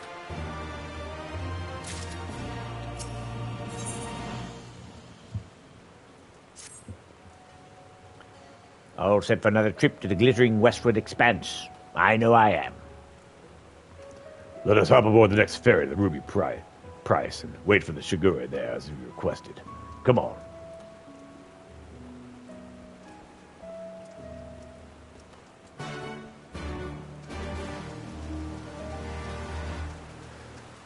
Okay, let's see.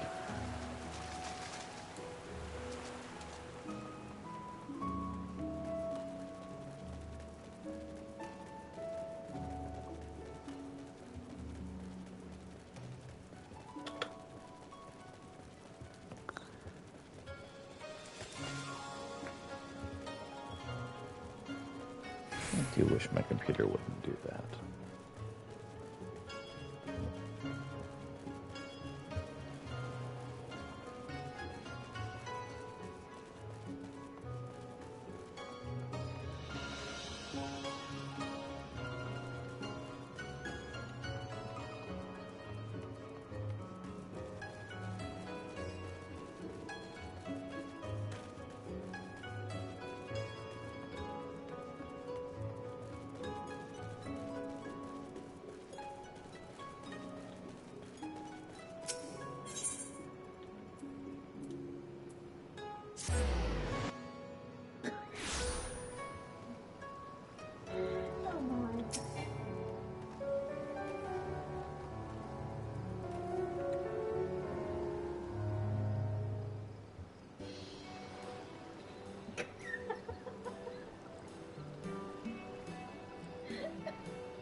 Oh, Shiguri, over here, over here.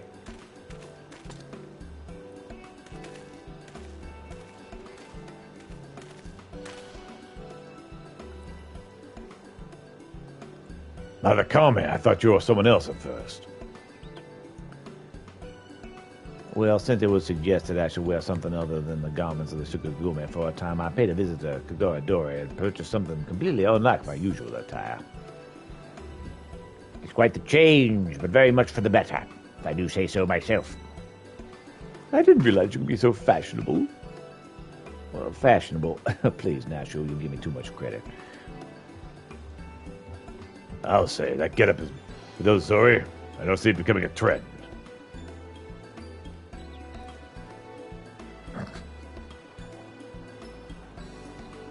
Are socks and sandals a bad thing? I'm sorry. Not that it matters. We didn't come all this way to mess about, huh? We got a collector to catch. Assuming he's after the Aminosamunazura. Then we've got to get to the Isle of Zeki. Any ideas? I can breathe underwater for an infinite amount of time. By air about it, we see passage, huh? A bit more tricky than I thought. I think his outfit was cool. Mm-hmm. Without the blessing of the Kojin, the latter seems almost impossible. What about that bird of yours? Montaro, was it? That's what the inspector did to him? Huh. They'll be keeping a wide berth, I reckon. Assuming he even fit to fly.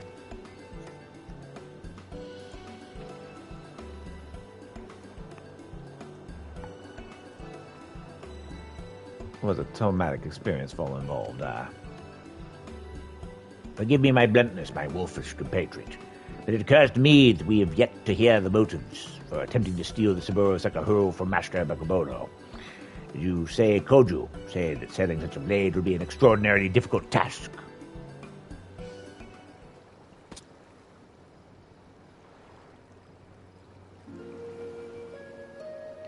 It's not stealing to take back. It's not stealing to take back what was stolen. Black-hearted bastard Akabono prized it from the hands of its rightful owner. He was a humble samurai who lived a humble life devoid of most luxuries. A righteous man who'd never turned his back on those in need. Certainly not a young Lupin boy who'd fled Doma during the occupation. The two lived as father and son, with few comforts save for each other's company. And then one day a merchant came calling, asking for the samurai's sword, asking him to part with one prized possession. But a sword is a samurai's soul, and he'd sooner die than sell it, even for a fortune. But the merchant, he's not the sort to go quietly into the night. He changes tacks and worms his way into the samurai's affairs. Small sums at first, but bigger and bigger. Before he knows it, the samurai owes the merchant a veritable mountain of coin. And so he pledges his blade as collateral. The samurai worked day and night to reclaim his honor. But while strong in spirit, he was weak in body. He fell sick, and soon after passed away, leaving his Lupin charge alone in his unjust world. All this time, you were only...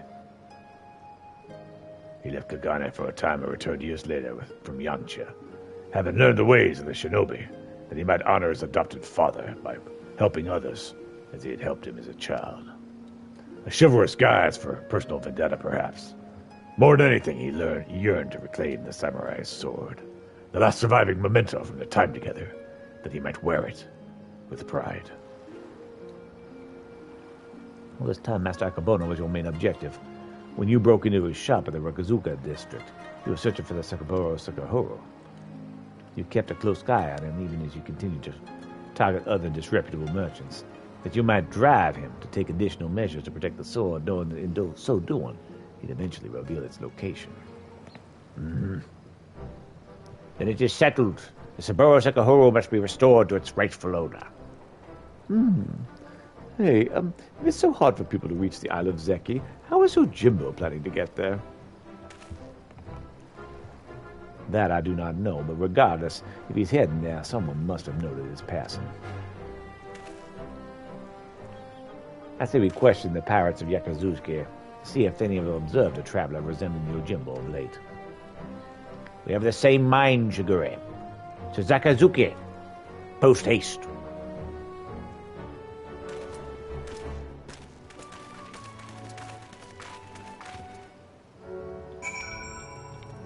The sun is about to rise.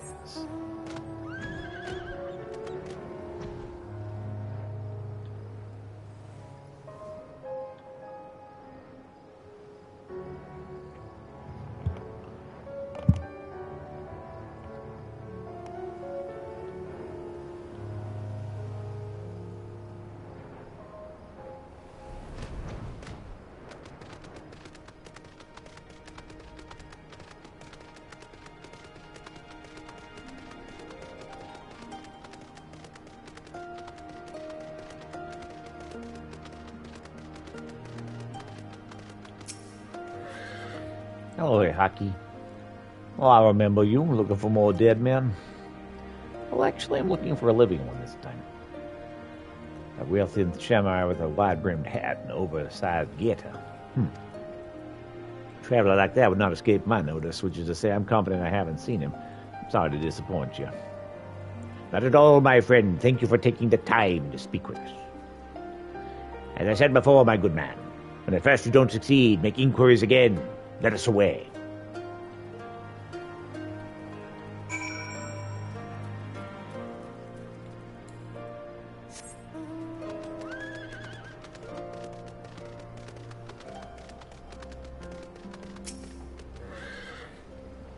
What was that? A lanky samurai with a large hat. As it happens, I spoke with a traveler like that. Had a dog with him, too. Sure enough, he had a mind to head to the Isle of Zeki. Couldn't imagine why, with the red being as unwelcoming as they are. But there being no place to dock a boat. I told him as much, and he shrugged it off and went on his merry way. Come to think of it, did I see that dog of his not long ago on the beach below, wandering about? I hope I didn't abandon him.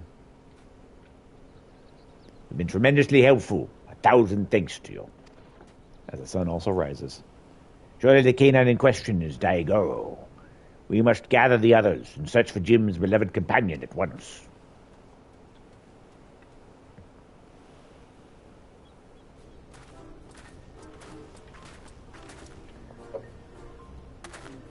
Daigoro! Here, Daigoro.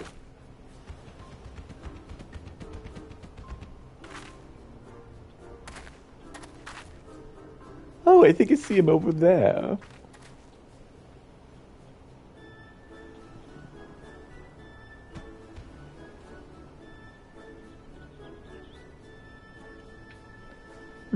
Maybe he doesn't like us anymore. No, I just got to give the pup the right incentive is all. Incentive?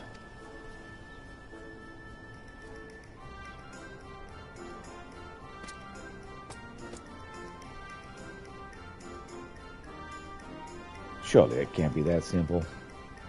See for yourself. Woof woof. The dog loves money. Woof woof.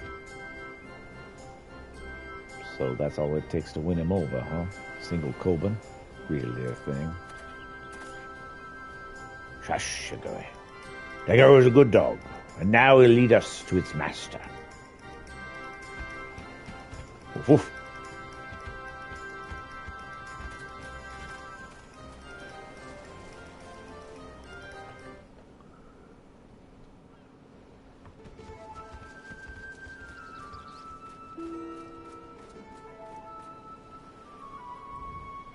Oh, look, there he is. This is quite a fix indeed. Woof woof. Dagoro, what are you doing here? I thought I told you to wait for me. Hildy. Jim, my good man. I mean, you rapscallion, you've nowhere to run. Cease your shenanigans and relinquish the Saburo Sakahuru at once. I will do no such thing.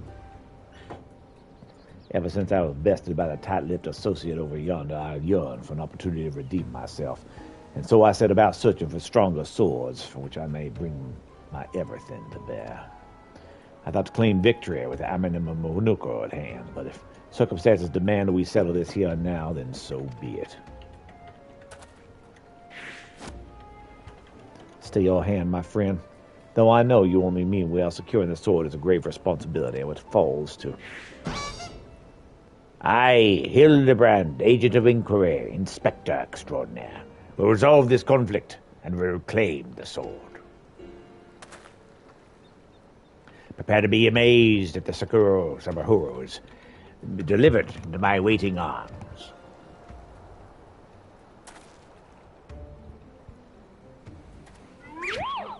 Daigoro, oh Daigoro, come here and let Hildy give you a great big belly rub.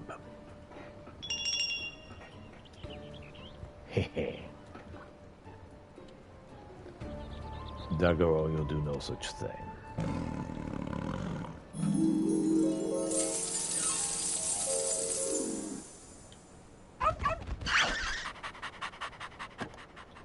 What?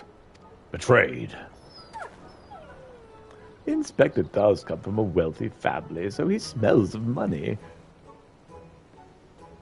Until you surrender the Saburo Sakahuru, I shall give Daigoro the most furious of belly rubs, thereby depriving you of the pleasure.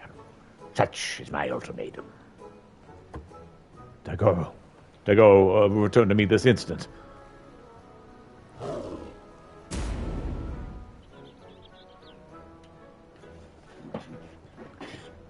Oh, be honest, you win. The sword is yours.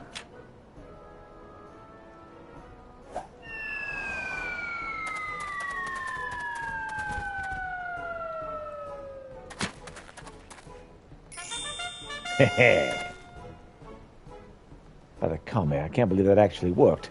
Inspector Hildebrand's powers of negotiation are most impressive.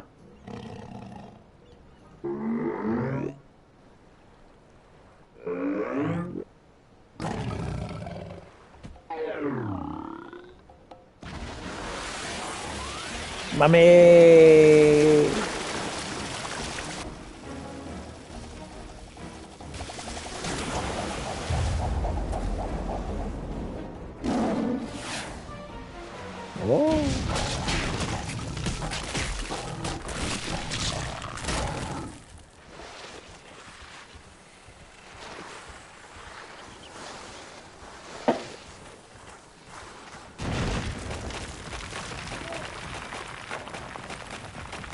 Is he burying him?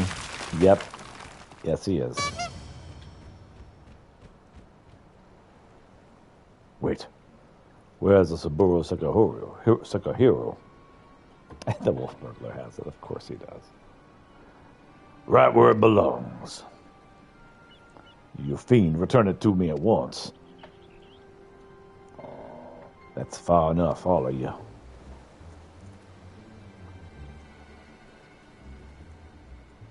Bugger me, where did they come from? Paw, this isn't over.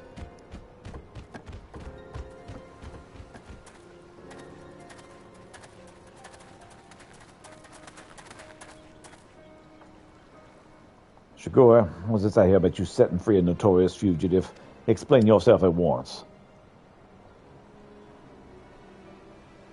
Well, you see, Inspector Hildebrand and I, in order to track down your Jimbo and the Saburo Sakahuru, we needed to enlist the assistance of the wolf burglar. And to that end, we removed him from the gaol, temporarily, of course, if we had every intention of returning him to his cell.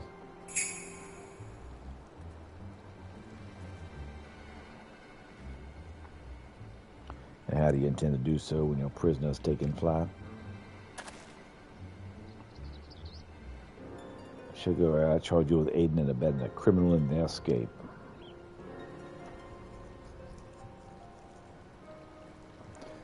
Be reasonable. You know full well that everything Shaguri did was to achieve a greater good, to uphold the law of the land. We will return with the Sabura Sakahuro and the Wolf Burglar, I swear to you.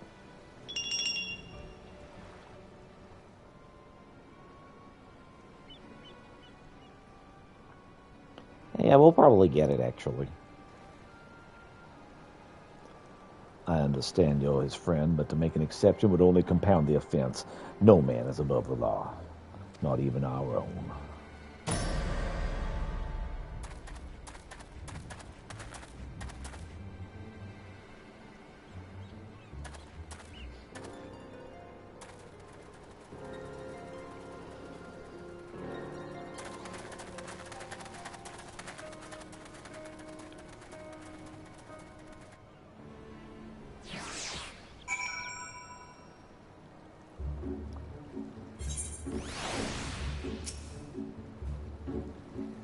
What a miscarriage of justice to see our Shaguri spirited away like a common criminal, to complete disregard for the extenuating circumstances. It falls to us to find a way to right this wrong. But this is no place to devise a plan. To Gagane, my friends.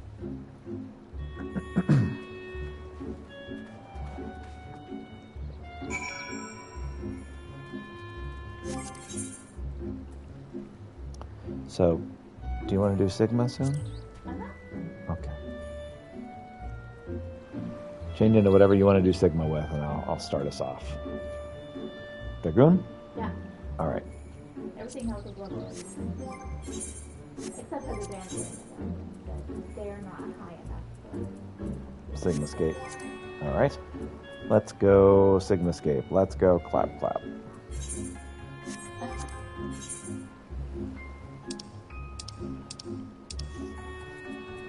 Sigma Scape 2.0. Oh.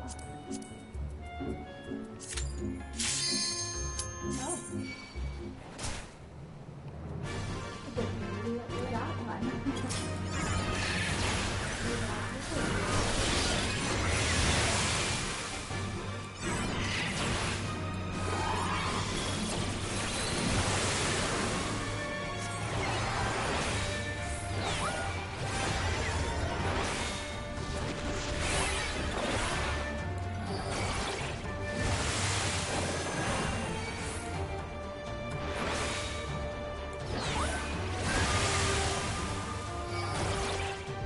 There we go. Let's see what this is. What are you thinking about food? At 11, we can start looking. Yeah, but what kind of? Well, spicy's good. I'll put a splendor into the egg. Look about you, hero. Plenty of things in which to dip the brush.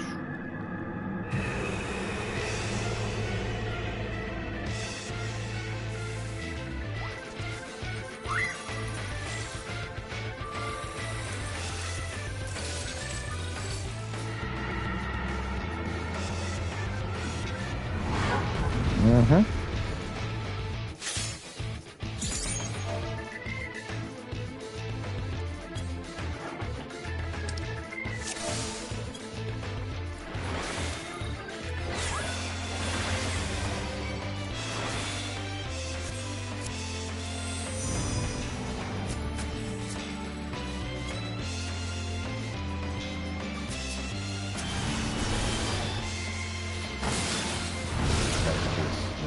No way.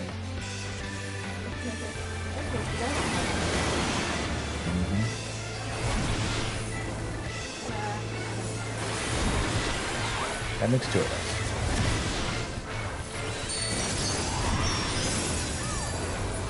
What is that even?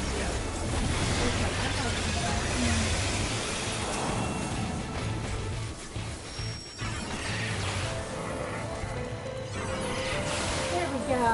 Okay.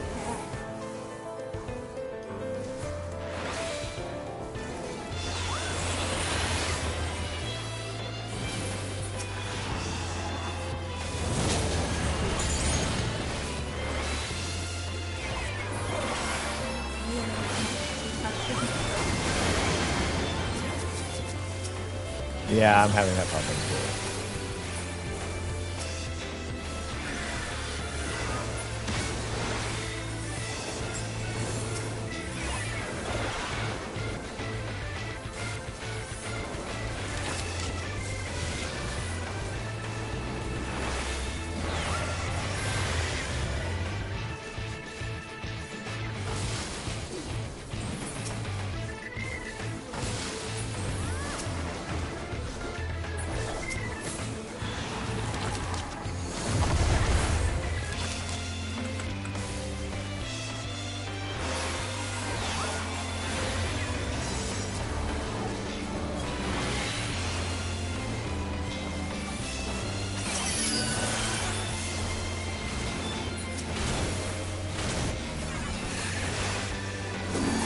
Oh, hey. Well, stop it.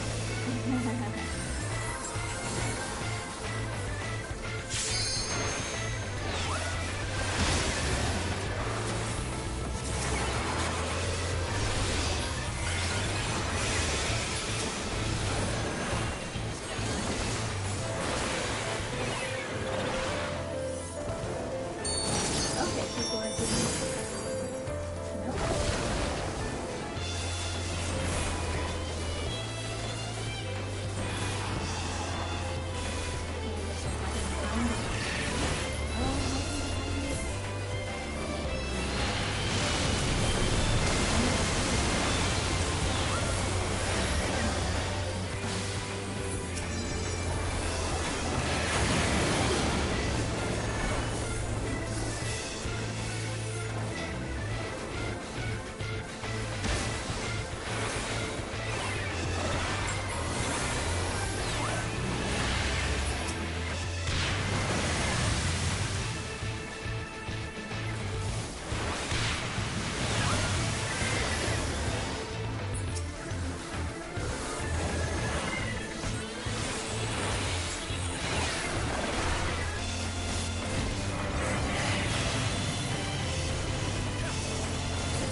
Got him.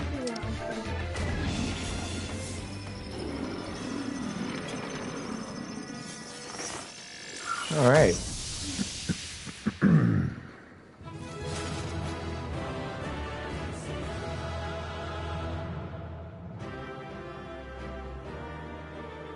Good times with Final Fantasy VI. And nobody stuck around. That is correct. No, don't die! You stuck me with all the crap. You just discard it. Yeah. If anything, the only thing I want are dialogues, and all those are going to be the harder versions. Right. Welcome back, Peter. I was on the edge of my stool watching you attempt to paint whilst fighting. But you soon seemed to get the hang of it. I'm glad our makeshift solution worked as intended. Our makeshift solution worked as intended because I made it work. Painting is easy, as it is intending. I feel I should remind you, however, that the brush was very specifically designed with that arena and that foe in mind. Against aught else, it would avail you precisely as much as any other brush. Yeah, it worked pretty well. One moment. Aye, this is Garland. That is great news. And what... Oh, they did they? Understood. We'll meet them out there. How was Jesse? Apparently Biggs and Wedge consider themselves well enough to pay us a visit. They're on their way to the yawn. Fancy a brief jaunt to the surface? No, thank you. I have data to analyze. Fine, just the three of us then.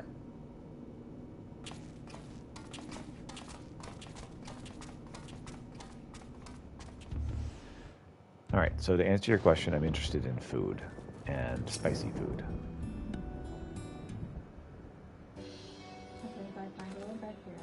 Sure. Chief, Peter, and now Fatu. Didn't mean to drag you all the way out of your work. Nonsense. After all we've been through, how can we not come running? Speaking of which, should you even be walking? And the Shakurjan probably want to have words with us later, but we couldn't just lie back and let you brave the rift on your own. Do you even have enough hands with them at work? Who's taking care of all the little jobs? Ah, yes, the little jobs. That seemed to have you two spoiled me. Only recently learned the kettle does not in fact fill itself. But we're muddling along somehow. Peter has been a pillar of strength, as always. Alpha's proven to be a stalwart companion, and Nero... Well, Nero's been invaluable and insufferable in equal measure. As for the test subjects themselves, they're clearly formidable. But Omega's experiment hasn't broken us just yet. So go home, heal, and don't come back until you've fully recovered. And it's good to hear everything's going well, but you'll call us the moment anything goes wrong, and we'll be out in a wink, even if we have to crawl. Listen to me, Alpha. That uniform you're wearing makes you an official employee of Garland Ironworks. Which means you can call on us whenever you're in trouble, and that we can call on you. It means that you're not alone. Biggs and I have to go away for a while, so I want you to look after Pieter and the chief for us, all right?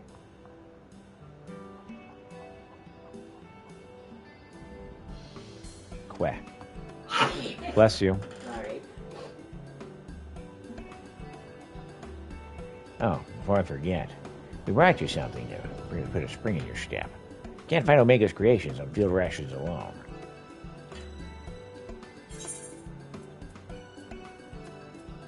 I'm not interested in any of these things. Yeah, I wasn't either, but I picked one. I'll do mine. Maybe that'll help with healing. I don't know. That's definitely getting donated to Doma.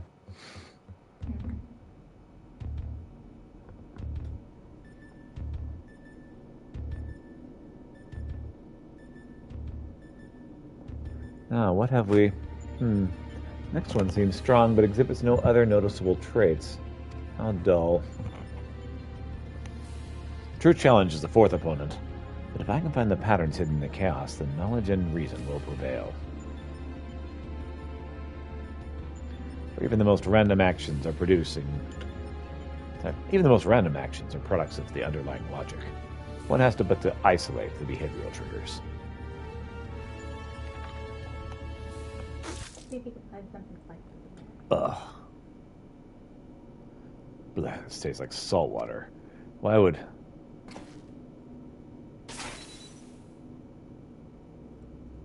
Need to take a closer look at that card.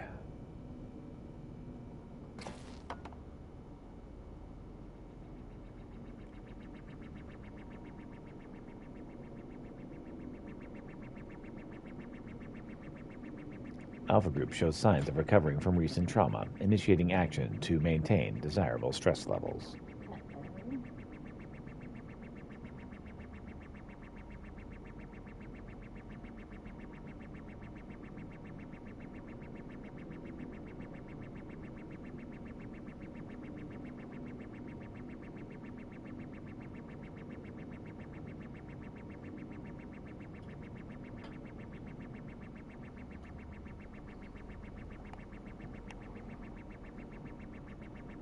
If we can't find anything spicy, I can figure something out.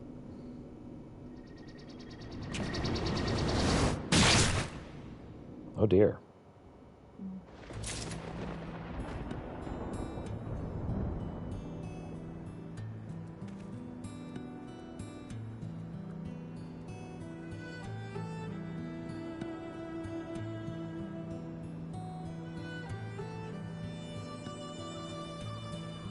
Okay, I got something.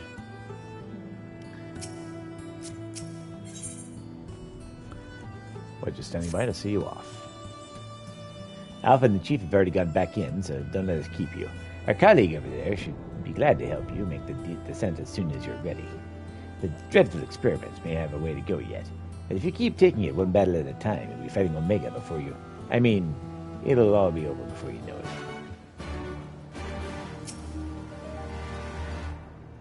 Can I lower you into the rift, sir? May not be much use in battle, but I can at least do this small service. Sure, into the rift we go.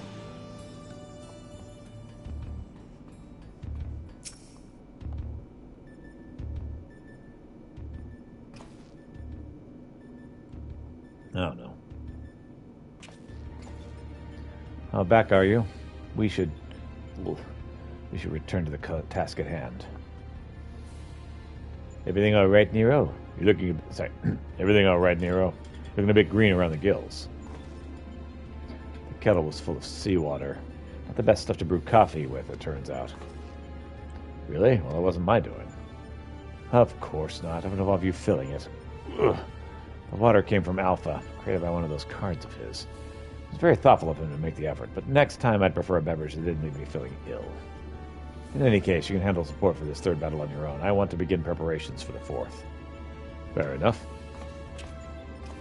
Right, Pieter. Your next foe will simply be known as the Guardian. Unlike that ordeal with Charduduk, this battle promises to be relatively straightforward. Courage and steel should be enough to win you the day. Alright.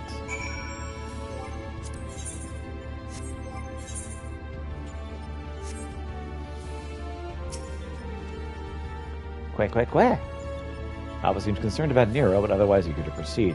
You may enter Sigma Escape 3.0 when you're ready.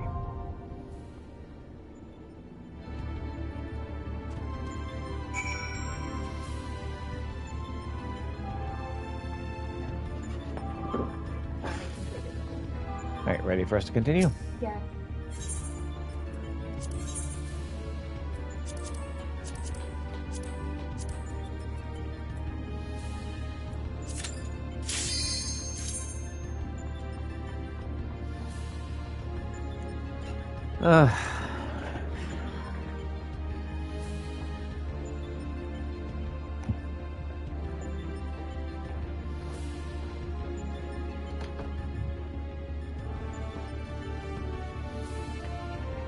If for some reason we can't go in, I need to make sure I put the shield down there where those cards are, because those cards are really not doing any good.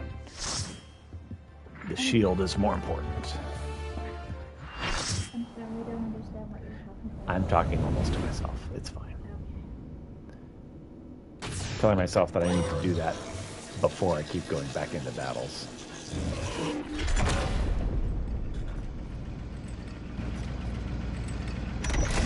Guardian will Guardian will transition between a host of different combat programs.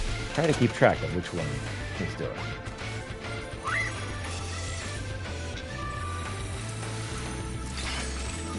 Oh my gosh, that lady's doing nothing.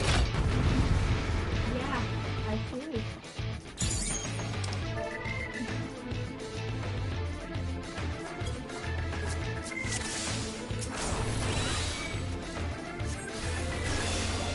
So this isn't online.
Online running air raid combat program. Safety measures deployed.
So somebody got in the same one I was in. I went there, and then they went in there, and then that's why I died. Only protects the last person to go in. So thanks for that, buddy.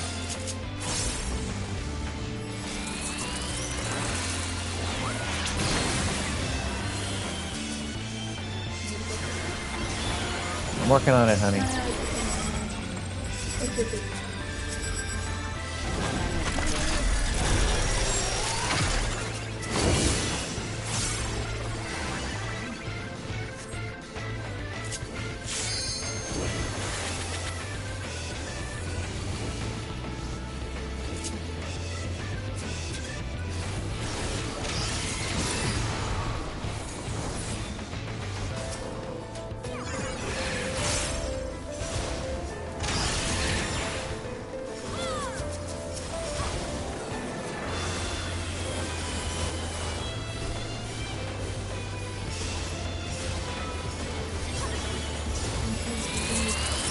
weapon like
he's just gonna let it kill him because at this point it's over.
Yeah, we did.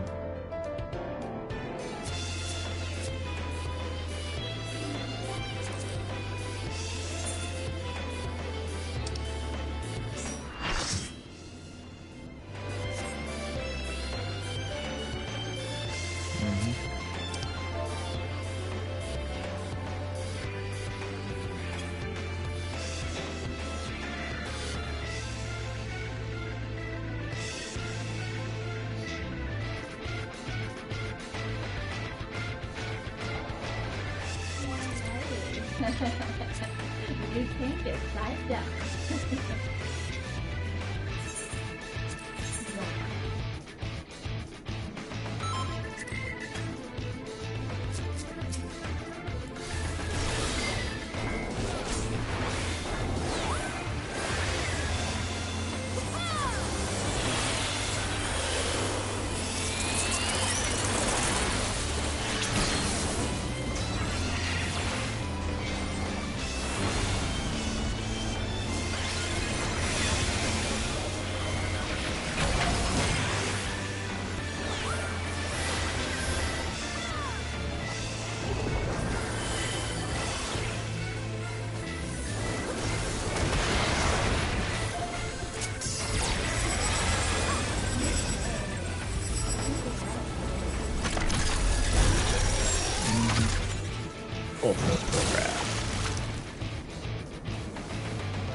picking.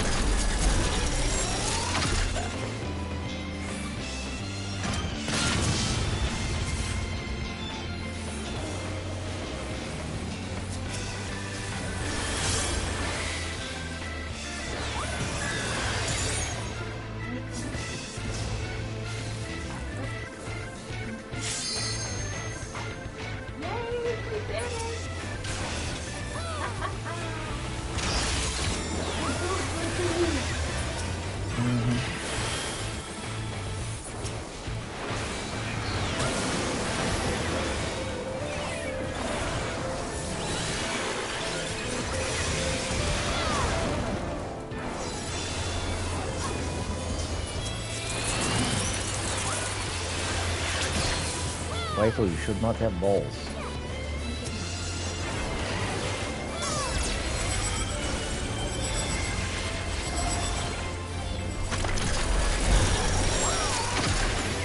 Bucket dying.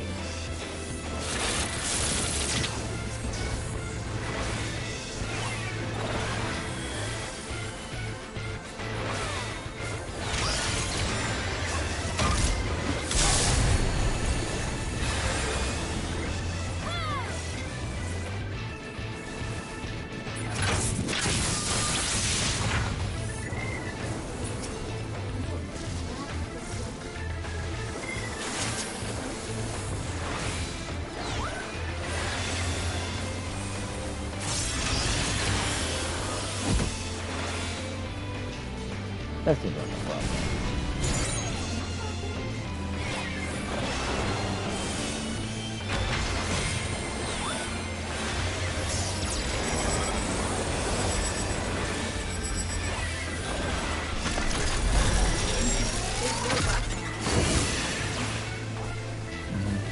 Okay, get in all of the circles.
Battle is missed.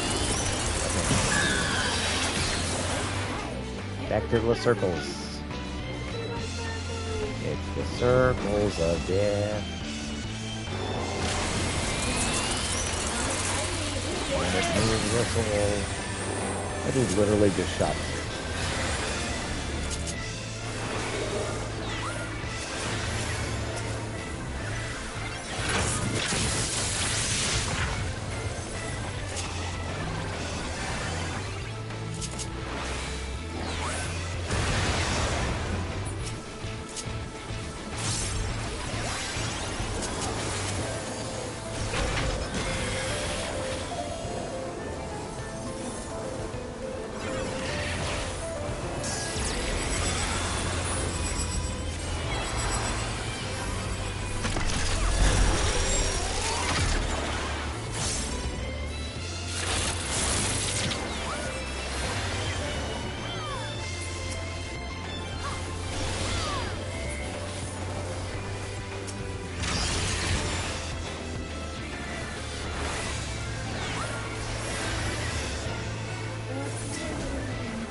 select him at the moment.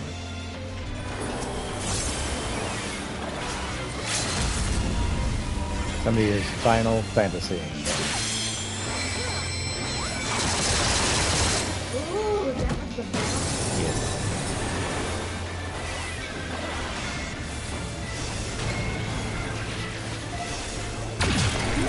Got it.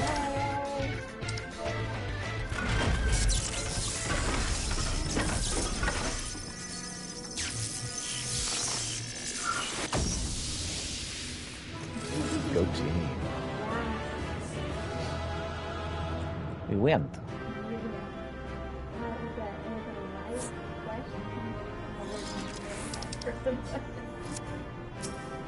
Alright, let's get out of here. I received a commendation for no reason. Man, it's good to be the healer. Oh, no one opened the chat. Thank goodness. Congratulations, old friend. Judging by the lack of smoking holes, I'd say you have a natural talent for avoiding laser beams. And this is what passes for straightforward battle in here. Phantom trains, possessed pictures, and now this Magitech-like machine. Assuming it was real, the realm that Sigmascape is based on must have been highly advanced in both arcane and mechanical arts. It is truly a pity we cannot identify the test world's origin. Imagine how much we might have learned from such a civilization had we encountered it under different circumstances. But now's not the time for such idle thoughts. The next battle will be the last for this world, and Nero should have a strategy to share with us by now. Well, Nero, what's up?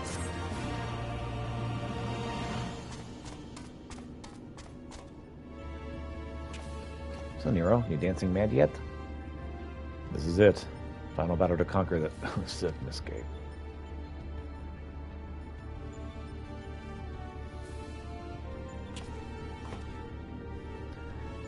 We put together a profile for your next opponent.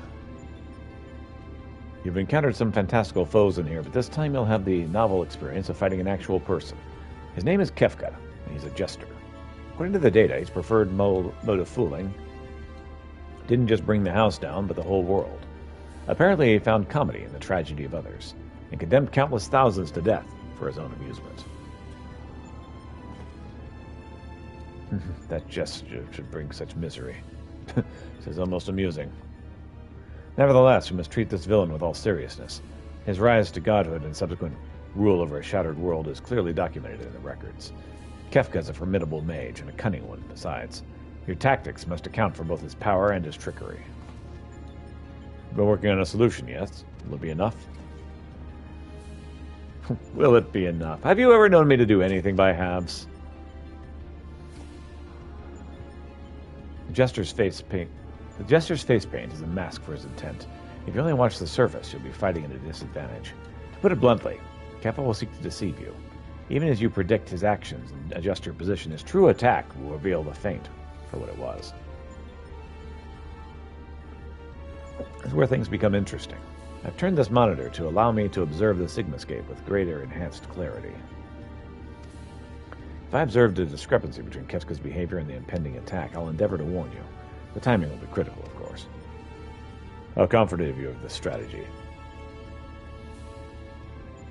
I predict a 50% chance of success. Any delay, however slight, in reacting to his feints will render my warnings all but pointless. Isn't it exciting? There's no safe way to practice this, hero. We must test our tactics on the field of battle. Whatever, let's do it. I'm afraid he's right. I'll lend you all the support I can from this side. Make what preparations you need and head into the Sigmascape. We can't let this jester have the last laugh. Jester, not gesture. Embrace your destruction is the fate of all things. People can always rebuild, new lives can always be born. Fragmented conversation that accompanied Kefka's data. His was the first line, but there's no mention who uttered the reply. In life, there is always hope. How predictably forthright of you. I'm sure it was a hero much like yourself who gave the original response. Go on, champion. I'm tired of waiting for the fun to begin.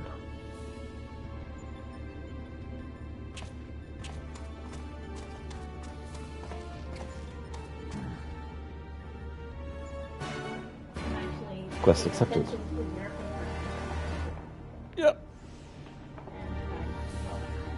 I right. So I'm going to, go ahead and talk to Alpha, and I need to make sure I change my settings before we go in. Quick. Alpha's clearly poised to spring into action. You may enter Signalscape 4.0 when you're ready. After this one, we'll probably break for lunch.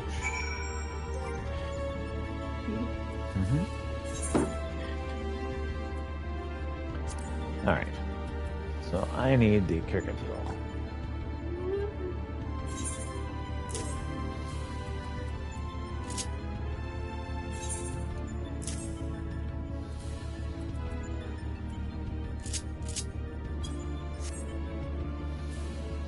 Okay.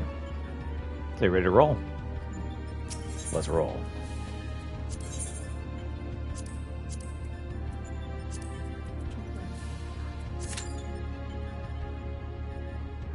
Let's see how well I can do this. I've been struggling just a little bit with the Sage, but I think I'm good enough that I can survive, maybe, with some help.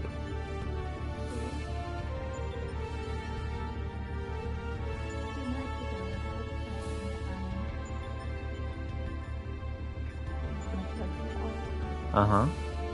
I went into a dungeon, and right when I was going back, I tried to revive them, but I couldn't because my revive thing disappeared. Or did I forget to equip it on my bar? Who knows?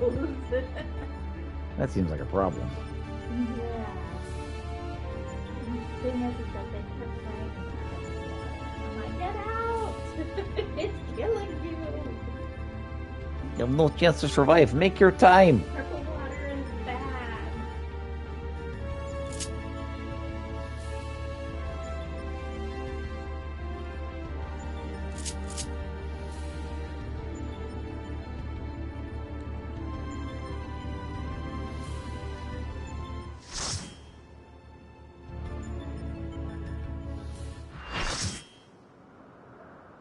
Signalscape 4.0.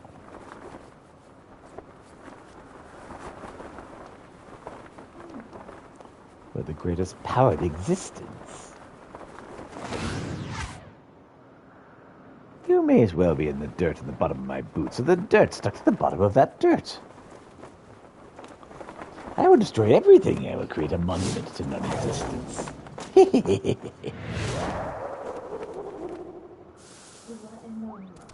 It's Kefka. Kefka's gonna Kefka. Looks like he made a special jacket. Uh-huh.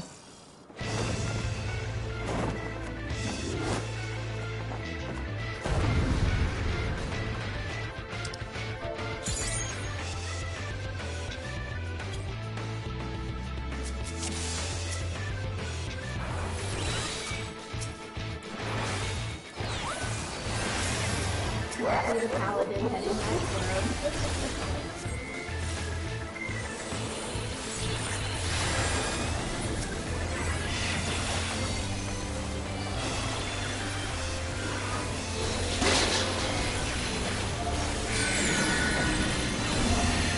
If you gotta pay the price, I'll bury you in 2 styles.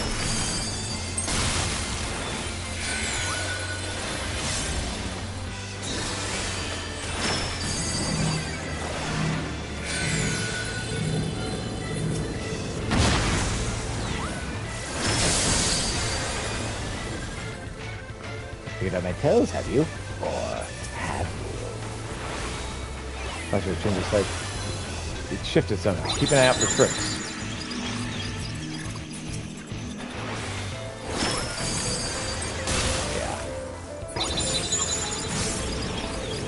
Yeah, so the question marks are telling that it's fake. It's reversed. So everything is reversed. Where it says it's gonna hit, You gotta make a piece of death. Death will be all these people. so basically when the things have question marks on them, it's reverse of what it says it is. So if he's attacking on the outside, he's attacking on the inside. So if he's attacking on the inside, he's attacking on the outside. Because Kefka. You're the jokester.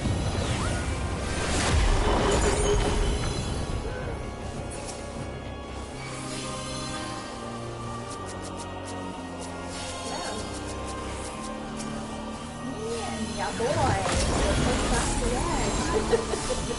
It's your boy Kuzma.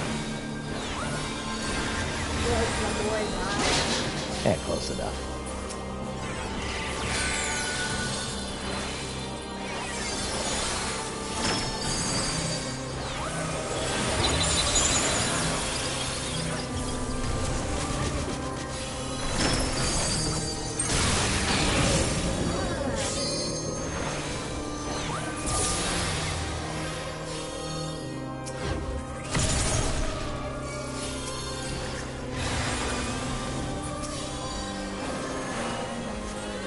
Lively now.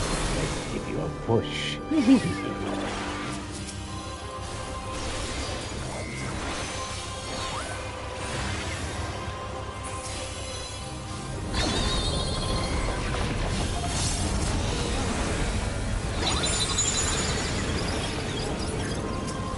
Huh? That's it. No. And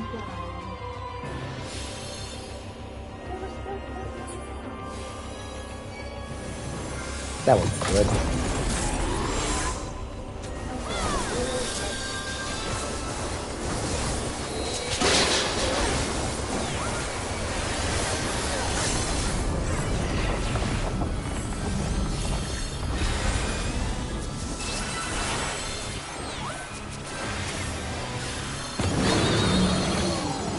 I got the dancing mad music.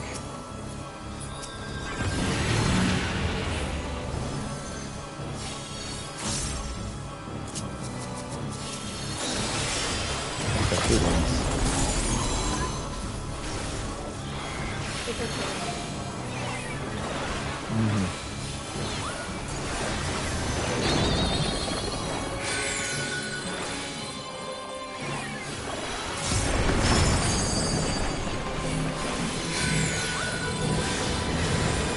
That one is not questioned, so yeah, stay out.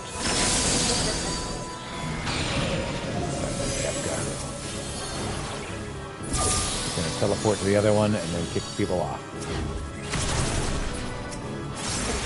I gotta wait for the end. Yay!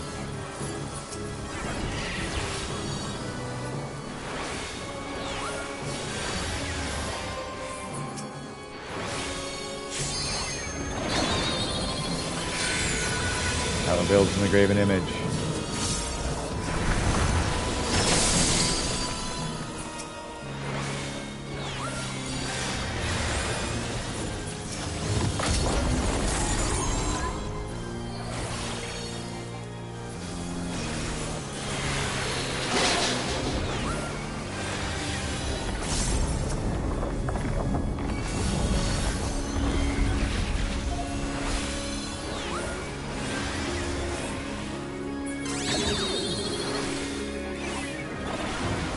Power is building within the graven image. I did not mean to choose.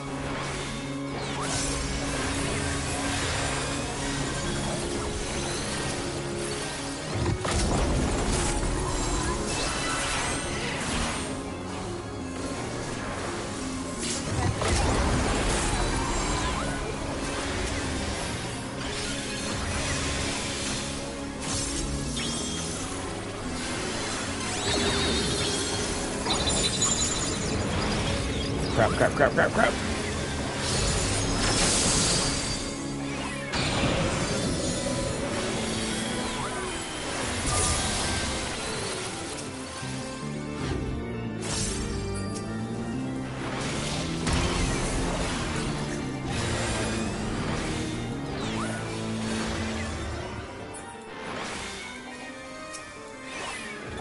There being a spear as soon as he gets through.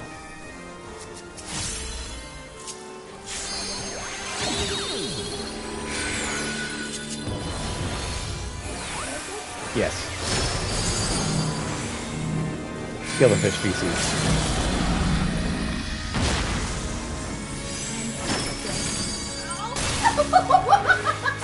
The bun of a sitch killed you. He killed me before I could limit break, yeah.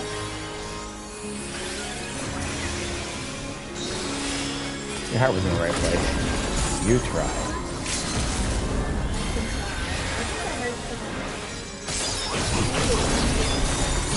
sound. Yep. Let me just limit break them. Got him. I am the Sigma. I am the Omega.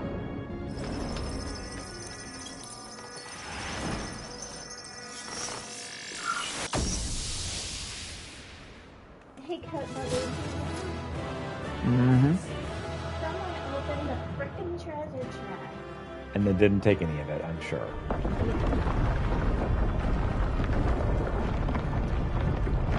The grand statue was set around outside. It had 2 heads. Mm-hmm. Yep, that's from the final battle in Final Fantasy VI.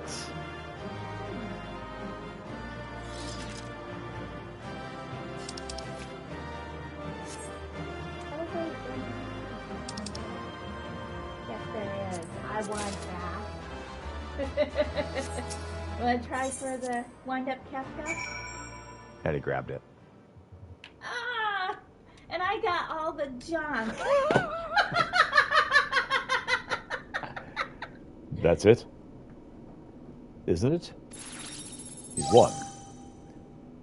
This contest has been decided. Alpha Group is victorious. The Sigmascape test world will now be erased. Come on, we should go find Pieter.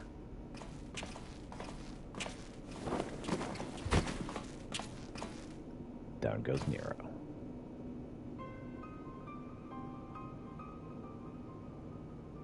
Nero? He's not feeling so good. Talk to me. Man, are you hurt?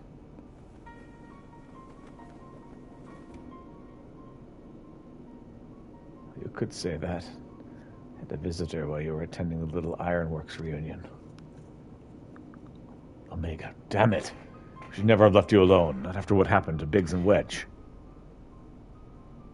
As if I would trail along behind you, like some sniveling lapdog. No, I chose to remain. Behold, the results. This was my victory. It was my ingenuity that defeated these foes, even their precious warrior of light. Just another variable in the grand experiment. All right, Nero, save your strength. I'll fetch Pieter and Alpha, and then we can get you out of here. Garland. The next round is yours. But you can't keep holding back. It's time to unfetter that brilliant mind of yours. To do what must be done. I'm gonna go cook our food. Not just talking about what becomes of Omega. You cannot preach freedom through technology and keep yourself locked up in chains.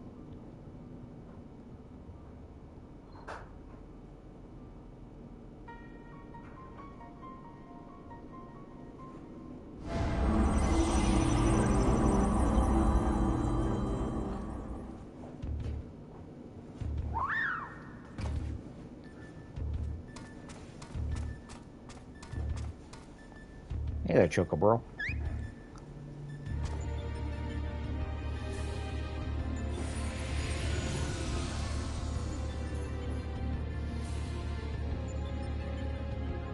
Another battle won. Thy might knoweth no bounds, child of man.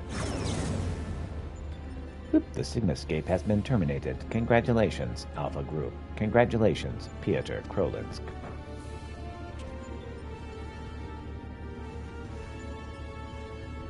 Consistent with previous performances, you have once more defeated a foe of vastly superior combat capabilities.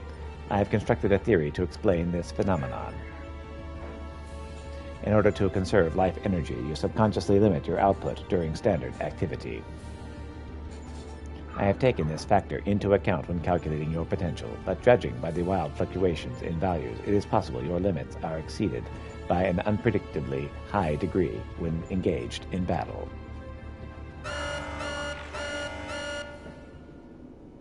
Bloop. Current data unreliable. Accuracy of further experiments may be compromised. Recalculations necessary. You will exhibit your full potential, unrestricted by self-imposed limits. Prediction. Placing suspect in mortal peril will facilitate the collection of desired data.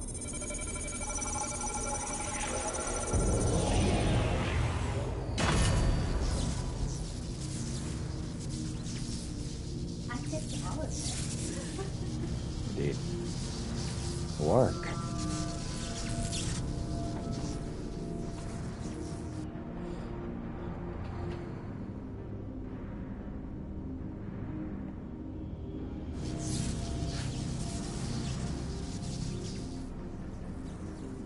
Reveal your power. Let me measure the extent of your existence. In precisely 180 seconds, I will terminate your life. You are to attempt to escape with every last reserve of strength that you possess.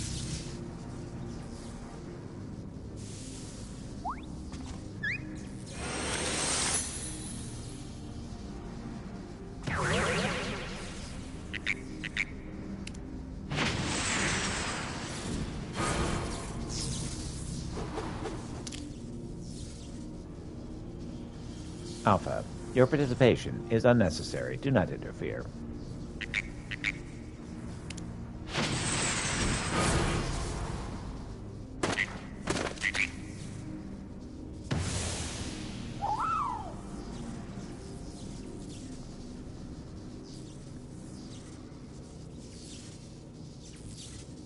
Curious.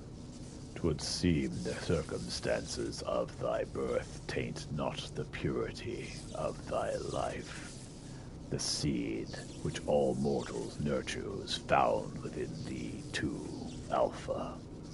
As for thee, Omega, after the passing of aeons, if truly the extent of thy evolution, I have glimpsed the core of thy wretched existence, and judged that my guidance here is no longer needed.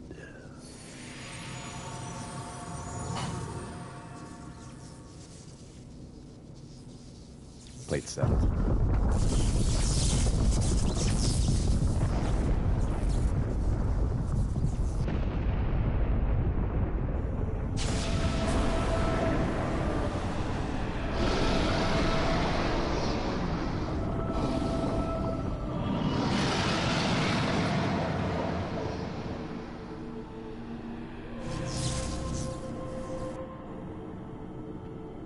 Even I cannot fully bend the rules which govern this place. I have reached beyond my strength at the last. But so be it. Such a death becometh thee not.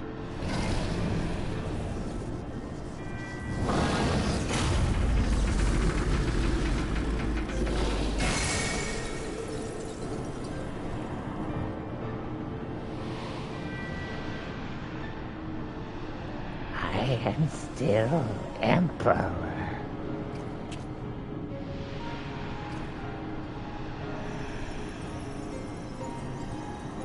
To slumber shall I betake thee for a time. The incarnation I leave with thee will be mine in form, but not in spirit.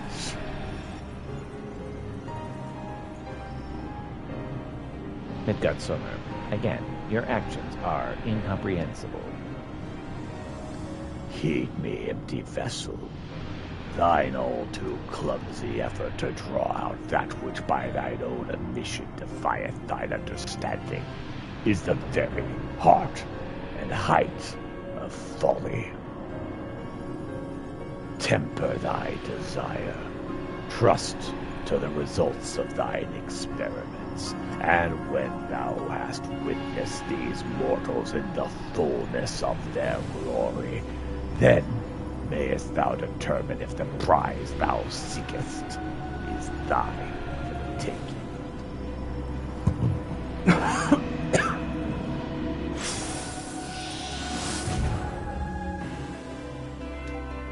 Acknowledged. Attempt to artificially elicit potential has failed. Tend to your injuries, Alpha, and prepare for the next round of testing.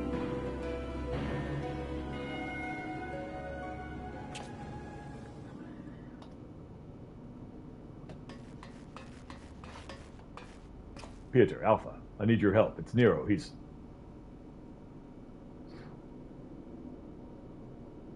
would seem we all have a tale to share, but not here. Come on, we're leaving. Indeed, let's go.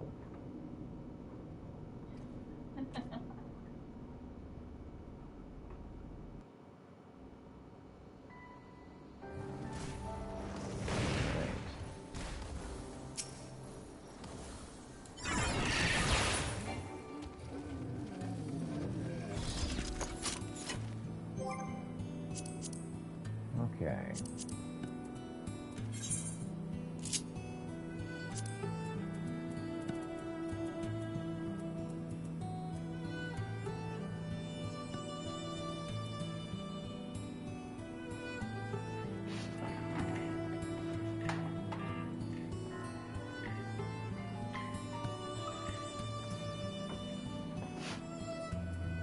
Hello?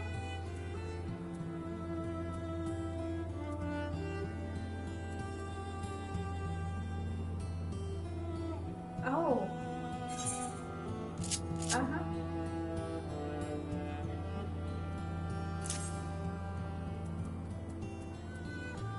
Yeah.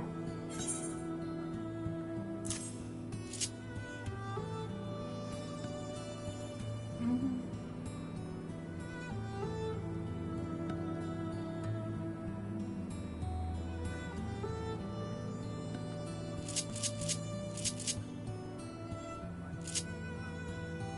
Right.